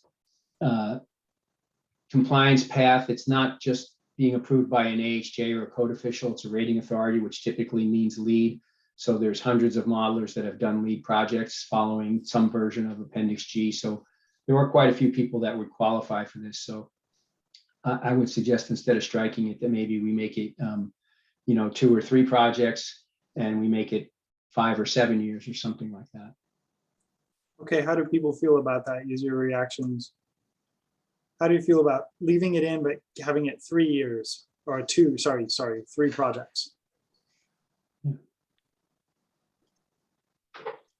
Can I ask a clarification? How is that verified? You create a CV of models and present that to the code official, or what are we talking about to document that? Submit that experience with the project submission. So it's, if you just bullet point listed 3 projects or whatever we're talking about in the year that they were done, that's sufficient? I think so. I'm kind of on board with this because it's a couple years out when this goes into effect. And as you know, David, the Appendix G method is so dramatically different from what we've done before that really need some, you can't just reliably do it on the first time out of the gate. Yeah, I mean, in principle, I'm okay with it. It's just if it's a very extreme burden to qualify that, to your code official, like you got to go out and get third-party references or what. That's where I get just concerned on what the expectation on documenting that was.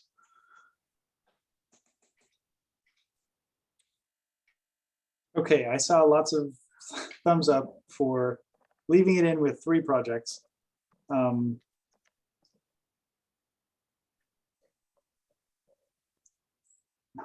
So basically, only someone that goes and does 3 lead projects will be able to do code modeling here? Is that what we're saying? So you have to be working somewhere where you get lead projects before you can do code modeling? No, our current code already C407. requires Appendix G, right? Yeah. The one that we're in current right code. now. So you just have to do energy modeling for anything in Washington State now, and you're good. But you can't do it because you won't have 3 projects in. This goes into effect 2 years from now. Right, but in 2 years, it's still, it seems like a catch-22 to me. And it seems like it's definitely making it so modeling becomes a large company thing. I agree with Mike. I mean, if you think about the fact that once this code goes into effect, then how is a new firm going to start doing this? Like your defense, Dwayne, is based on a firm that already exists is going to go out and do 3 energy models before this code goes into effect. But in the future, I think it's a challenge, and it's going to make this more of a niche thing that's dominated by firms that have been doing it for a long time. And this is Mike Baranick. Sorry to jump in here. My recommendation is we just have the energy analysts meet one of the following qualifications, so they can either get certification or have modeling experience. Okay. Just to expedite this, as Lisa suggested earlier, we could pass or not pass this, vote on this, and put a group together to litigate this particular issue and come up with language that is satisfactory, and vote on that separately. I feel like we could spend a lot of time on here. And this is, I think, an important but minor part of the overall proposal. So I'll suggest that whoever makes a motion to approve or disapprove this, well, approve this, then suggest that this, 9B goes back to the proponent to convene a group of interested parties to revise the language. And hopefully that would move us on. Does that seem like a good idea? So moved. Okay, Dwayne is so moved to do something.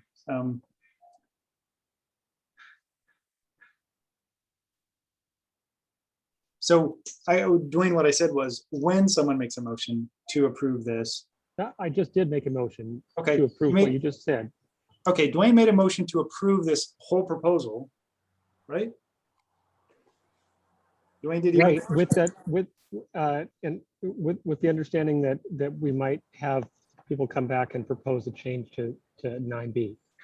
Okay, so Dwayne made a motion to approve the whole thing as written, not just this one energy modeling part, with the desire that for the need for a group to be convened and to come back on this particular part. So that's a motion. Do we have a second? I would ask that we just not say 9B, but 9 altogether. Okay, 9 altogether. We have a motion. Is there a second? Second. Okay, we have a motion and a second. We can now continue to discuss this, but we have a motion on the table, and right now, section 9 is the only part of this that we're asking the proponent to revise. So I have on the list Mike Bernick, but as next. But you could go later if you'd rather. No, thanks, Jill. I just wanted to clarify that I am a proponent of having the higher, what are they called? Renewable energy factors for offsite. So the 0.95 is fine for me. I don't think we should reduce it to 0.3 or whatever it was mentioned, just because I think we should encourage, say, things like community solar.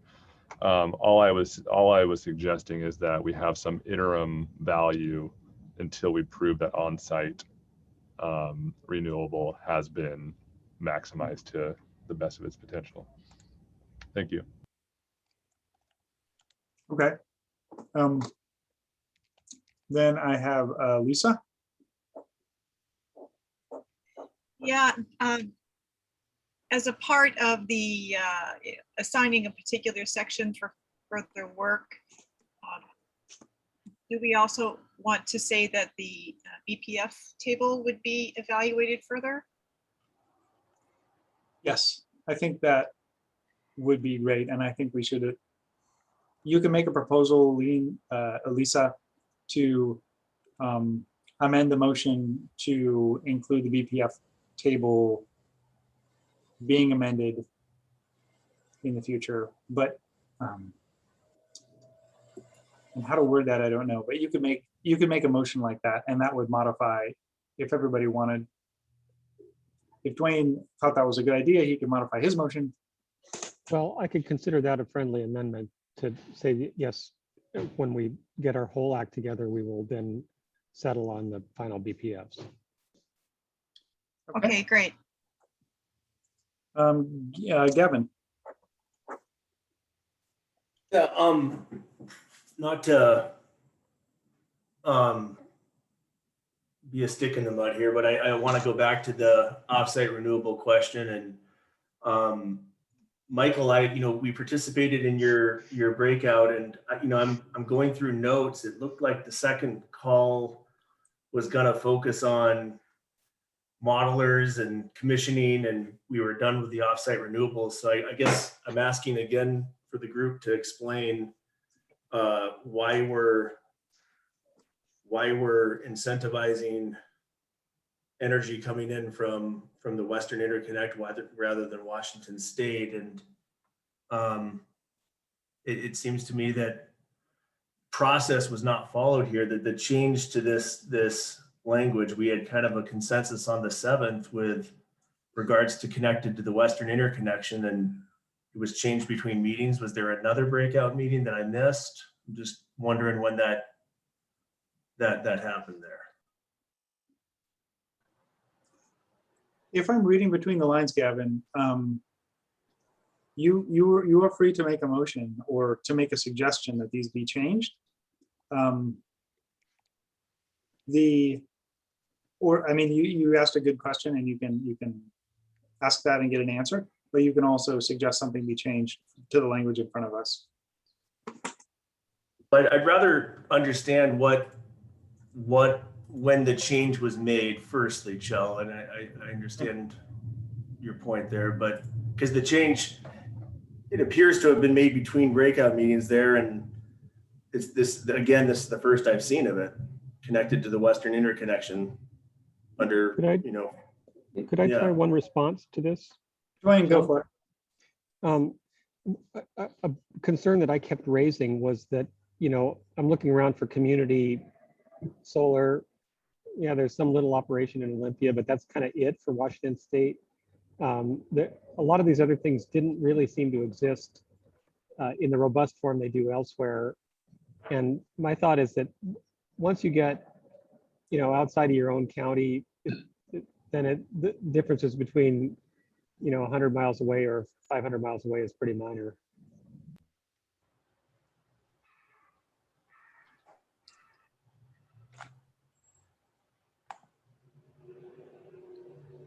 Mike Rosenberg. Yeah, I'll just comment, Gavin, or try to respond. I don't recall why it first came up again, but I did send out revisions in intermediate versions of this document to everybody that was on the working group before each of the, like I said, I think we had 4 meetings. And I sent out the most up-to-date version of it. So as soon as that got added, it went in there. It wasn't a change that was made just before this meeting. And originally, it didn't say anything about location, right? It said, the original submittal didn't. After the first working group meeting, we added within the state of Washington. And then I believe after the second meeting, we added this, changed the state of Washington to connected to the Western Interconnection.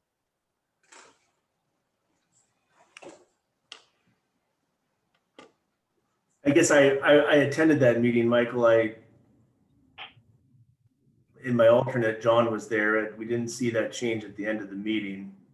We see it coming in the second, third meeting. Why don't The you make iteration a, that went up there. why don't you propose an amendment? Yeah, guys, I would amend that we need to connect this to the state of Washington, not the Western Interconnection. I would make a motion. Okay, a motion to amend the motion and change connected to the Western Interconnection to in Washington, or shall be installed in Washington or something like that. Is that your motion, Gavin? Yeah, that's my motion. We'll keep the renewable energy factors as shown, but connect to renewable energy offsite in the state of Washington. Is there a second for Gavin's motion? Second is David.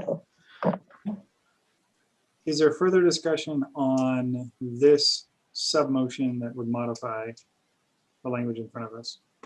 Is that the state of Washington or Washington, DC? Good point.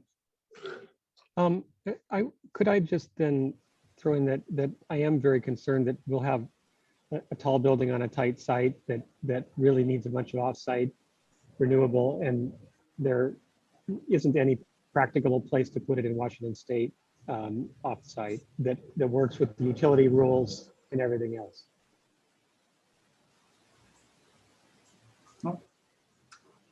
Is there further discussion on this sub-motion? I agree with Dwayne. I mean, the grid's the grid. I have on-site renewable in California. I am $1,800 credit. I have no idea where that electricity is going, but it's going somewhere. Thanks, Patrick. Amy? Yeah, I mean, I take Gavin's point that I think we would prefer to incentivize in the state of Washington these systems, but I think ultimately I think I agree with Dwayne that it's going to be challenging. It's also not quite consistent with some of our other state policy where we allow out-of-state renewables and even the carbon emission calculation for this code. Okay, we have a motion on the table. We have a second for it. Further discussion? Gavin and Dwayne, you have your hands up. Gavin? Yeah, I just want to comment on Patrick there. The grid is not just the grid when it comes to emergency heat wave events like we experienced over here in Eastern Washington recently. Having distributed resources closer to where the demand is coming from is in the benefit of the entire built environment. And I think that that's part of the conversation here, that though we're not probably by statute obligated to consider. It is something that I would think is in all of our interest. Okay. Could I propose then a possible compromise that I just thought of? And that's that right-hand column you see on the screen. It could be that could be labeled in Washington State, and we could create another column to the right of that with all those values, subtracting 10% or something, and say in the Western Interconnect. So we give a little nudge to our in-state renewables. Maybe that helps, and still give people some way to work this out if that there isn't anything available in the state. Well, we're about So to learn how to do this in Word by watching Krista. Gavin, how do you feel about that? Wayne, would you be able to go 2/10? I feel like 1/10 is just really not the push that in-state renewables deserves, and wondering if 2/10. I think actually a tenth is good, because a tenth is then starts to reflect a little bit of losses for along the path. Wayne, I just installed a bunch of solar here in Spokane, and the resource immediately across the Spokane River, which cost more to install, would be disincentivized only at 1/10 compared to resources out in California. And and this owner is using offsite renewables to qualify a building right across the river. I'm trying to, how do we factor in that distance? It's only 1/10. Okay, so it sounds like Dwayne's idea is. I like the idea, Joe. I really do. Like the idea. Gavin, do you want to withdraw your motion to change it to the state of Washington? Well, could we go where we're going here in the state of Washington and discount in that column that you're about to do there, Krista, 2/10? Well, okay, so you want to modify your motion to, instead of saying shall be connected to Washington in the state of Washington rather than the interconnect, to instead make your motion, revise your motion to be this table thing that we're doing. This table, yeah, I think that I would like to make that adjustment, Joe. Okay. But Krista, you're doing it backwards there.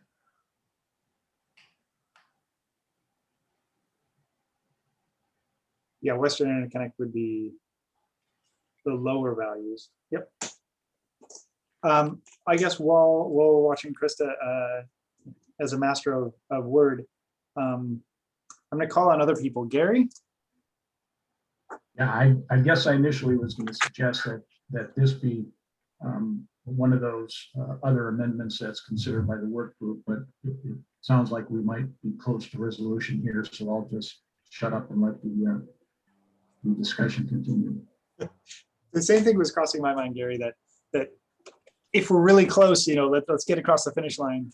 If we're not, let's kick it to a group. So we already are kicking two things to a group, 9B and BPF, according to the main motion. But it.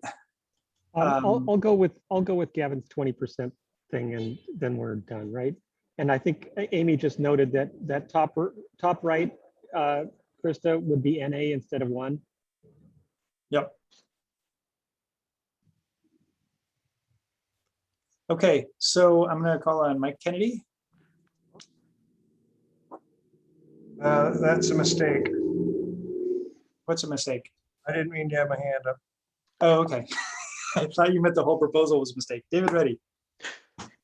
Just to clarify, did I hear earlier that this section was actually going to move to a new section under C411? If another proposal passes, if another, it's a very specific proposal, and I think if that proposal passes, we would then take a fine-tooth comb to this proposal and make sure it all works with moving it to 411. that make Okay. sense? Okay, Mike McGivern.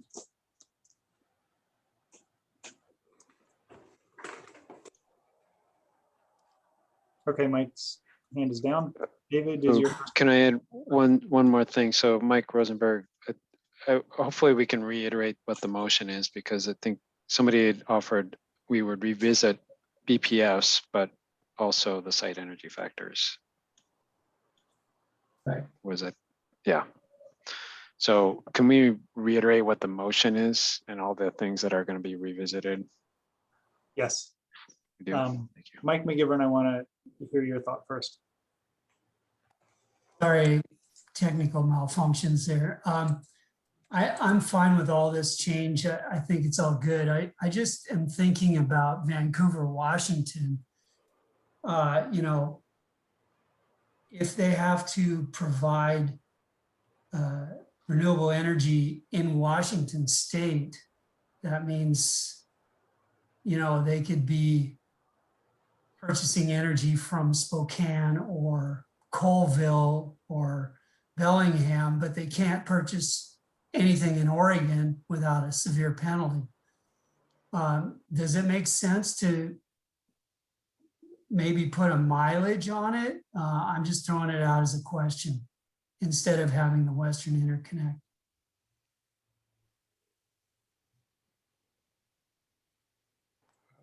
I think ideally this is BPA service territory, but I'm not sure that's a thing. Mike, this is something we struggled with in the breakout group at the first two meetings, and we just couldn't find a language that we felt comfortable with. And I think the consensus was that being too terribly creative with distance and whatnot becomes a problem, if I'm remembering right, Jill. What I recall is that we have, you know, laws that apply to the state of Washington, and they're unique from laws in other states. And so if we wanted to incentivize something, we would incentivize Washington. It's also a, you know, potentially a jobs thing as well. So that's why, one of the reasons why Washington was appeared to be a reasonable area. Mike Fowler? On that note of examples of Vancouver, Washington, and Spokane, and apologies to Krista in advance, but I'm going to make a proposed suggestion to insert a third column that is within the state of Oregon or Idaho and use Dwayne's values of 0.1. And can you give a rationale for that one? Actually, did you make a motion there, Mike? I was attempting to make a motion, yes, to address the comments about Vancouver, Washington couldn't use a Hillsborough, Oregon site that's 10 miles away or 20 miles away. It would be discounted, but it's, and the other example was if somebody put it in versus a system in Yakima that's farther distance away. As a way to sort of blend a compromise on top of a compromise. And you said Oregon and Idaho, or just Oregon? I said Idaho as well. Okay. Second the motion. How about Montana, since they're in kind of the regional pool?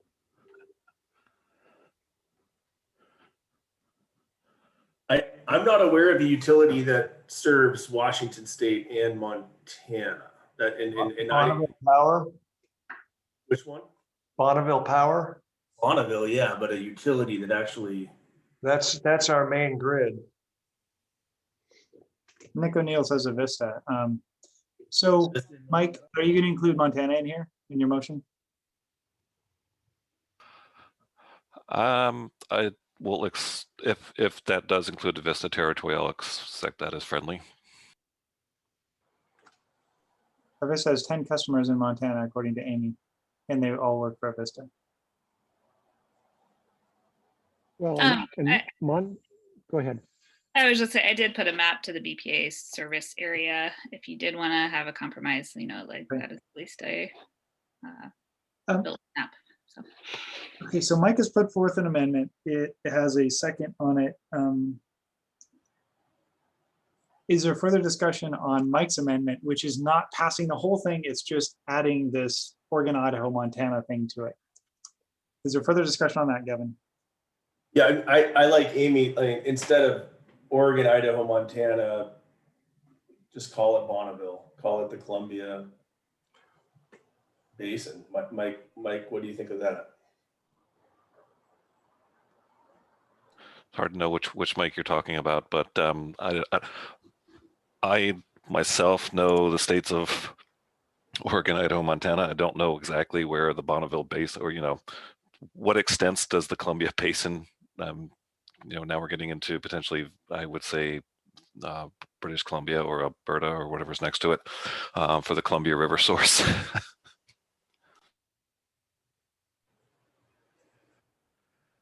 I feel like at some point we're just going to kick this out to another group to figure out if we need to spend more time on it, because Please, no. Let's leave the states, because that way it would be really easy for somebody to just like see which state it was in. That where it might be more challenging for somebody to look up whether this was in EPA territory. We've gone a long ways. Isn't this sophisticated enough now?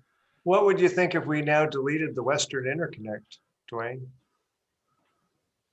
Now let's go. I'd like to take Montana out. If there's only 10 Avista customers, I don't know what Montana is doing in this conversation. Well, Montana is actually just about to develop a really big wind resource to send over to Bellevue, right? Yes, it is. okay, so Gavin made a motion. He had a second. Are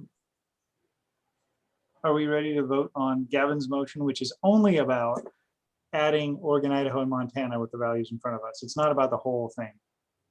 Jill, my motion does not include Montana. I like Oregon. And Okay, the motion does not include Montana. Okay. Any further discussion on adding Oregon and Idaho with the factors below? Okay, I'm going to try and do a voice vote, and if it doesn't pass, then we'll do a roll call vote. All in favor of adding Oregon and Idaho with the factors below, say aye.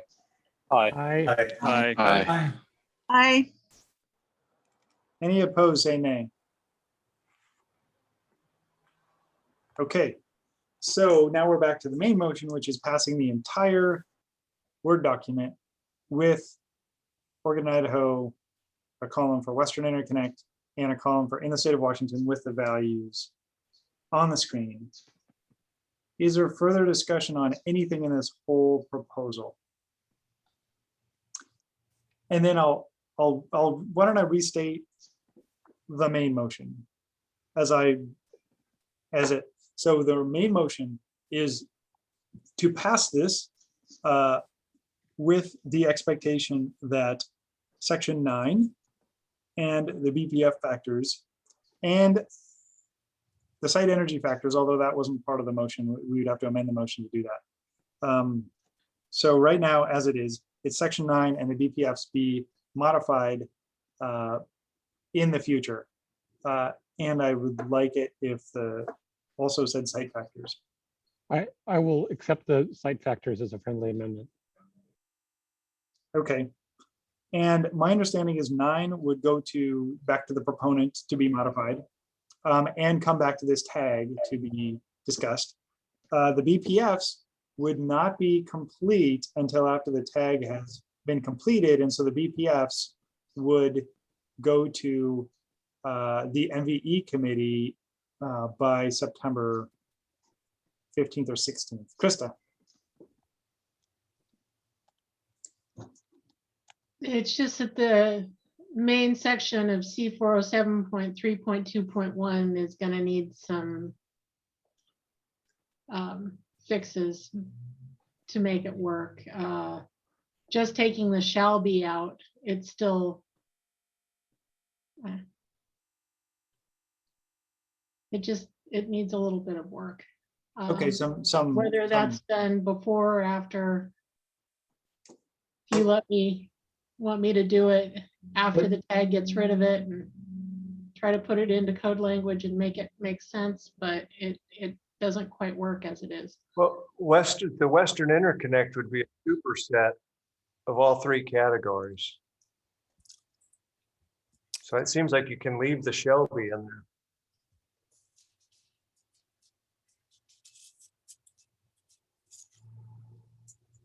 Yeah, I'd buy that. You have thumbs up. Or just delete the whole thing.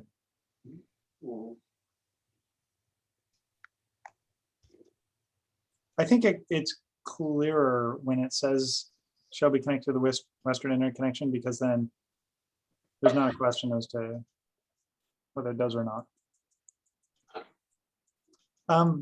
Krista, was that your only question?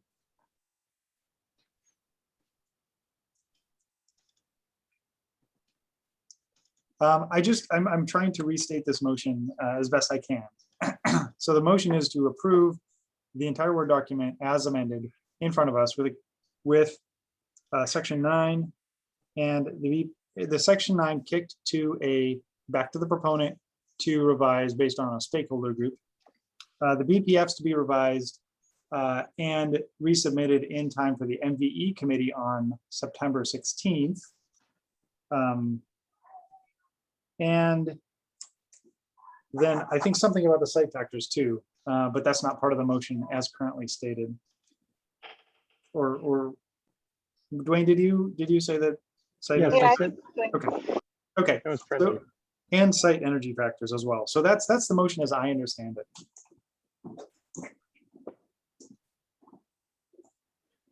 We You've just got it. glance at those parts of the document real quick, Jill? Like, just before we vote? Just peruse? Do you want to do what? Can we just, can the screen just move to those three, section 9, the parts of the document that are going back to the work groups? Yep, section 9 is the energy modeling qualifications. The BPFs are near the bottom, so that's section 9. BPFs are right here, and as amended, 0.36 stayed at 0.36, but other than that, it was as proposed. And the site energy factors are down here.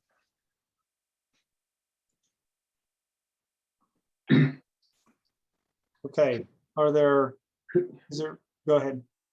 I have a question about that. So you want the two target tables to be updated, but yet we've changed the school BPF to 0.36. So does that mean that you want the school BPF to stay at 0.36 and not be changed at all in regards to the modeling outcomes?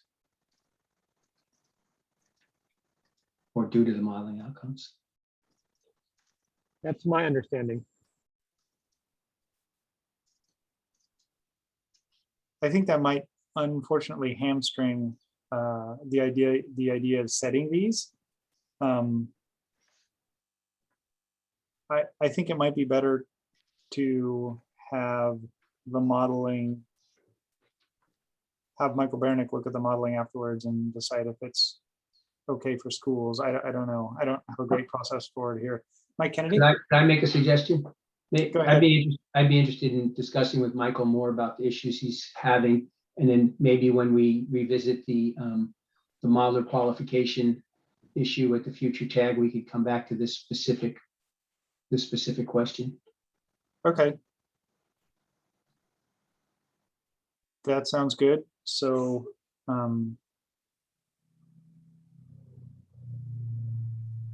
I guess the idea is the motion might be amended to include that I don't know. So I think the motion could be fine as is, except for this goes to the reject pile.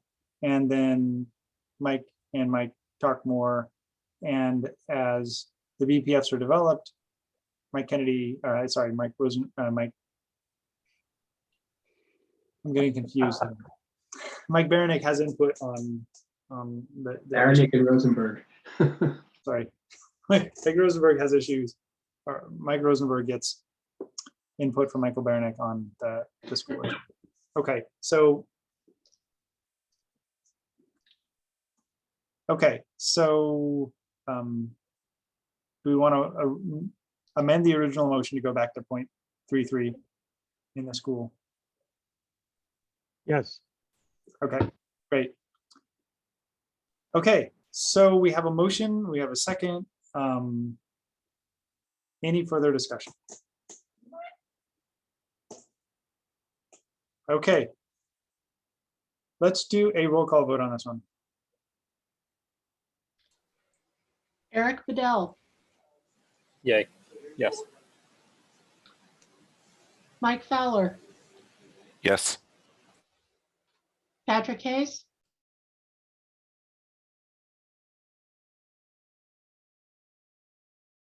Yes. Gary Hickinen, Oh, was that a no, Gary? yes, that was a no. Thank you. Luke Howard, Yes. Dwayne Johnlin, Yes. Mike McGivern, Yes. Alan Montpelier, Yes. Eric Olnon,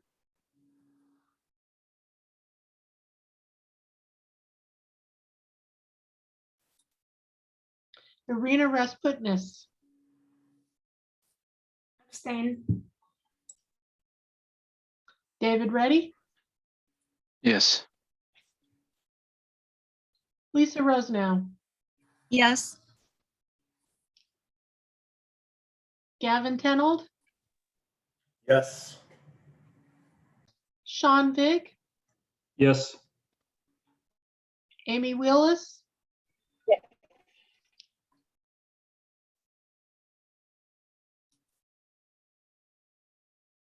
Martin Connor, Michael Curtright, Scott Henderson, Chris Holliday,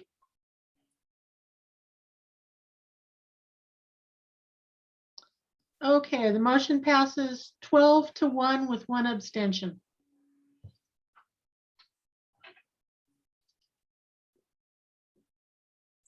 I thank you, Krista. Okay, we are done with our, no, we have one more key issue, which is 117. Mandatory requirements. This is proposed by Mike Bernick.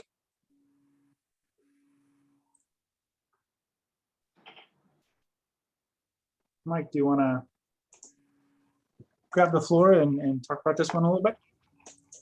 Yeah, no, I actually think this one, I think we can save some time here. I think this could be withdrawn because Michael Rosenberg, correct me if I'm wrong, I think you incorporated this exact same language in the new C407. Is that correct? Yeah, that's right. This is what came out of the interpretation requests and whatnot. So I think they're exactly the same. I looked at them earlier. I don't want to testify to that, but I thought they were not exactly the same. The intent was the same. Yeah, no, Shell, I think we can withdraw this one. Okay.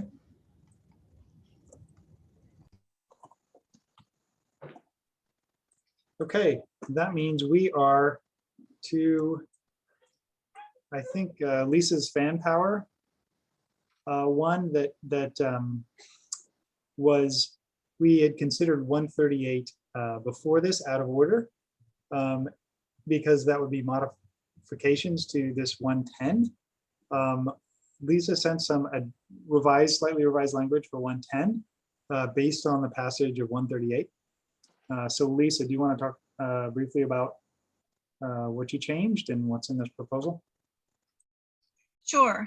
So all the changes are in red, and what I added in there, basically it now states that the calculation in this provision only applies to those systems that do not have at least one fan or a fan array that is 1 kW or larger. So all the smaller systems would all have to comply with this new equation and the 1 watt per CFM criteria.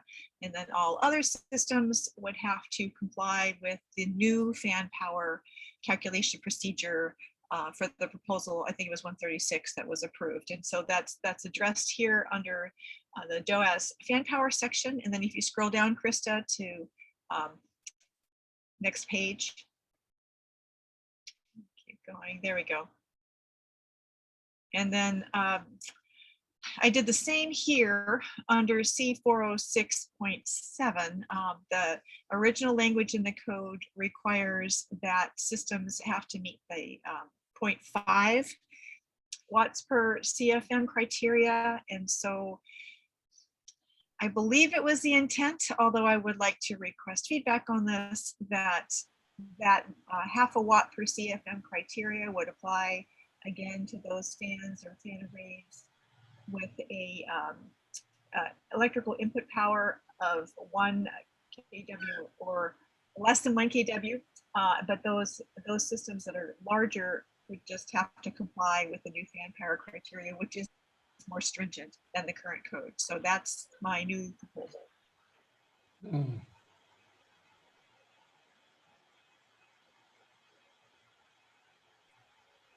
Nick. Yeah, this looks correct, Lisa. I think so. Reed Hart is going to have a proposal in 406 points, or just C406, and some of this language will be, I think, modified, including the fan power requirement there. But what you have here would correctly tie the recently adopted fan power allowance to this section. So I think you could approve this, and then when Reed presents his proposal later, it might get modified to reflect some of the new values in there. Okay, great. Thanks for that. Thanks, Nick. Mike Kennedy. Yeah, I guess kind of the same subject. It seems like, this is, I believe, addressed in Reed's thing. So as long as it passes, it's a non-issue. But it seems like the over 1 kW fan system should have to do better than C403.8 to qualify for this path. They should have to exceed the requirements, just like we're expecting the smaller systems to exceed requirements. So. Yeah, I don't disagree with that. However, in the current code, it's not all that clear. And so this is the best compromise language I could come up with. It sounds like per what Nick was saying, that what you're talking about may be addressed in a future proposal that's going to come out up during our C406 meeting. Is that correct, Nick? Yeah, that's correct. I think, Mike, your point is if that doesn't pass, then we've kind of maybe missed the boat on those requirements. Is that right? Yeah, and that we could just insert actually we could go look at Reed's proposal. I think it's 0.8 for that second item. But I don't think we can presume that future proposals will pass, so we should make C406.7 language in here what we want today, just in case other proposals don't pass. Well, then I would accept as a friendly amendment to add some stringency to systems that are greater than 1 kW, to address Mike's point that right now there isn't any increased stringency to comply with this efficiency credit currently for the larger systems. And I'd welcome a recommendation on what an appropriate multiplier should be. I'm going as quick as I can to find what Reed put in. Yes, same here. Mike McGivern, did you want to say something? Yes, in this paragraph, the middle of the paragraph, C406.7, where it says shall not exceed 0.5 watts per CFM of outdoor air as calculated in accordance with C403.5.2. Is outdoor air required there, or of outdoor air? I mean, isn't that implied?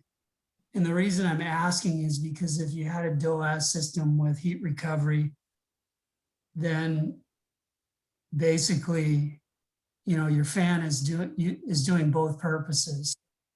I'm just wondering if that is required or there's a reason for that.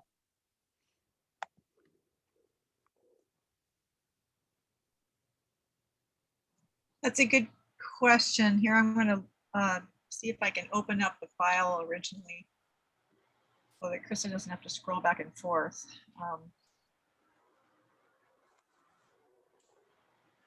One second while I open this up.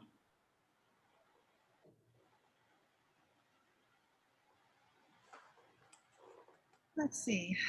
Yeah, because it references of outdoor air in both sections, in C403.3.5.2 and C403.7.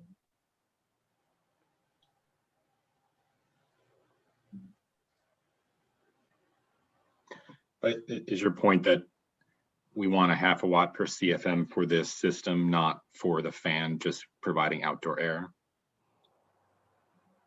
Yeah, I mean, if we eliminate the 3 words of outdoor air, it's just implied that this system would require, it would apply to the entire system. Yeah. I disagree. I mean, when you have a heat exchanger, you always have 2 airflows. You have the incoming air and the outgoing air. And I think that clause is specifically saying you're only using one of those airflows in calculating your energy here.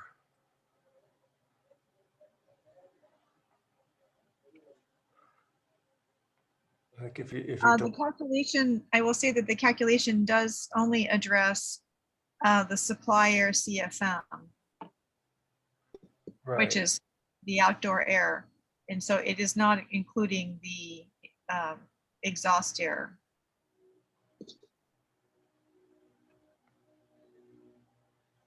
And it defines in the last sentence what the total combined fan power is. Yeah. Yeah. So. Right, it's the total power of the unit divided by the supply airflow, right? Yeah. Yeah. So to be consistent, are we done with this topic or? Well, if you found a C406.7, that would be helpful. I did. Okay. And he makes some pretty significant changes, but the fan power is basically says total combined fan power shall be 80% of the allowance of the fan power limitation.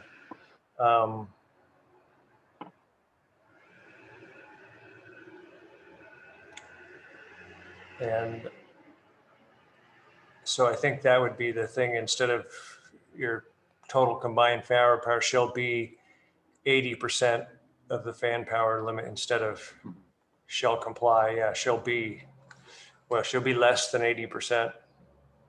Yeah, it shall be 80% or less. Sure. Of the, yeah. So that, yeah, shall be 80% or less of the fan power limitation. I'd accept that as a friendly amendment. I have one more for you then, Lisa, which is another aspect of Reed's proposal was to actually increase the watts per CFM from 0.5 to 0.769 to allow manufacturers to comply with this that are not just single zone systems. And I believe that was a proposal that was being put forth by someone else as well, that we rolled into the C406 changes. So if you, that would sync up with Reed's proposed language if you want to do that here. I would accept that as a friendly amendment. Jill, my proposal did not start there. And so I just want to make sure that I'm within the boundaries of being able to make that change. I think, yeah, the tag is well within the boundaries to change numbers within a proposal that already is modifying language and numbers in that area. I mean, that seems reasonable. Yeah, and I understand the reason for this because the feedback we were getting is that manufacturers are being really challenged to meet this 0.5, and it was making it really difficult for projects to comply with this. Okay. Nick could explain this a little bit better than I can, so I would accept that as a friendly amendment. It was 0.769. Is that the number? Correct. Yep. Yeah, I'd accept that as a friendly amendment as well. Okay. Emma. Hello, I'm sorry I joined the call late. I've been communicating with Irina about actually a different section, so I'm not sure it applies here. It's C403.8. So wanted to just flag C408, sorry, 403.8.3 fan efficiency. There's a new fan energy index rating that AMCA recommends local and state codes adopt. So that would be transitioning from FEG to FEI. And apologies if this does not like apply to this particular proposal. Okay, do you know, is there a proposal that it would apply to? We are not entirely sure. Didn't we adopt this as part of the integrated draft? Yes. Okay. So I think we're already there. Okay, great. All right. Thank you. Okay. So I see- I think ahead. the last remaining email was, I think it was Mike McGivern, I forget who it was that made the comment about whether we should remove the words of outdoor air. It does occur in both of these sections. I'm not sure I can make a determination off the top of my head without some assistance here from the other experts. Mike and Nick, what is your opinion about that proposed change? I was just looking for background and wondering if it was actually contributing to the intent or making it questionable, as in harder to understand and determine what the requirement is. Mm-hmm. Yeah, I understand the question. I'm just not sure if I. Did you feel like what we said clarified it for you? I guess not. I mean, the intent is that we're only using one of the airstreams in a DOAS unit. You know, I just for moving forward on this, we could always revisit this part, the specific outdoor air language in a future tag if that meets everybody's satisfaction. We can bring up proposals that have already been passed and make small modifications to them if desired. So I feel like we've discussed this a lot and we're really, really close. So I guess, are there any important comments that need to be made before we try and vote on this? I got my hand up. Can I make one? Please. Yeah, I'm pretty sure it's meant to apply only to the outdoor airstream. It's the same way we handled it in our other proposals. You know, if we would apply it to both, we would have half the watts per CFM. So that is the intent. Mike Kennedy's right. Motion to approve as amended.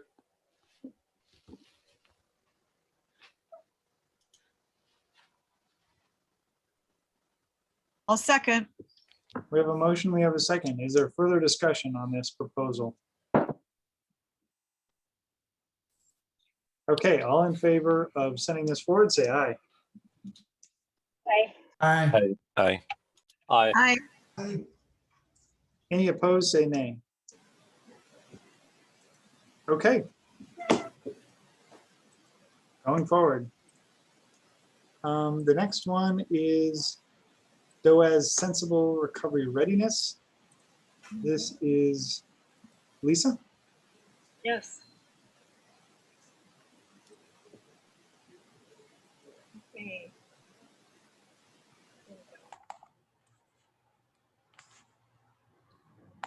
Okay, this proposal, it was also developed in coordination with Mike Kennedy and Nick and Dwayne Llewellyn. And so the proposal does a couple of things. It introduces a calculation procedure for sensible recovery effectiveness. However, I already have a recommended change to this.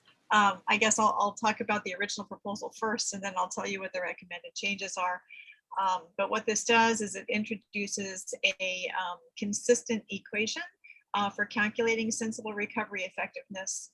And then it also introduces an exception that allows for smaller equipment. Krista, if you scroll down to the next page. Smaller equipment is rated based on HV 920. And so we would like to add exceptions that make it clear that equipment, the smaller equipment, would be eligible to qualify for this provision if it can demonstrate compliance with HVI 920. That's and we are applying those criterias to the ventilation for group R2 occupancy. And if you scroll up one more page, Krista.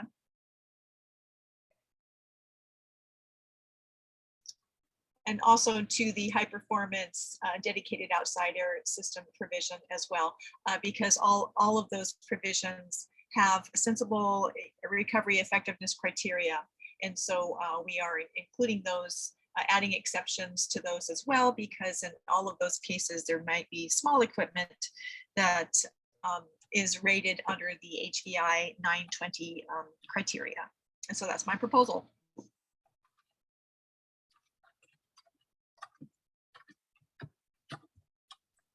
Are there questions, comments?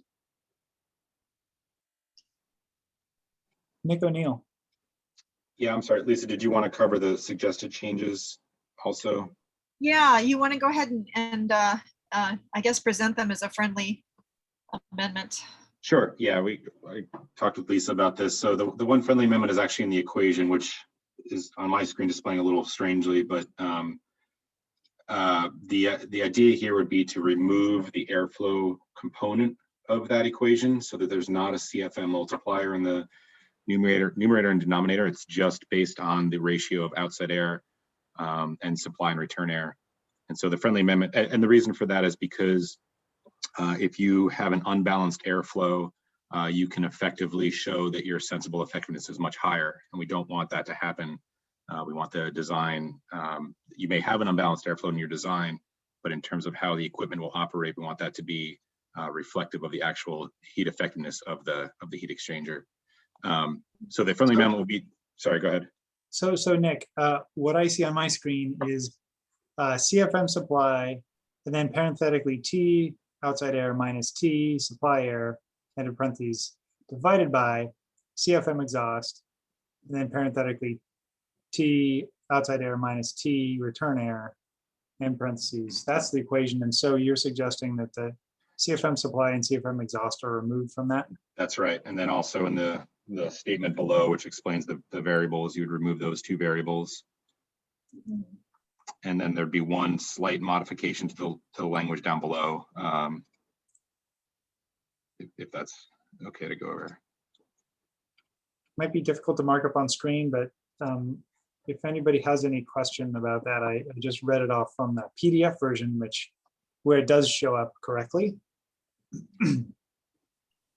Yeah, and the reason for that, and Nick's correct about this, is it basically levels the playing field, where folks cannot enter unbalanced flows to demonstrate a better performance than would be actual. So I do agree with this recommended change to the original proposal.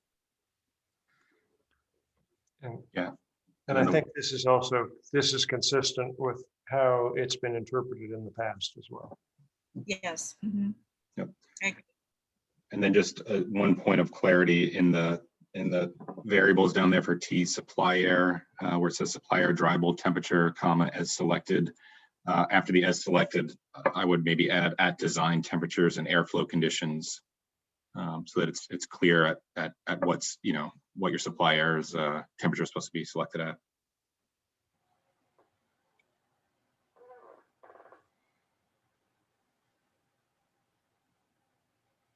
At design temperatures and airflow conditions.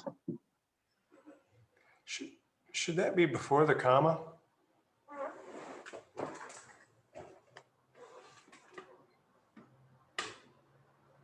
I'd be fine with that, yeah.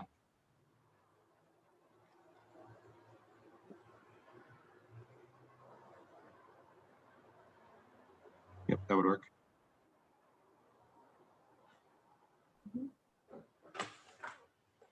Right, and then the equation just would have to be eventually fixed on the PDF version.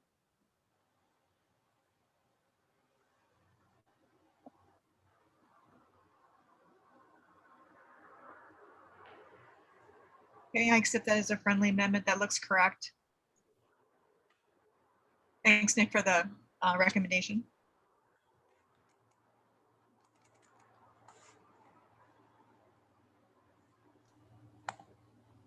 And another formula is going to get updated, but should we strike out the CFMs as part of that text? As Claire or as Krista was, or no, sorry, Chell was marking up on the screen. Chris is doing the marking up. I'm just the MC.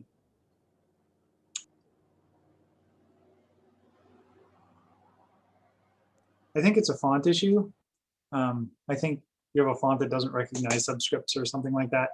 So since I read it out, I think hopefully everybody understands what I believe everybody understands. Mm-hmm.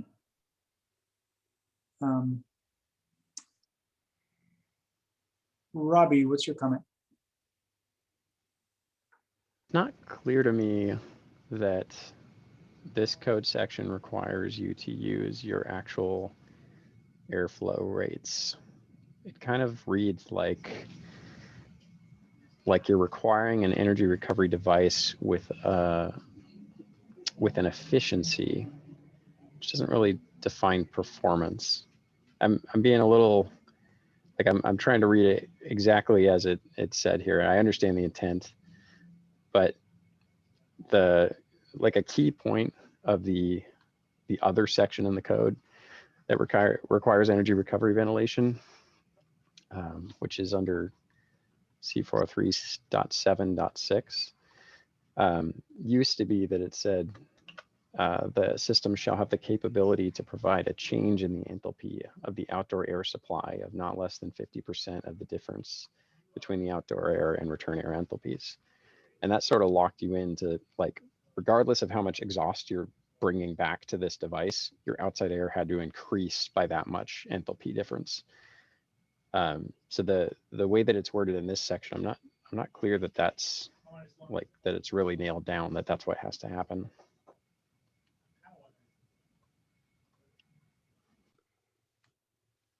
It's a good point. I think we did have some conversations about like what's the terminology that, you know, the recognized terminology that this performance criteria, you know, how is it described in manufacturers literature? And I think that's how the original language, I didn't attempt to change that and just left it at, you know, sensible recovery effectiveness and enthalpy recovery effectiveness. So are you proposing that language be enhanced in some way? So I'm just kind of stumbling across this issue now, Lisa, so I don't have it formulated in my head, but Well, Actually, I'm looking at the integrated draft for the mirrored section I mentioned. Not mirrored, but the kind of the section we had before DOAS came into the picture. And it looks like we struck that language I was just referring to and said, you know, provide an enthalpy recovery ratio of not less than 50%, which is similar to what you've done here. So the definition is this exact same language, I believe, Robbie. If you go look at the definition, I think it uses the same language we used to have in 7.6. Okay. Can I get the That's changes to the equation again? Now that I've got an equation? Yeah, you're removing the CFM supply and CFM exhaust out of the equation, and then you're removing the same two details after the word where in the paragraph below. Yeah, those two. Okay. Nick, does that cover all of your recommendations? That's right. That looks correct. Great. Okay. All right. Mike, I think you're right. Reading that definition makes that more clear. Thank you. So is the intent that supply air, dry bulb temperature, is that leaving the heat recovery device, or does that include supplemental electric or other heat? Because it's not really clear as written right now. I definitely think the intent is not to include supplemental heat. I would think so. So yeah. Lock it down. Eric, do you think that needs to be explicit in the language just to make sure that it's clear? Yeah, I mean, that to me, it's not clear at all right now. It just says supply air temperature. It's not leaving the heat recovery device temperature. Does it include fan motor heat gain or not, right? So yeah. Do you have some recommended language to tighten that up? I guess you could just say supply air, dry bulb, comma, leaving heat recovery device or something like that in the after the word temperature there in the under TSA definition. The supplier dry bulb temperature leaving heat recovery device. Yeah. So do you have to worry about preheat there here then too? Yeah. So the outdoor air should be the air entering the device?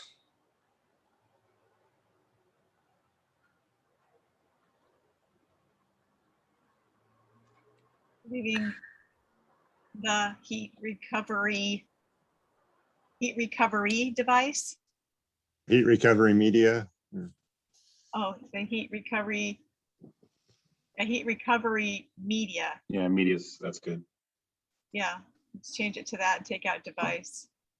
So we spent 15 minutes on this one. I'm wondering if we're really, really close, or if we should have somebody else look at it and talk about it later. I feel like it's pretty close unless anybody else has any concerns about the language on the screen. Well, I'm now wondering whether we need to put entering the heat recovery media on the TOA just to deal with preheat.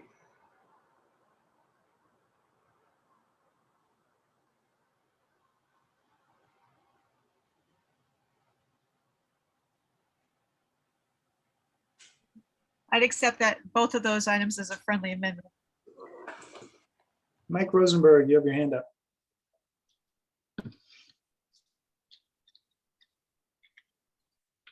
Eric Vandermeer, you also have your hand up. Sorry, I was on mute. I was going to suggest a simpler fix was to just, if you go up a little bit, when you talk about sensible recovery effectiveness of the energy recovery device as calculated, that might cover it as well, but probably either way works. Doing what you're doing now will work, but that's what I was going to suggest. Or energy recovery device, probably. Yeah, it would be energy recovery device, not heat. Or energy recovery media. We want to, I don't know. Energy recovery media. Whichever one, either one will work. But it's not always media, right? In the way you think of that. I mean, it could be a runaround coil or something else, but Yeah, you know. okay, device is a better term, I agree. Okay, Sure, use I device. put that as a friendly amendment as well. So should I then remove it from the equation definitions? I don't know, I think that that still provides additional clarity. I'm not opposed to that extra language unless anybody else is. Yeah, just use device or media in this. I guess use device down there then also, just to be considered consistent. Energy recovery as well instead of heat.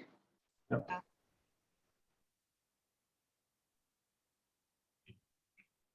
All right, are we getting there?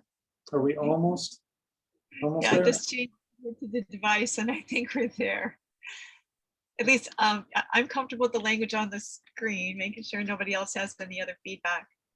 I guess- appreciate all the expertise. I guess when we passed Dwayne's one earlier that had said something about R1 and R2 occupancies and the minimum heat recovery for those. Does that conflict with anything that's in this about R1 or R2? I don't think so, because his proposal increased the stringency of the sensible recovery effectiveness to 68. And then the exception that I'm adding is basically just saying that it is okay to demonstrate compliance with this provision based on HBI 920, and his it covers something different, which is an allowance for group R2 to comply at a lower, the 60%. So I think that his proposal is complementary to this one. Okay. Yeah, I think they can be blended pretty easily. Thanks. Are we ready to move forward with this one? Mike Fowler. Yeah, just before you do that, I just want to clarify on it was brought up about preheat, and does it have to say excluding preheat on that definition? Because could you preheat it and then the temperature entering the vise is warmer than the design outdoor? Or does design outdoor just cover that? I just want to make sure that clearly covers preheating. I think the combination of the edit above and the edit in the calculation, I think it covers it, but and I understand what we're trying to avoid. Okay, I just wanted to double check that before we did it, so I'm good. Thank you, everyone. David Reddy. On the last sentence in the exception, I've run into this on a project already where this statement shall be no less than the design flow rate. I got that, and then or the closest value interpolated between two listed flow rates. So this would indicate that if you had two listed flow rates that were still yet above the design flow, you could not extrapolate, I guess,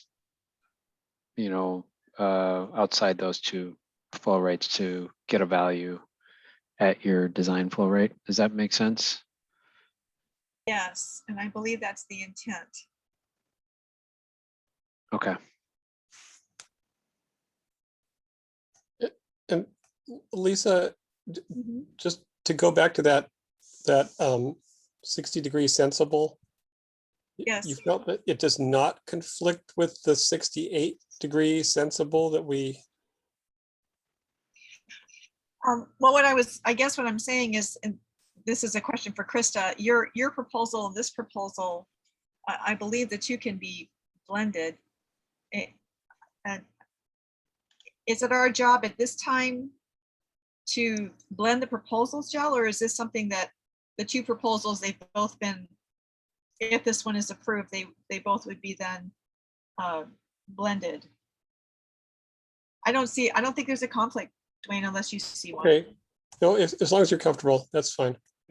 Krista, if you run into challenges, you can bring that back to the tag, of course. Yeah, if I have problems, I generally will first go back to the proponents and try to figure it out, and then the chair, and then go from there if I need further. Okay. Yeah, I'm obviously happy to help, Dwayne, and I can assist with that blending if you need assistance. All right, are we ready for a motion on this one?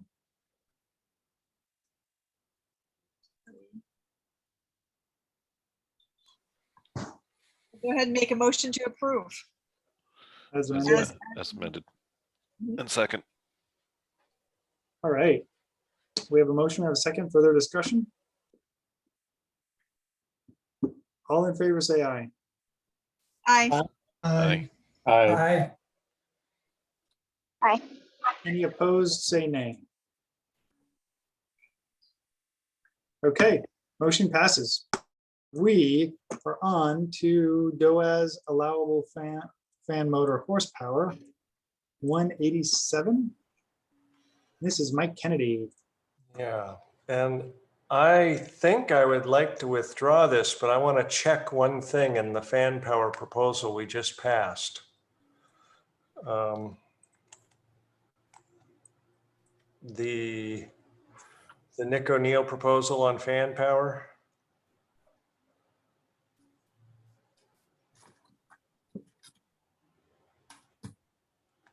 What Let me is, pull it up.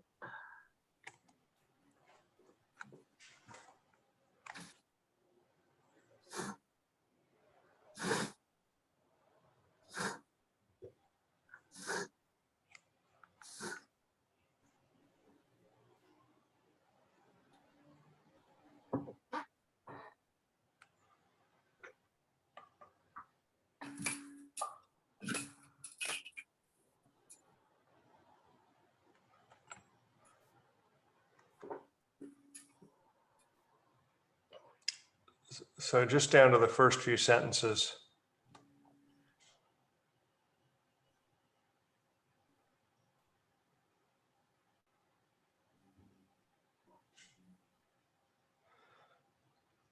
So is Nick still on the phone? Yep, I'm still here, Mike.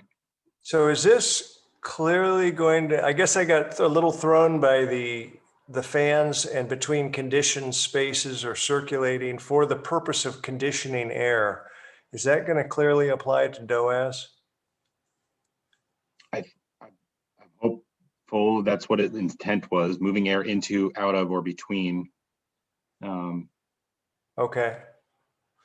It's supposed to be basically almost every fan system. I'm trying to think of a case where it wouldn't apply. I guess it's an or, it says or for the purpose. So maybe, yeah, okay. It was the conditioning air thing that threw me. Okay, I'm good. I'm willing to withdraw my proposal. It mostly overlaps what stuff that's already in the fan power one. All right. Thanks, Mike. That brings us to our last DOAS proposal of the day, 188, which is another Mike Kennedy.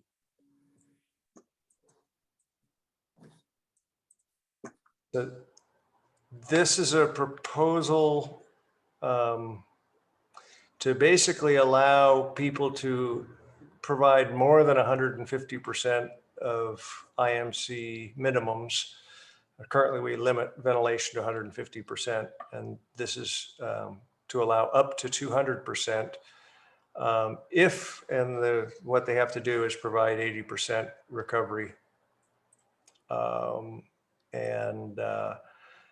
We also prevent them from complying with the C406.6 just because the system presumably is going to use more fan power, so it wouldn't be maybe a high performance system that would qualify for that. So this is just a way some people are seeming to be interested in having more ventilation, either for air quality reasons or for doing some flushing. cooling. And so this is a way that they can do that.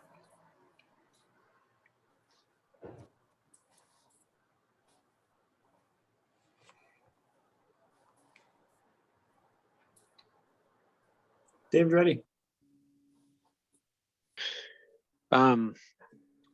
Yeah, I was wondering, Mike, if you would entertain an amendment to remove exception 2. Right. I'm sorry, David. No problem. Yeah. You had talked about changing that not removing it, but limiting it to the dwelling and sleeping units. Oh, that's right. Yeah. Yeah. Supplying. So keeping that, but dwelling or sleeping units in group R1, R2, or I2.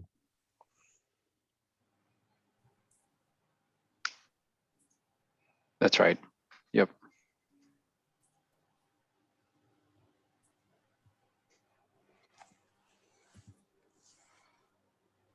And I would accept this as a friendly amendment. I understand the concern about corridors. The corridors would be different than the dwelling units in the common area. Great. Thank you.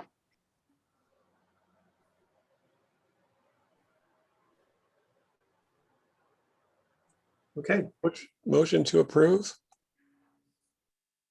as modified on the screen. I'll second. Motion second, further discussion? Okay, all in favor, say aye. Aye. Aye. Aye. Aye.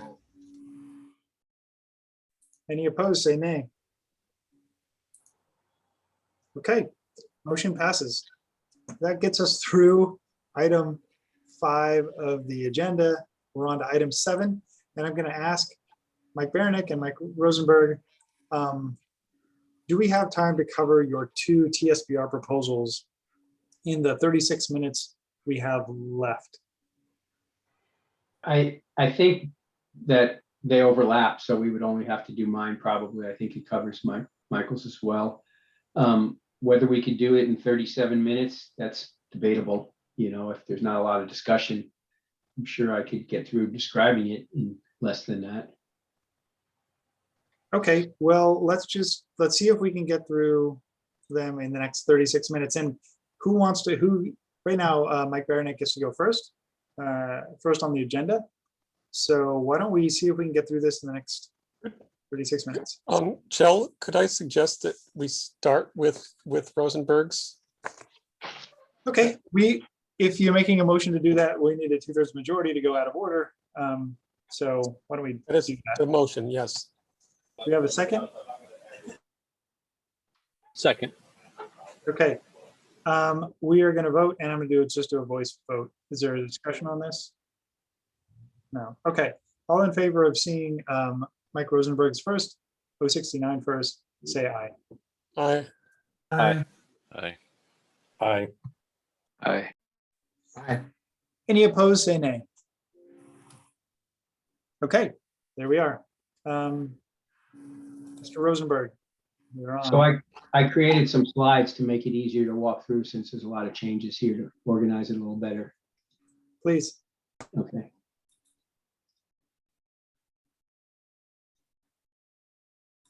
Can you guys see them? Yes. And do you see them okay like that, or do I need to put it on full screen mode? Which always throws me for a loop because I never know what monitor it's going to end up on. Is that big enough, or I mean, I could try the Full screen is better. okay. Of course, it went to a different screen. So let's see how I can deal with that. You're not seeing the full screen mode, right? Right. Okay, let's see if I can fix that.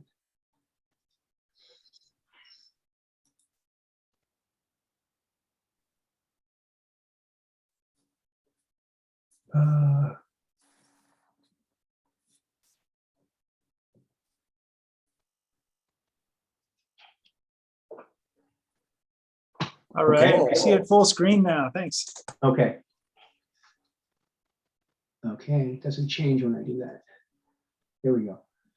Okay, so just a summary of the changes where it adds multifamily use type to the total system performance ratio approach that was already implemented in Seattle. Unfortunately, I don't think we have a lot of feedback on it, but we've got some feedback on it already.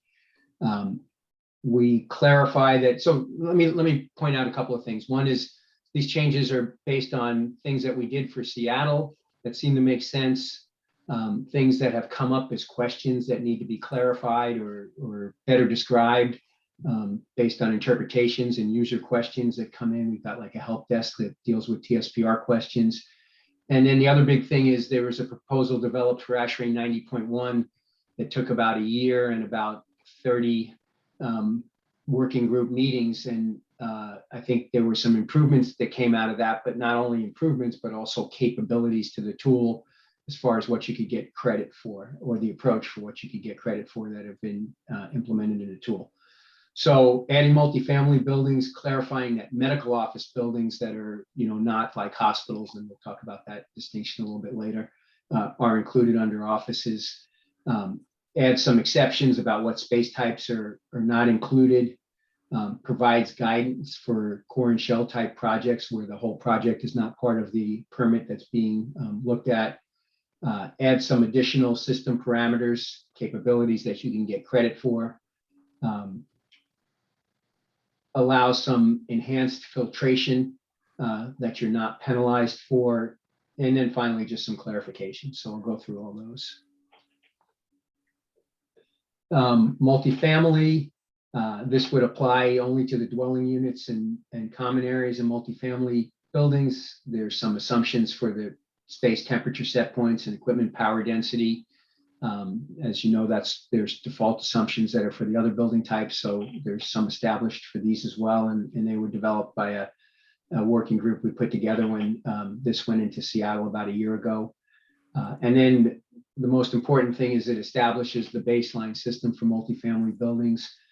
Similar to the other building types, it's a cycling air source heat pump with federal minimum equipment efficiency, with an economizer and a DOAS system with 70% sensible effective ERV, and supply fan power that's in line with the other systems.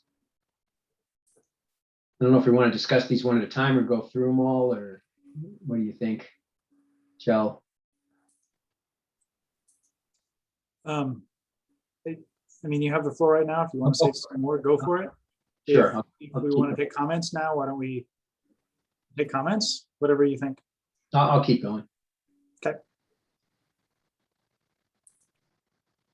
So this is just, there's a lot of words here. It's just what's out of the code, but it basically says that if you've got a medical office building that is not designed under ASHRAE standard 170, which has to do with pressurization relationships, so more like a procedural medical office building that's more like a,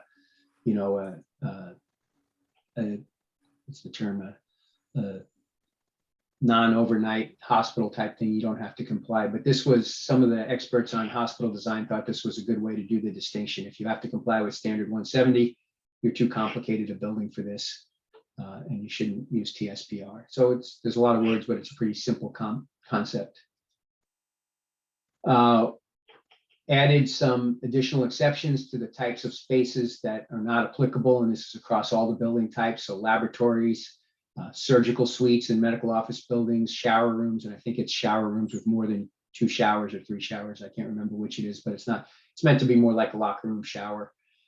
Commercial kitchens and cafeterias, and I think there's a definition for the commercial kitchens about the capacity that we're talking about, not a little break room kitchen, but a real commercial kitchen. An auditorium, certainly is, the tool's not designed for that. High density commercial refrigeration, and then data centers, computer rooms, and mechanical rooms. So this is probably the one that's the most complicated to understand, but we get to these cases where a permit applies to only part of the building. So typically, a core and shell type development where the services, the core services are put in, and zonal equipment in a tenant's space is not included in the permit, or vice versa. You've already got the core and shell equipment in there, and you've got a tenant moving in and they need to get a permit. So this is really talking about 4 main instances. So think of the first case, if you've got, tenant improvement and they're totally disconnected from the rest of the building HVAC system. It's a totally independent system. In that case, we don't worry about the rest of the building. We just worry about that tenant improvement space, and they can ignore the rest of it if it's a totally independent system. The second case is when you are permitting the central system or the core system, and there will be future tenant improvement HVAC systems installed. In that case, you just assume that those future systems will meet the requirements in C403. They don't exceed, they just meet the code requirements, because you have to assume something for those, for those zonal systems. A good example of this is a water loop heat pump system where you've got the zonal condenser loop and maybe a boiler and a fluid cooler, and then you don't have the heat pumps installed. Tenant will install those later. It could even be fan coils. You assume that the equipment meets C403. The next is where you've got the tenant build out. So you're putting in the zone equipment, and there is either an existing central plant or that's coming at some time in the future. That second one's probably not really going to happen, but it's put in there just in case. In that case, you get a choice. So if you're, and this only applies to an initial tenant build out. If it's a remodel after that, then you're exempt from TSPR already, as not updating the entire system, but the initial tenant build out still has to comply. So you can either assume that the central plant meets the C403 requirements, or you can use what's actually installed there if by the slim chance there already is something installed there. But you still get a choice. That way you're not penalized for an existing central plant that may not meet the current code. If you want to, let's say the tenant build out didn't happen for a year or two later for whatever reason, and you've got a plant in there, you can assume it meets code even if it doesn't, or if it exists, or you just put it in as if it meets C403 if it doesn't exist. And then the last one is if you completely replace an existing central plant, you assume that the remaining zonal equipment meets the C403 requirement, so that you're not penalized for on equipment that's not being replaced. So those were just, these are all came out of questions basically from users. Carolyn was involved in some of this, I believe, and Mike too. So just clarifying how you deal with those situations. So this is additional strategies that you can get credit for. So TSPR. Mike, how much longer is the presentation? Just wondering. A couple more slides, I think. Okay. I think we're getting close. And the rest will be quicker. So this is just some more capabilities that you can get credit for. In the past, TSPR is limited. It only gives credit for certain strategies. If you need more advanced strategies to comply, you're sent to C407, whole building performance. So this is just adding some additional strategies to what you can get credit for.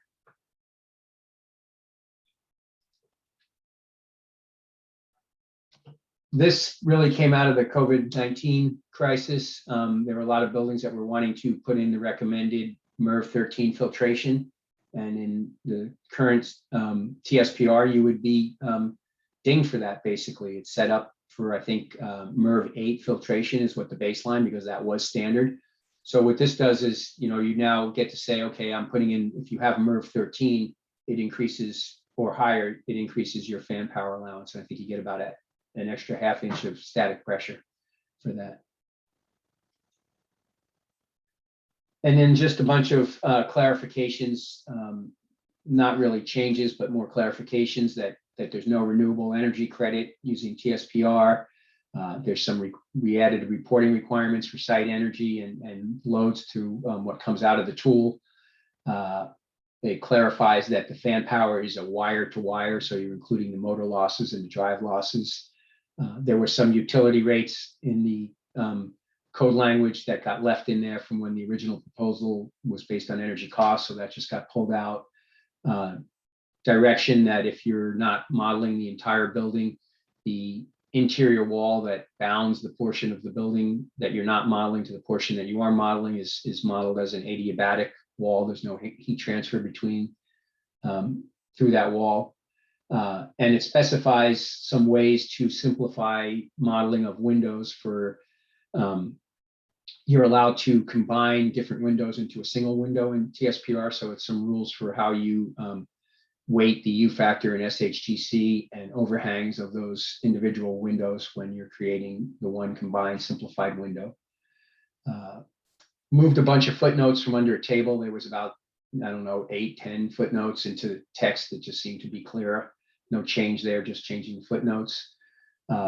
Specified ventilation efficacy for efficiency for VAV systems, according to ASHRAE 62.1. So when you have a VAV system, you have to supply a little bit more than the sum of the outside air that's required by the zone. So this provides a simplified way to estimate how much more outside air is needed for a VAV system based on the formula that's in ASHRAE 62.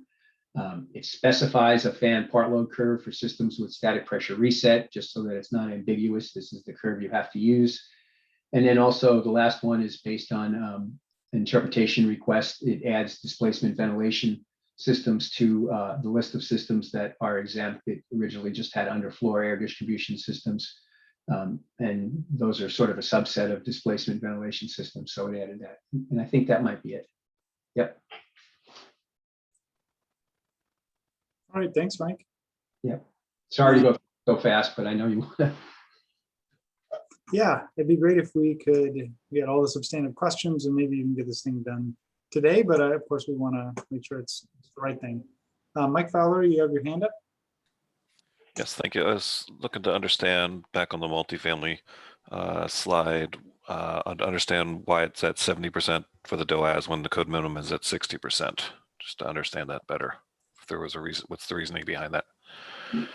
Yeah, so a lot of the requirements in TSPR are not the worst that the code allows. That's the case in a bunch of things. And I think, I have to look it up, I think 70% might be what we assumed on, let me look real quick, on almost all the energy recovery for all the different buildings for the DOAS. Basically, the working group, yep, it is 70%. So, you know, that was the working group's choice when we originally developed TSPR. They thought that we could get 70% sensible effectiveness pretty easily. Okay, so that 70% is consistent through all building types and not just Yes. multifamily. Yeah. Yes. Multifamily is stringent with the economizer requirement. You know, ERV, it is a stringent path. I don't know if there's been any feedback, Dwayne, from Seattle so far. I haven't heard too much about it up to now, but I'd be interested.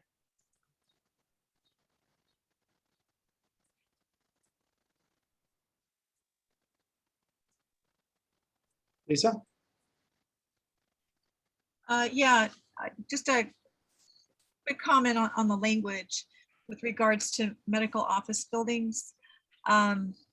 There was a official opinion that was issued that is helpful with regards to that for DOAS, where it states that, you know, medical office buildings does not include ambulatory care facility.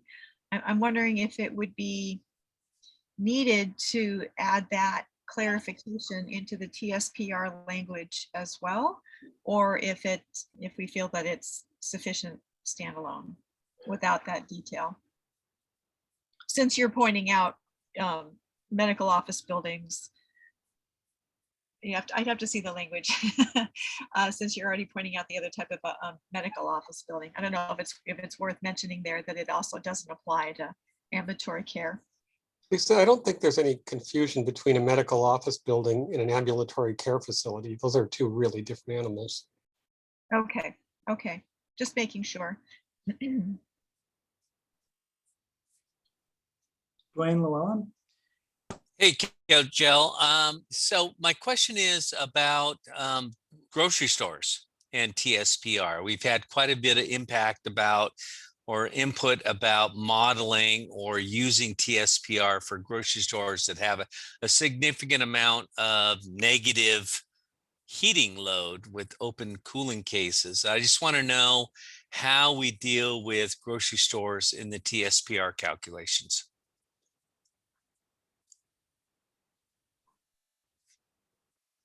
Joe, you want me to respond? Yeah, that was a question was asked directly of you, so feel free to respond. That's what I think number 9 is really meant to cover there about the commercial refrigeration equipment. I can't remember exactly, this was the number that came out of the ASHRAE working group, so that they would exclude grocery stores with refrigeration or significant amounts of refrigeration. Number 9. You were there, Krista. You were on it before you scroll down. Exclude areas with 100 kW of power input or 12.9 right there. 100 kW of internal refrigeration. Is that it? Input power. Input power. Okay.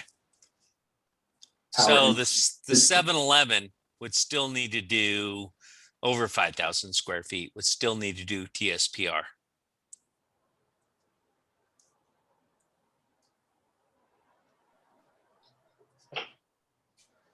Okay, got it.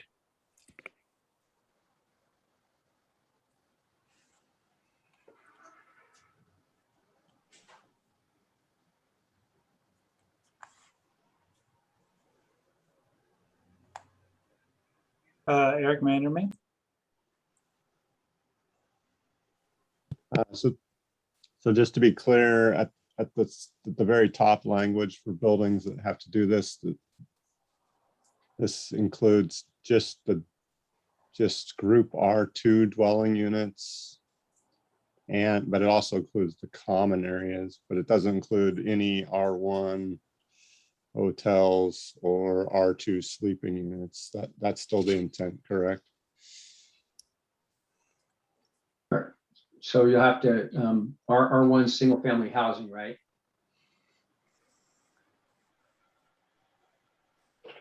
No, R1 would be like R1 is hotels or, Hotel. It's not meant to include hotels. okay. And then exception 8, just so everybody's clear, exempts all systems that are heating only. So if you have to have mechanical cooling to do this. So like a multifamily that is heating only doesn't have to comply with TSPR. Okay, thank you.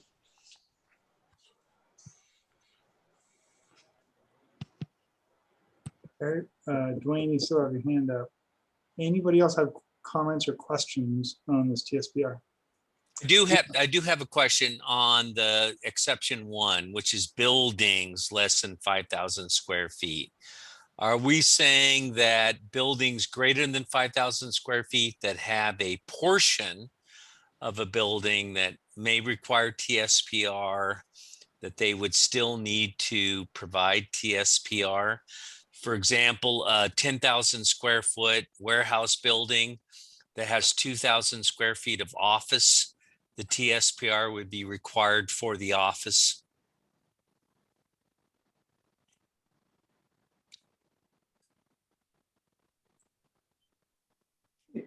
Can you tell me those numbers again? I'm sorry. Okay, we have a 10,000 square foot warehouse building conditioned. It has a 2,000 square foot office. TSPR is required for the office. Yeah. So is it only qualifying uses that you count to the 5,000 square feet? Or That's correct. That's Eric. That's my question is, and that's a big question right now, whether it's building or TSPR required square footage. So ideally we'd clarify exception 1 somehow. That's up to you guys. Has there been an interpretation on this, Lisa, or anyone know? I'm not aware of an interpretation on that detail yet. And yes, I'm glad that Dwayne brought that up, because that is, it's definitely been a very common question. Is it, the bottom line is it the building area or is it the area that requires TSPR? That's the bottom line. Well, I think it's pretty clear at this point. It's pretty clear, right? Yeah. You're right, Mike. It's pretty clear in the exceptions. I guess the question is, what is the intent? Was it the intent that if you had a 10,000 square foot warehouse and a 1,000 square foot little office area, does that little office area have to comply with TS? So the Dwayne, original what's the intent- intent? Pardon? Dwayne, Johnlin, what's the intent? Well, Well, I think that the other Dwayne has a pretty good point. And I think that we could say buildings with conditioned air floor area that is Like subject to this? subject to this section, yeah, Yeah. less than 5,000 feet. when we originally put this together, we were trying to tie it to the DOAS requirements, right? So the same types of spaces and parts of buildings that would be required to have a DOAS would also have to be required to comply with this. So I'm wondering how that's treated in that section. There isn't a square footage limitation. That's right. The DOS thresholds are much lower than 5,000 square feet. Mhm. Yeah.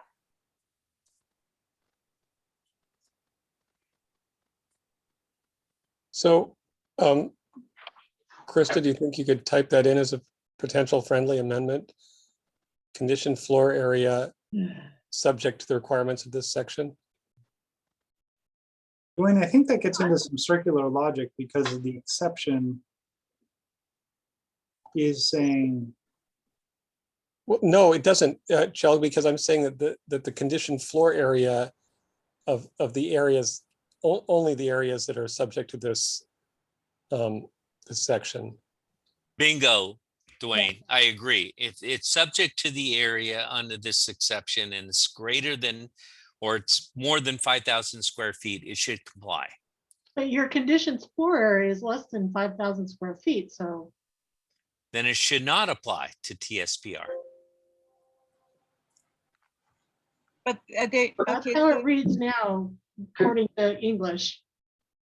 How does the caveat that it applies to those buildings and occupancies? So doesn't it mean that it has to be a separate occupancy? So in the warehouse example, if the office was a separate occupancy, then it would apply. But if it was just a very small office room in that warehouse, but it's not an occupancy. Yeah, so we could add a second threshold, so it could say something like buildings with conditioned floor area less than 5,000 square feet. Subject. But I guess I wasn't clear on my question. When does Or- something become an occupancy, a separate occupancy? I thought there was it had to be some significant part of the building, right? Yeah, that less than 10% of the floor area of a floor is considered what's the phrase? It's an auxiliary occupancy. Auxiliary occupancy. Yes, Dwayne. I think it's ancillary, but auxiliary, yeah. okay, That's got true. it. Same word. Same word. Yeah, it's late. So I Too think many the hours. intent is that we apply this to areas that are 5,000 square feet or larger within larger occupancies. So I don't know the wording, but we're getting tripped up a lot on that buildings exception.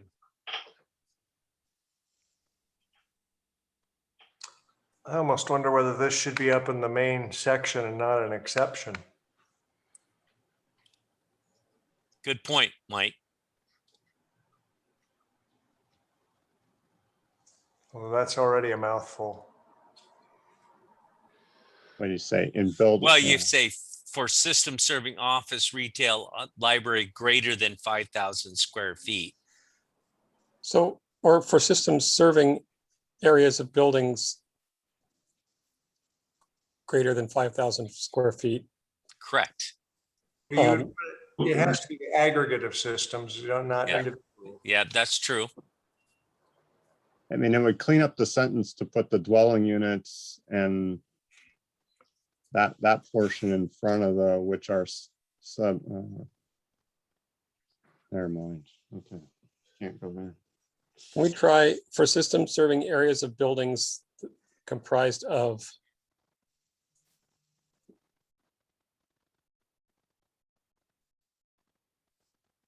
Go for it, Dwayne.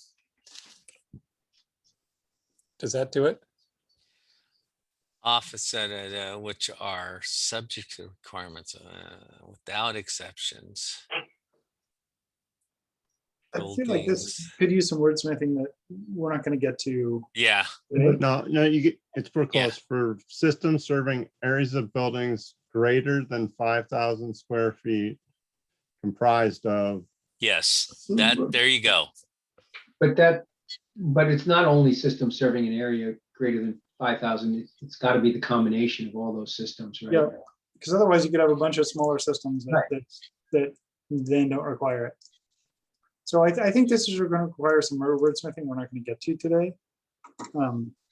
With the total area greater than. Maybe we're almost there. Are there other substantive comments on this proposal, or is this the only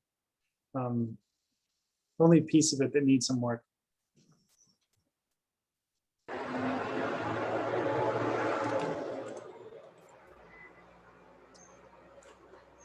Because we could entertain a motion on this whole thing, knowing that this exception 1 needs to be reworded. I have a suggestion on one if you want it.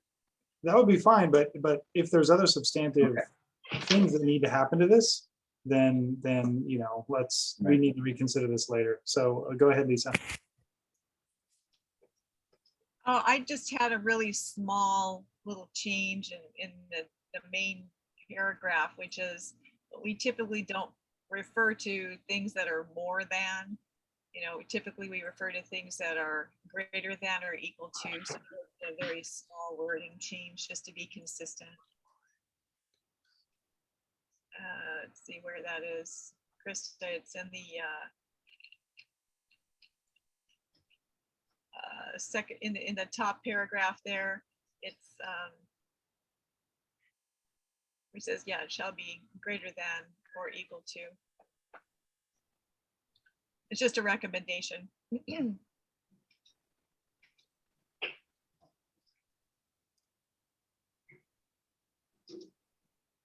Sounds good. Dwayne Leon? Well, I just want, yes, I agree. I think we need to revise exception 1 so that we limit the TSPR to systems serving areas within buildings 5,000 square feet or larger, even though the building may be 100,000 square feet, 100,000 square feet warehouse with a 5,000 square foot office. I think we should require TSPR for the office. I don't know how to word that, but that's the challenge. Look in the chat. I put a suggestion in there as another an additional exception.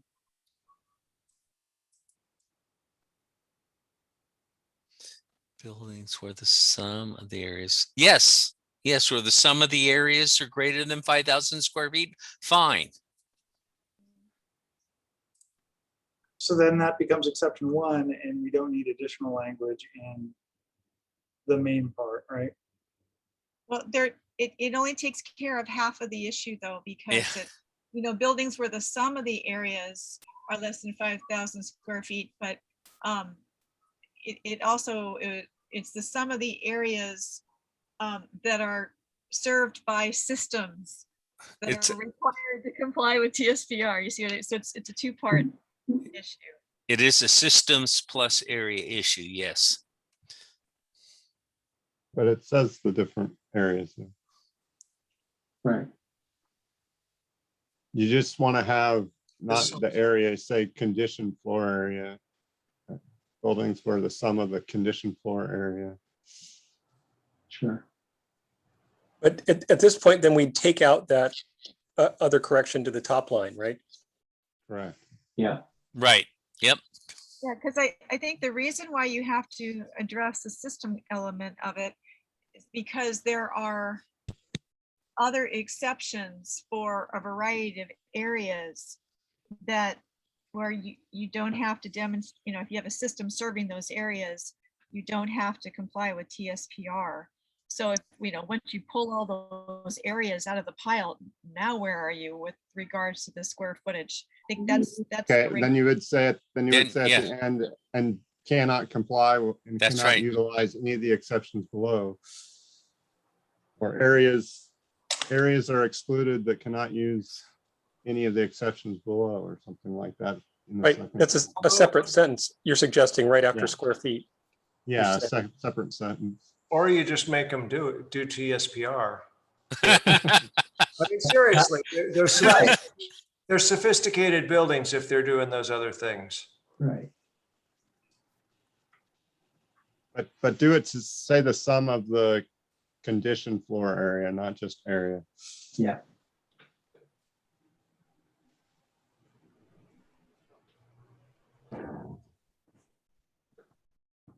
Okay, are there other pieces of this that need some love?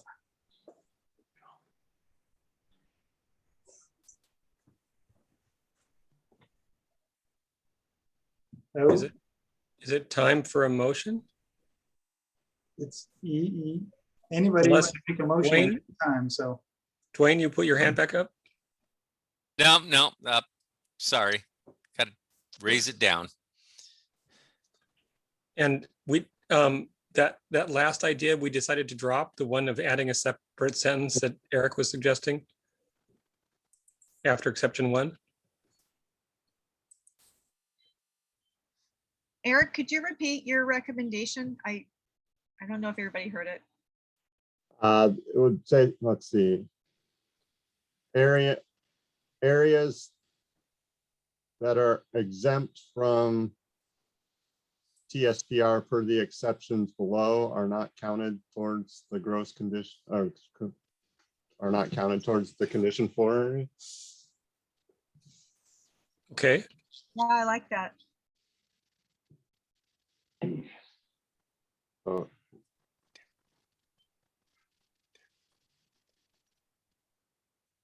Try again, Eric?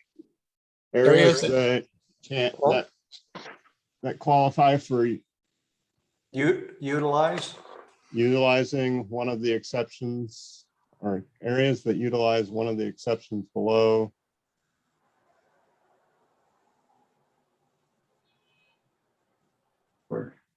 Do not count towards. Or I would say- Or close, the 5,000 square feet? yeah. Maybe that are eligible for instead of that utilize one of the. Yeah, okay. Areas that are eligible.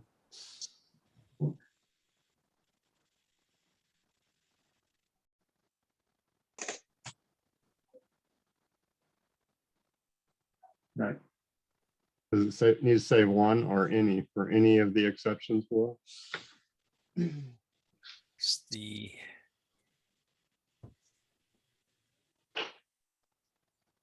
That's good enough. well, yeah, that's fine. You're exempt unless you're exempt, and then you're exempt.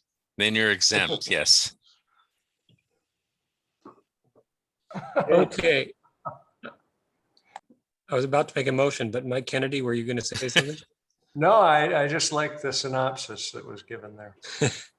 If you're exempt, you're exempt. Unless you're not exempt.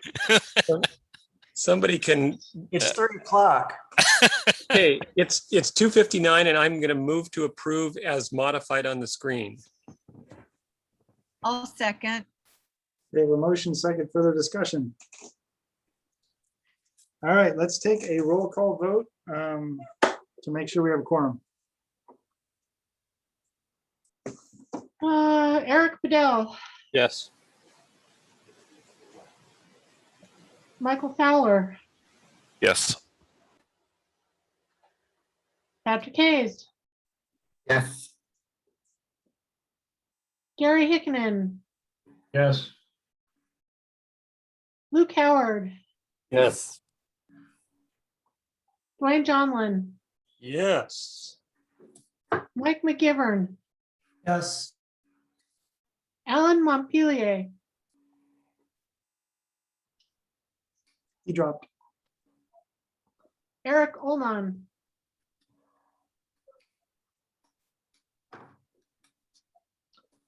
Irina Rasputnis, Abstain.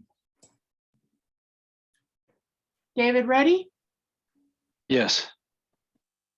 Lisa Rosenau, Yes. Gavin Tenold, Yes. Sean Vick, Yes. Amy Willis. Yes. Okay, so that carries 12 with one abstention. Awesome. All right, great job. Does that mean anything about the other TSPR? Is somebody going to withdraw that or?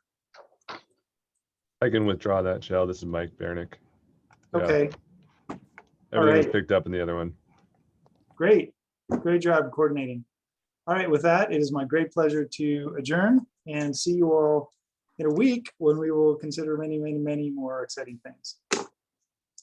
Thank you so much for being part of this. Thank you. Thank you. Hi, Joe. Thanks, Joe. Thanks, Joe. Good job, everyone.